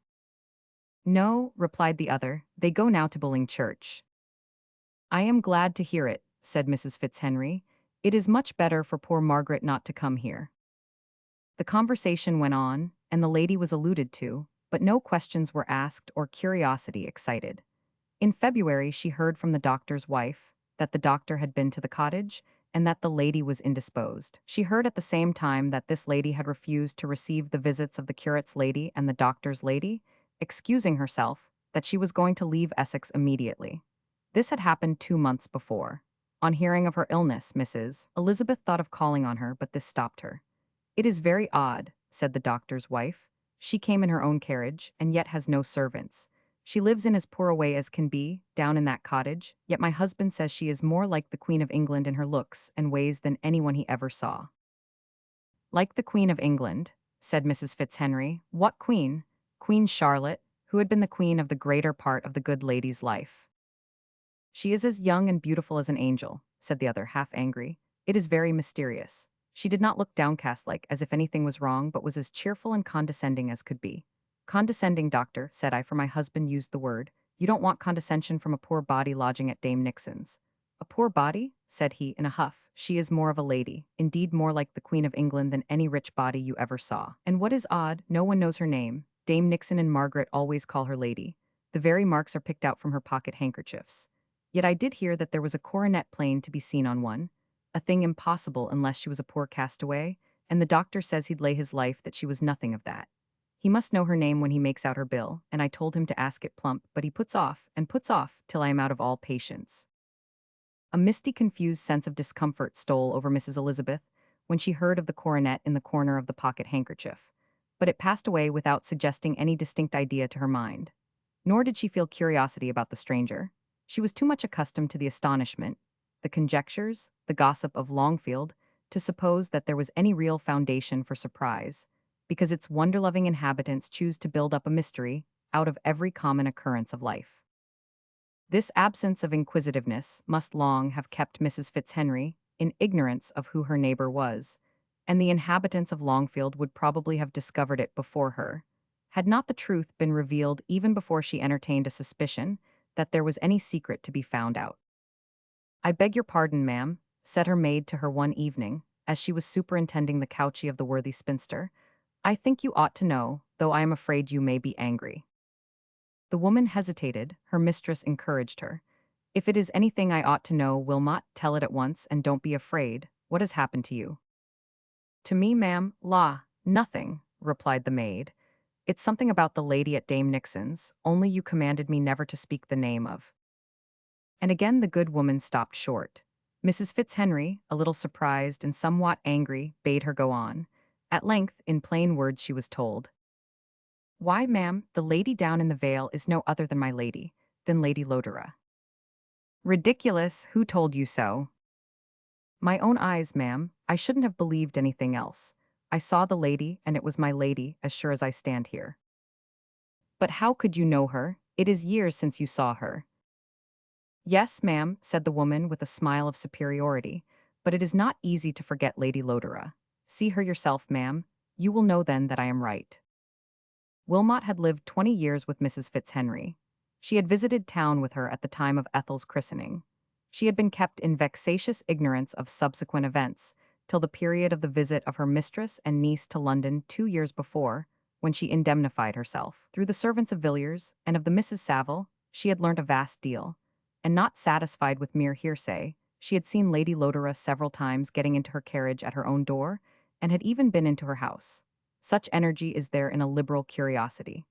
The same disinterested feeling had caused her to go down to Dame Nixon's with an offer from her mistress of service to the lady, hearing she was ill. She went perfectly unsuspicious of the wonderful discovery she was about to make, and was thus rewarded beyond her most sanguine hopes, by being in possession of a secret known to herself alone. The keeping of a secret is, however, a post of no honor if all knowledge be confined to the possessor alone. Mrs. Wilmot was tolerably faithful, with all her love of knowledge. She was sure it would vex her mistress if Lady Lodore's strange place of abode were known at Longfield, and Mrs. Fitzhenry was consequently the first person to whom she had hinted the fact. All this account she detailed with great volubility. Her mistress recommended discretion most earnestly, and at the same time expressed a doubt whether her information was correct. "I wish you would go and judge for yourself, ma'am," said the maid. "God forbid," exclaimed Mrs. Fitzhenry. "God grant I never see Lady Lodore again. She will go soon. You tell me that Dame Nixon says she is only staying till she is well. She will go soon, and it need never be known, except to ourselves, Wilmot, that she was ever here." There was a dignity in this eternal mystery that somewhat compensated for the absence of wonder and fuss, which the woman had anticipated with intense pleasure. She assured her mistress, over and over again, of her secrecy and discretion, and was dismissed with the exhortation to forget all she had learnt as quickly as possible. Wherefore did she come here? What can she be doing? Mrs. Fitzhenry asked herself over and over again. She could not guess. It was strange, it was mysterious, and some mischief was at the bottom, but she would go soon. Would that she were already gone. It must be mentioned that Mrs. Elizabeth Fitzhenry had left Maristow Castle before the arrival of Mr. Gayland, and had therefore no knowledge of the still more mysterious cloud that enveloped Lady Lodore's absence. Ignorant of her self-destroying sacrifices and generosity, her pity was not excited. Her feelings were all against her. She counted the days as they passed, and looked wistfully at Wilmot, hoping that she would quickly bring tidings of the lady's departure. In vain, the doctor ceased to visit the cottage, but the lady remained. All at once the doctor visited it again with greater assiduity than ever, not on account of his beautiful patient, but Dame Nixon had had a paralytic stroke, and the kind lady had sent for him, and promised to defray all the expenses of the poor woman's illness. All this was truly vexatious. Mrs. Fitzhenry fretted, and even asked Wilmot questions, but the unwelcome visitor was still there. Wherefore, what could have put so disagreeable a whim into her head? The good lady could think of no motive, while she considered her presence an insult. She was still more annoyed when she received a letter from Ethel. It had been proposed that Mr. and Mrs. Villiers should pay her a visit in the spring, but now Ethel wrote to say that she might be immediately expected. "I have strange things to tell you about my dear mother," wrote Ethel. "It is very uncertain where she is. Horatio can hear nothing of her at Paris and will soon return. Edward is going to Wales, as there seems a great likelihood that she has secluded herself there. While he is away you may expect me. I shall not be able to stay long. He will come at the end of a week to fetch me." Mrs. Fitzhenry shuddered. Her prejudices were stronger than ever. She experienced the utmost wretchedness from the idea that the residence of Lady Lodore would be discovered, and a family union affected. It seemed desecration to the memory of her brother, ruin to Ethel, the greatest misfortune that could befall any of them. Her feelings were exaggerated, but they were on that account the more powerful. How could she avert the evil? A remedy must be sought, and she fixed on one, a desperate one, in truth, which appeared to her the sole mode of saving them all from the greatest disasters. She resolved to visit Lady Lodore, to represent to her the impropriety and wickedness of her having any intercourse with her daughter, and to entreat her to depart before Ethel's arrival. Her violence might almost seem madness, but all people who live in solitude become to a certain degree insane. Their views of things are not corrected by comparing them with those of others, and the strangest want of proportion always reigns in their ideas and sentiments. Chapter 17. So loth we part from all we love, from all the links that bind us. So turn our hearts where'er we rove, to those we've left behind us. Thomas Moore. On the following morning, Mrs. Elizabeth Fitzhenry drove to the Vale of Bowling. It was the last day of February. The March winds were hushed as yet. The breezes were balmy, the sunshine cheerful. A few soft clouds flecked the heavens, and the blue sky appeared between them calm and pure. Each passing air breathed life and happiness. It caressed the cheek, and the swelling buds of the trees felt its quickening influence. The almond trees were in bloom, the pear blossoms began to whiten, The tender green of the young leaves showed themselves here and there among the hedges. The old lady felt the cheering influence, and would have become even gay, had not the idea of the errand she was on checked her spirits. Sometimes the remembrance that she was really going to see her sister-in-law absolutely startled her. Once or twice she thought of turning back. She passed through the lanes, and then alighting from her carriage, walked by a raised footway, across some arable fields, and again through a little grove. The winding path made a turn, and Dame Nixon's white, low-roofed cottage was before her. Everything about it looked trim, but very humble, and it was unadorned during this early season by the luxury of flowers and plants, which usually give even an appearance of elegance to an English cottage. Mrs. Fitzhenry opened the little gate. Her knees trembled as she walked through the scanty garden, which breathed of the new-sprung violets. The entrance to the cottage was by the kitchen. She entered this and found Margaret occupied by a culinary preparation for her grandmother. Mrs. Fitzhenry asked after the old woman's health, and thus gained a little time. Margaret answered in her own former quiet yet cheerful voice. She was changed from what she had been a few weeks before. The bloom had not returned to her cheeks, but they no longer appeared streaked with deathly paleness. Her motions had lost the heaviness that showed a mind ill at ease. Mrs. Elizabeth congratulated her on the restoration of her health. "Oh yes," she replied with a blush. "I am not the same creature I used to be, thank God, and the angel he has sent us here. If my poor grandmother would but get well, I should be quite happy, but that is asking too much at her time of life." The old lady made no further observations. She did not wish to hear the praises of her sister-in-law. "Your lodger is still here?" at length she said. "Yes, God be praised," replied Margaret. "Will you give her my compliments and say I am here, and that I wish to see her?" "Yes, ma'am," said Margaret. "Only the lady has refused to see anyone, and she does not like being asked." "I do not wish to be impertinent or intrusive," answered Mrs. Elizabeth. "Only tell her my name, and if she makes any objection, of course she will do as she likes. Where is she?" "She is sitting with my poor grandmother. The nurse, heaven bless her, she would hire a nurse to spare me, as she said, is lain down to sleep, and she said she would watch by grandmother while I got the gruel, but it's ready now, and I will go and tell her." Away tripped Margaret, leaving her guest lost in wonder. Lady Lodore watching the sick bed of an old cottager, Lady Lodore immured in a poverty-stricken abode, fit only for the poorer sort of country people. It was more than strange, it was miraculous.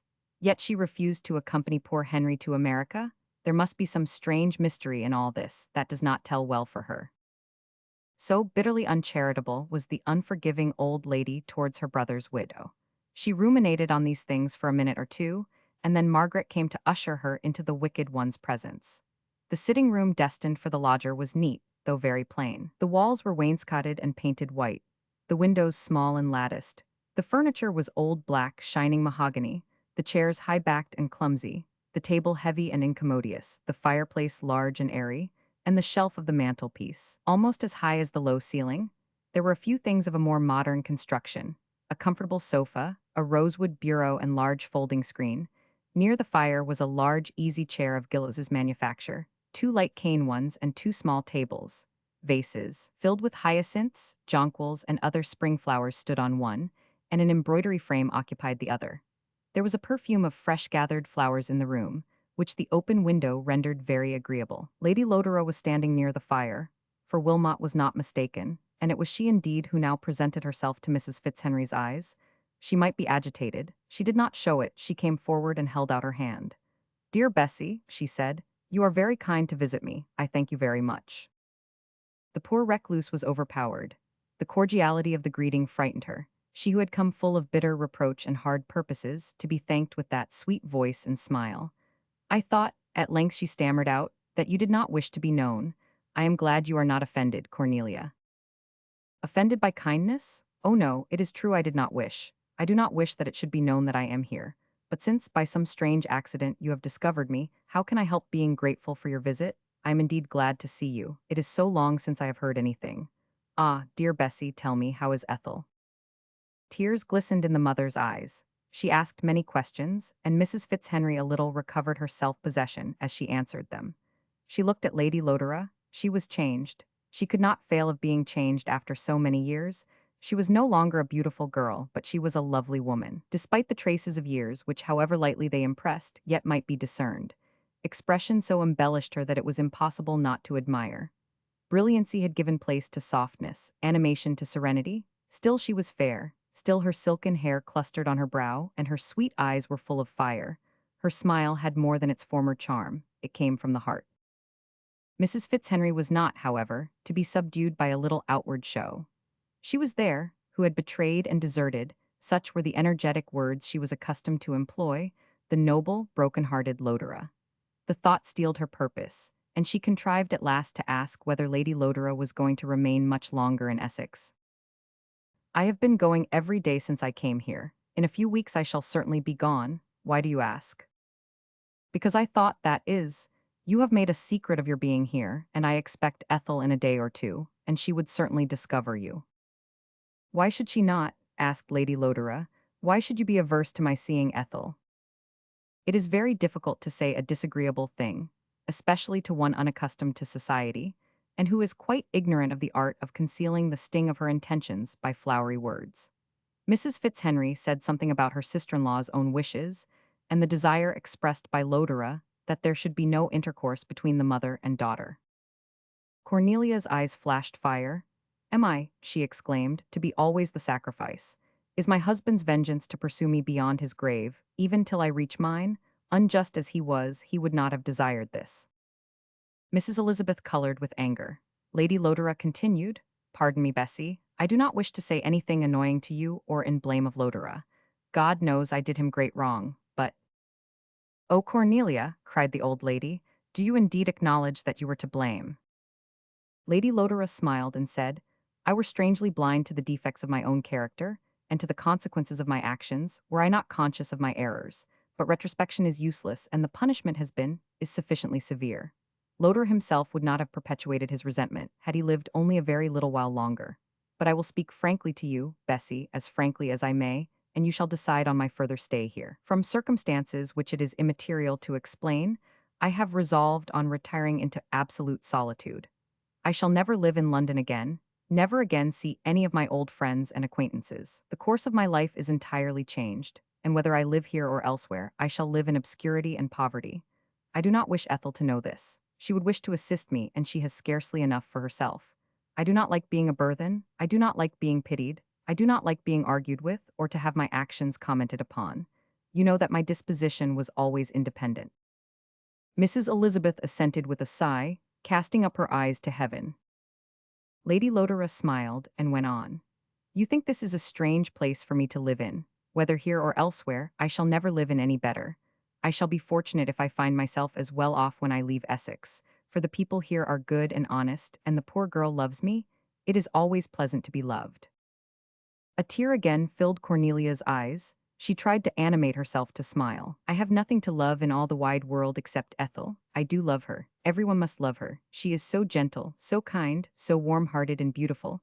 I love her more than my own heart's blood. She is my child, part of that blood, part of myself, the better part. I have seen little of her, but every look and word is engraved on my heart. I love her voice, her smiles, the pressure of her soft white hand. Pity me, dear Bessie, I am never to see any of these, which are all that I love on earth, again. This idea fills me with regret, with worse, with sorrow. There is a grave not far from here which contains one you loved beyond all others. What would you not give to see him alive once again? To visit his tomb is a consolation to you.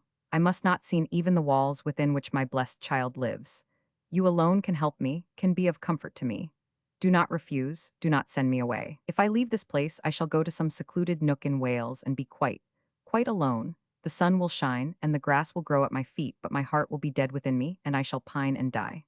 I have intended to do this. I have waited only till the sufferings of the poor woman here should be at an end, that I may be of service to Margaret, and then go.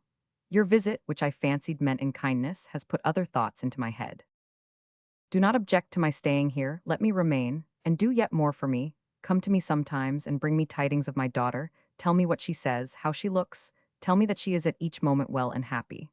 Ah, do this, dear Bessie, and I will bless you. I shall never see her, at least not for years. There are many things to prevent it, yet how could I drag out those years quite estranged from her? My heart has died within me each time I have thought of it. But I can live as I say. I shall expect you every now and then to come and talk to me of her. She need never know that I am so near. She comes so seldom to Essex. I shall soon be forgotten at Longfield. Will you consent? You will do a kind action, and God will bless you."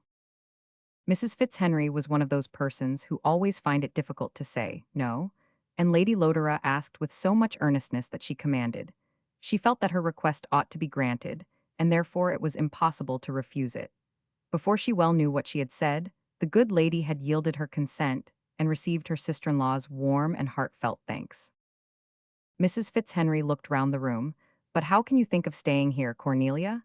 she said. "This place is not fit for you. I should have thought that you could never have endured such homely rooms."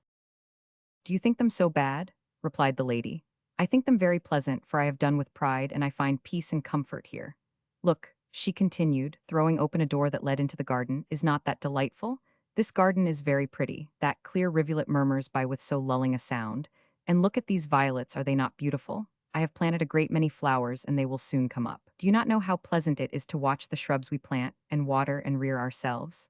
To see the little green shoots peep out, and the leaves unfold, and then the flower blossom and expand, diffusing its delicious odor around.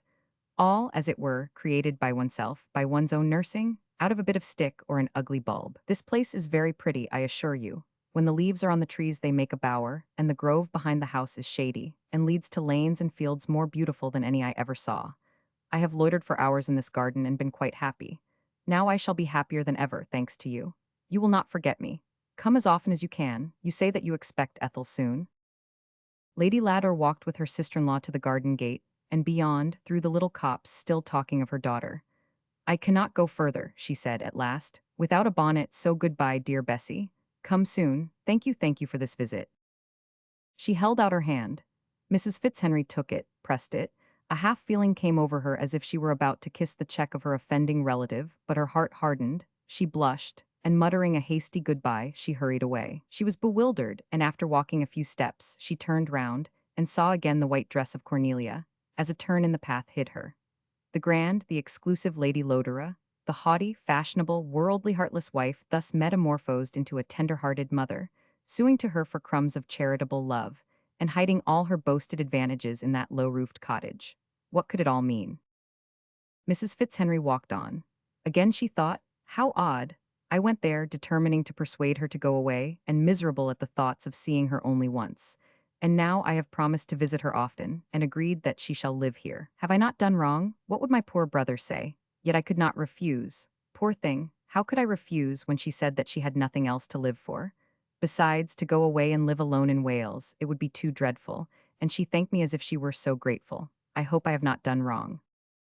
But how strange it is that Henry's widow should have become so poor. She has given up a part of her income to Ethel, but a great deal remains. What can she have done with it? She is mysterious, and there is never any good in mystery. Who knows what she may have to conceal? Mrs. Elizabeth got in her carriage, and each step of the horses took her farther from the web of enchantment which Cornelia had thrown over her. She is always strange. Thus ran her meditations. And how am I to see her, and no one find it out?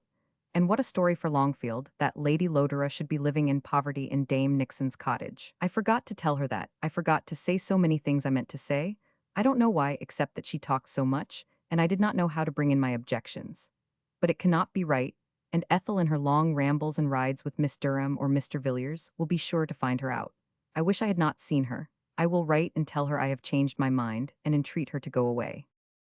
As it occurs to all really good-natured persons, it was very disagreeable to Mrs. Fitzhenry to be angry, and she visited the ill temper so engendered on the head of poor Cornelia. She disturbed herself by the idea of all the disagreeable things that might happen, of her sister-in-law's positive refusal to go.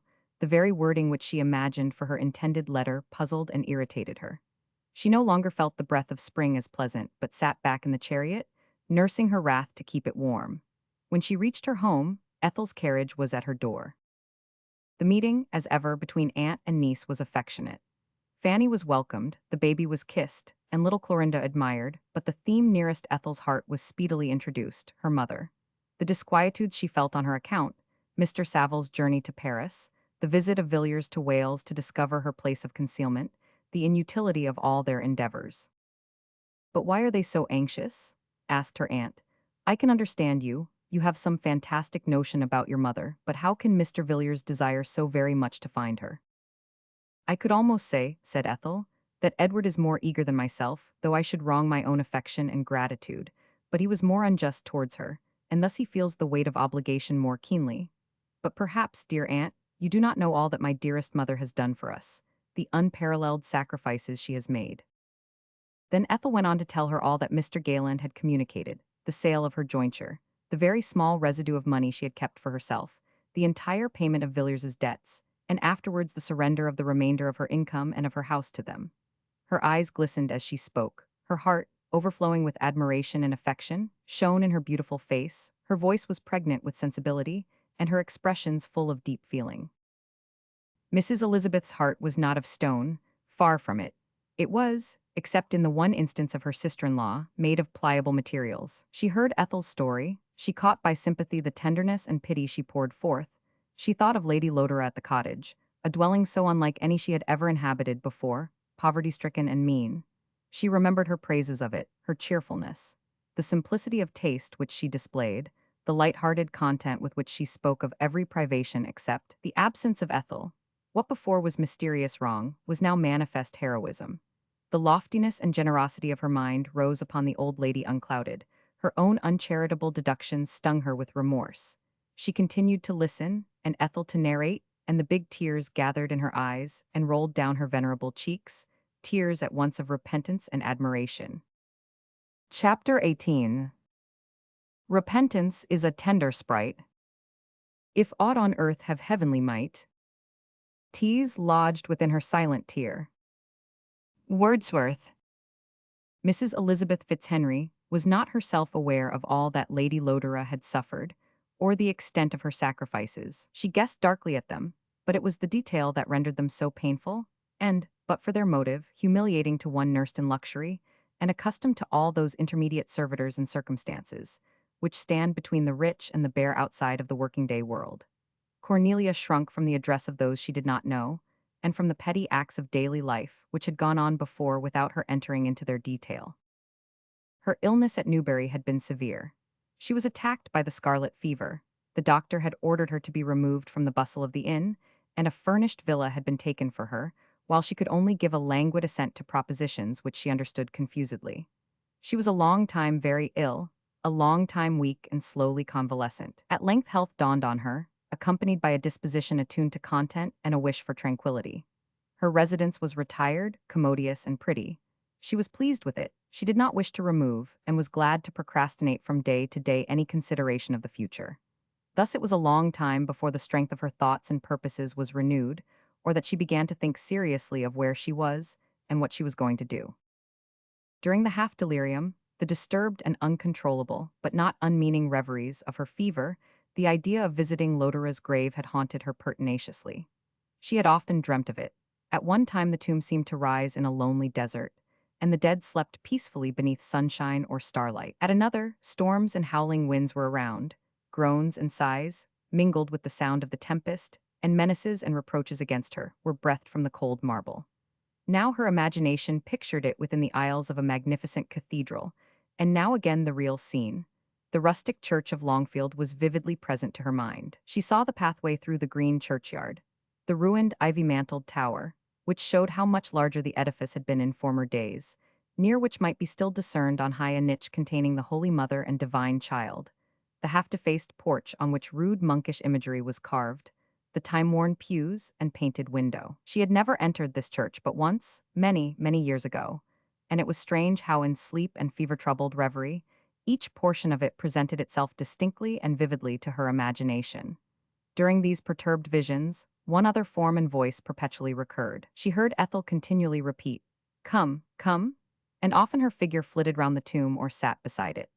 Once, on awakening from a dream, which impressed her deeply by the importunity and earnestness of her daughter's appeal, she was forcibly impelled to consider it her duty to obey, and she made a vow that on recovering from her illness, she would visit her husband's grave. Now, while pondering on the humiliations and cheerless necessities which darkened her future, and rousing herself to form some kind of resolution concerning them, this dream was repeated, and on awakening, the memory of her forgotten vow renewed itself in her. She dwelt on it with pleasure. Here was something to be done that was not mere wretchedness and lonely wandering, something that, connecting her with the past, took away the sense of desertion and solitude, so hard to bear. In the morning, at breakfast, it so chanced that she read in the Morning Herald a little paragraph, announcing that Viscount Maristow was entertaining a party of friends at Maristow Castle, among whom were Mr. and Mrs. Villiers and the Hun, Mrs. Elizabeth Fitzhenry. This was a fortunate coincidence. The dragon ceased for a moment to watch the garden, and she might avail herself of its absence to visit its treasure unnoticed and unknown. She put her project into immediate execution. She crossed the country, passing through London on her way to Longfield. She arrived. Without delay, she fulfilled her purpose. She entered the church and viewed the tablet, inscribed simply with the name of Lodore and the date of his birth and death. The words were few and commonplace, but they were eloquent to her. They told her that the cold, decaying shape lay beneath, which in the pride of life and love had clasped her in its arms as its own forevermore. Short-lived had been the possession. She had loosened the tie even while thought and feeling ruled the now insentient brain. He had been scarcely less dead to her, while inhabiting the distant Illinois, than now that a stone placed above him gave visible token of his material presence and the eternal absence of his immortal part. Cornelia had never before felt so sensibly that she had been a wife neglecting her duties, despising a vow she had solemnly pledged, estranging herself from him, who by religious ordinance and the laws of society alone had privilege to protect and love her. Nor had she before felt so intimately the change, that she was a widow, that her lover, her husband, the father of her child, the forsaken, dead Lodore, was indeed no part of the tissue of life, action, and feeling to which she belonged. Solitude and sickness had before awakened many thoughts in her mind, and she recalled them as she sat beside her dead husband's grave. She looked into her motives, tried to understand the deceits she had practiced on herself, and to purify her conscience. She meditated on time, that law of the world which is so mysterious and so potent, ruling us despotically, and yet wholly unappreciated till we think upon it. Petrarch says that he was never so young but that he knew that he was growing old. Lady Lodore had never thought of this till a few months back. It seemed to her that she had never known it until now, that she felt that she was older, older than the vain and lovely bride of Lodore, than the haughty, high-spirited friend of Casimir Lysinski. And where was Casimir? She had never heard of him again, she had scarcely ever thought of him. He had grown older too? Change, the effects of passion or of destiny must have visited him also. They were all embarked on one mighty stream. Lodore had gained a haven, but the living were still at the mercy of the vast torrent. Whither would it hurry them? There was a charm in these melancholy and speculative thoughts to the beautiful exile, for we may be indeed as easily exiled by a few roods of ground as by mountains and seas. A strong decree of fate banished Cornelia from the familiar past into an unknown and strange present. Still, she clung to the recollection of bygone years, and for the first time gave way to reflections full of scenes and persons to be seen no more. The tomb beside which she lingered was an outward sign of these past events, and she did not like to lose sight of it so soon. She heard that Mrs. Elizabeth Fitzhenry was to remain away for a month, so much time at least was hers. She inquired for lodgings, and was directed to Dame Nixon's cottage. She was somewhat dismayed at first by its penurious appearance, but it would do for a few days, and she found that what would serve for a few days might serve for months. Man wants but little here below, nor wants that little long. Most true for solitary man. It is society that increases his desires. If Lady Lodore had been visited in her humble dwelling by the least regarded among her acquaintances, she would have felt keenly its glaring deficiencies. But although used to luxury, Margaret's cuisine sufficed for herself alone. The low-roofed rooms were high enough, and the latticed windows which let in the light of heaven fulfilled their purpose as well as the plate-glass and lofty embrasures of a palace. Lady Lodore was obliged also to consider one other thing, which forms so large a portion of our meditations in real life, her purse. She found when settled in the cottage, in the Vale of Bowling, that her stock of money was reduced to £100. She could not cross the country and establish herself at a distance from London with this sum only. She had before looked forward to selling her jewels and carriage as to a distant event, but now she felt that it was the next thing she must do. She shrunk from it naturally. The very idea of revisiting London, of seeing its busy shops and streets, once so full of life and its purposes to her, and in which she would now wander an alien, was inconceivably saddening. She was willing to put off the necessity as long as possible, and thus continued to procrastinate her departure from Essex. Mrs. Fitzhenry returned, but she could neither know nor dream of the vicinity of her sister-in-law. We are apt to think, when we know nothing of anyone, that no one knows anything of us. Experience can scarcely teach us that the reverse of this is often the truth. Seeing only an old woman in her dotage, and a poor love-sick girl, who knew nothing beyond the one event which had blasted all her happiness. She never heard the inhabitants of Longfield mentioned, and believed that she was equally unheard of by them. Then her indisposition protracted her stay, and now the mortal illness of the poor woman. For she had become interested for Margaret and promised to befriend her, and in case of her grandmother's death, to take her from a spot where every association and appearance kept open the wounds inflicted by her unfaithful lover. Time had thus passed on. Now sad, now cheerful, she tried to banish every thought of the future, and to make the occurrences of each day fill and satisfy her mind. She lived obscurely and humbly, and perhaps as wisely as mortal may in this mysterious world, where hope is perpetually followed by disappointment, and action by repentance and regret. The days succeeded to each other in one unvaried tenor. The weather was cheerful, the breath of spring animating. She watched the swelling of the buds, the peeping heads of the crocuses, the opening of the anemones and wild windflowers, and at last, the sweet odor of the newborn violets with all the interest created by novelty.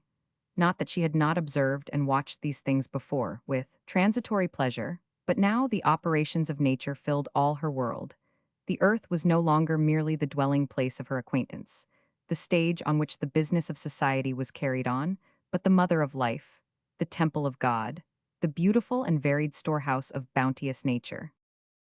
Dwelling on these ideas, Cornelia often thought of Horatio Saville, whose conversations, now remembered, were the source whence she drew the knowledge and poetry of her present reveries.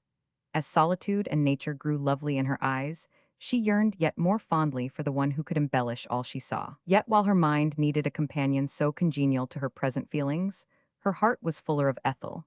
Her affection for Saville was a calm though deep-rooted sentiment, resulting from the conviction that she should find entire happiness if united to him, and in an esteem, or rather, an enthusiastic admiration of his talents and virtues that led her to dwell with complacency on the hope that he still remembered and loved her.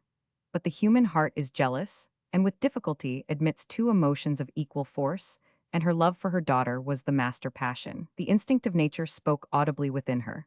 The atoms of her frame seemed alive each one as she thought of her.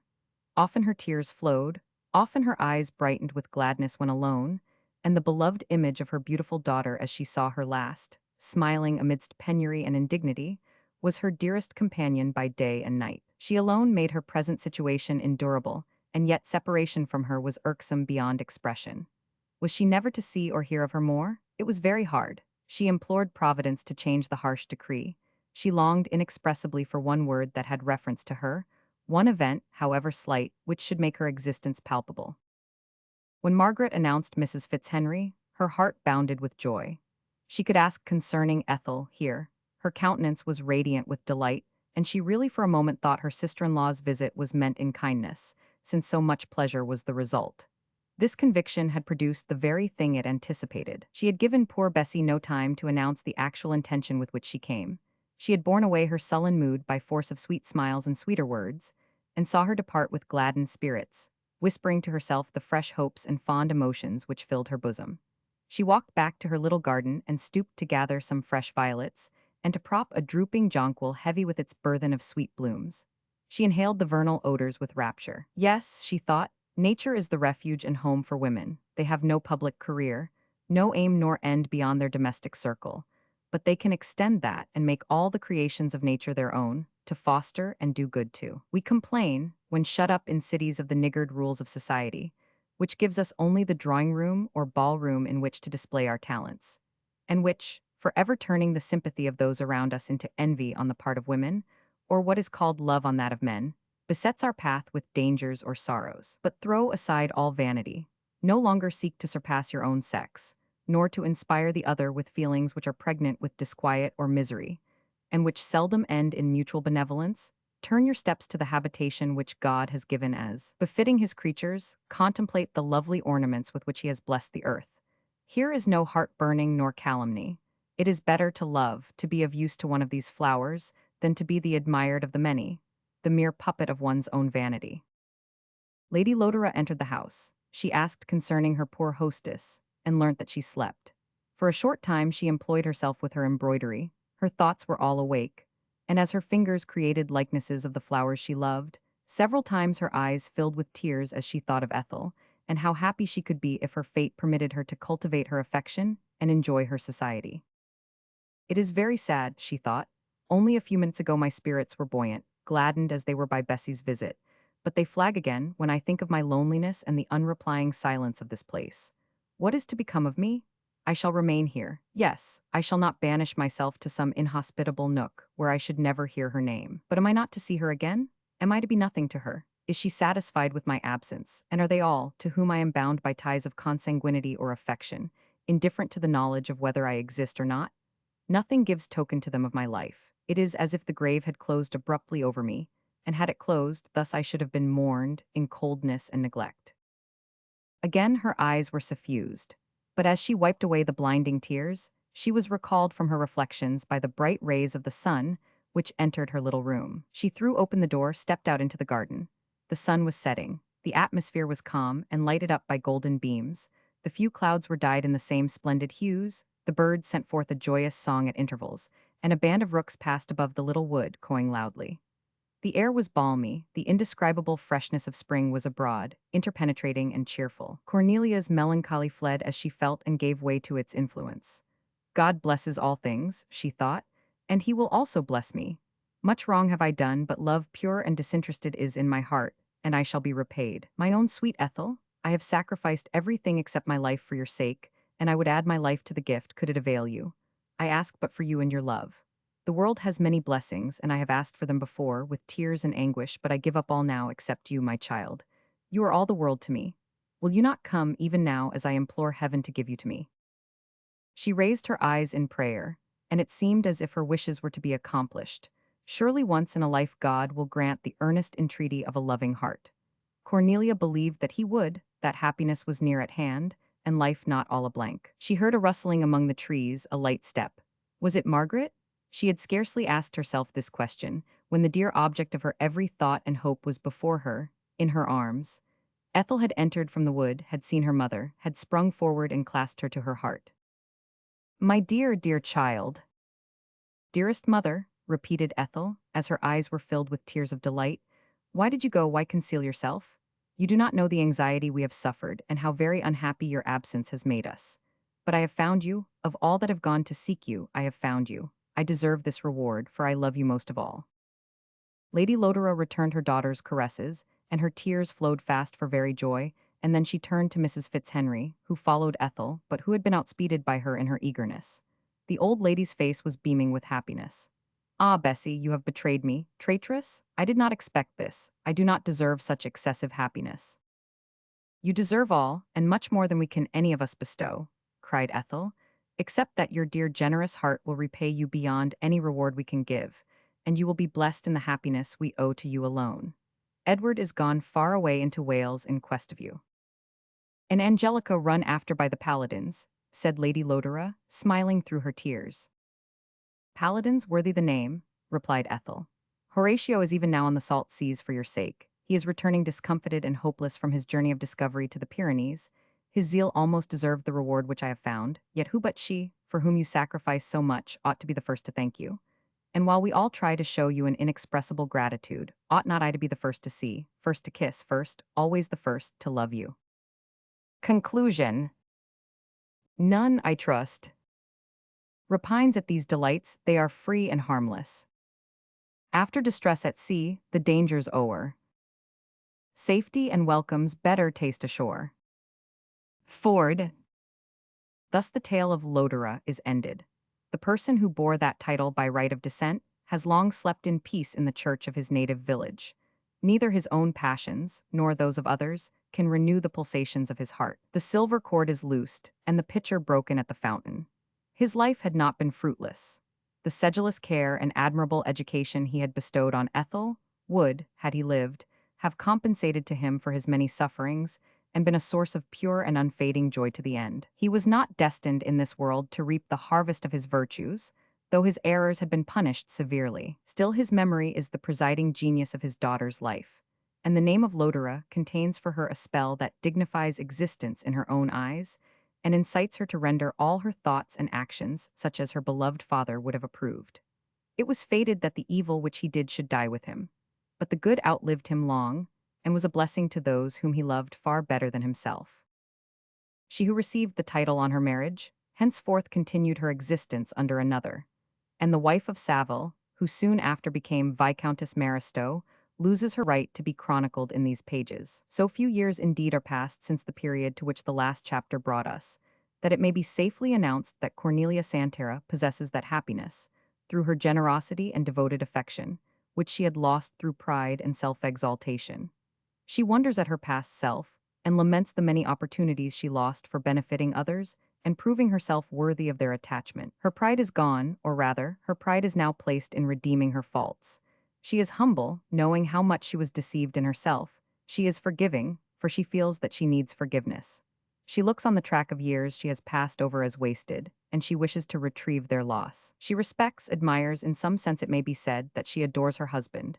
But even while consenting to be his, and thus securing her own happiness, she told him that her first duties were towards Ethel, and that he took a divided heart over the better part of which reigned maternal love. Saville, the least egoistic of human beings, smiled to hear her name that a defect, which was in his eyes her crowning virtue. Edward Villiers learnt to prize worldly prosperity at its true value, and each day blesses the train of circumstances that led him to wed Ethel, even though poverty and suffering had followed close behind. Ethel herself might be said to have been always happy. She was incapable of being impressed by any sorrow that did not touch her for another's sake, and while she exerted herself to alleviate the pain endured by those she loved, she passed on unhurt. Heaven spared her life's most cruel evils. Death had done its worst when she lost her father. Now, surrounded by dear friends, and the object of her husband's constant tenderness, she pursues a tranquil course, which for anyone to consider the most blissful allotted to mortals, they must have a heart like her own, faithful, affectionate, and generous. Mrs. Elizabeth Fitzhenry, kind and gentle Aunt Bessie, always felt her heaven clouded while she indulged in her aversion to her sister-in-law. She is happy now that she is reconciled to Cornelia. Strange to say, she loves her even more than she loves Ethel. She is more intimately connected in her mind with the memory of Lodore. She often visits her at Maristow Castle, in the neighborhood of which Margaret is settled, being happily married. Colonel Villiers still lives in Paris. He is in a miserable state of poverty, difficulty, and ill health. His wife has deserted him. He neglected and outraged her, and she in a fit of remorse left him, and returned to nurse her father during a lingering illness, which is likely to continue to the end of his life, though he shows no symptoms of immediate decay. He is eager to lavish all his wealth on his child, if he can be sure that no portion of it is shared by her husband. With infinite difficulty, and at the cost of many privations, she, with a true woman's feeling, contrives to send him remittances now and then, though she receives in return neither thanks nor kindness. He pursues a course of dissipation in its most degraded form, a wretched hanger-on at resorts, misnamed of pleasure, gambling while he has any money to lose, trying to ruin others as he has been ruined. Thus we have done our duty, in bringing under view, in a brief summary, the little that there is to tell of the personages who formed the drama of this tale. One only remains to be mentioned, but it is not in a few tame lines that we can revert to the varied fate of Fanny Durham. She continued for some time among her beloved friends, innocent and calm as she was beautiful and wise. Circumstances at last led her away from them, and she has entered upon life. One who feels so deeply for others, and yet is so stern a censor over herself, at once so sensitive and so rigidly conscientious, so single-minded and upright, and yet open as day to charity and affection, cannot hope to pass from youth to age unharmed. Deceit and selfishness, and the whole web of human passion must envelope her, and occasion her many sorrows, and the unworthiness of her fellow creatures inflict infinite pain on her noble heart. Still she cannot be contaminated. She will turn neither to the right nor left, but pursue her way unflinching. And, in her lofty idea of the dignity of her nature, in her love of truth, and in her integrity, she will find support and reward in her various fortunes. What the events are that have already diversified her existence cannot now be recounted, and it would require the gift of prophecy to foretell the conclusion. In after times these may be told, and the life of Fanny Durham be presented as a useful lesson, at once to teach what goodness and genius can achieve in palliating the woes of life, and to encourage those who would in any way imitate her, by an example of calumny, refuted by patience, errors rectified by charity, and the passions of our nature purified and ennobled by an undividing observance of those moral laws on which all human excellence is founded, a love of truth in ourselves, and a sincere sympathy with our fellow creatures. The end.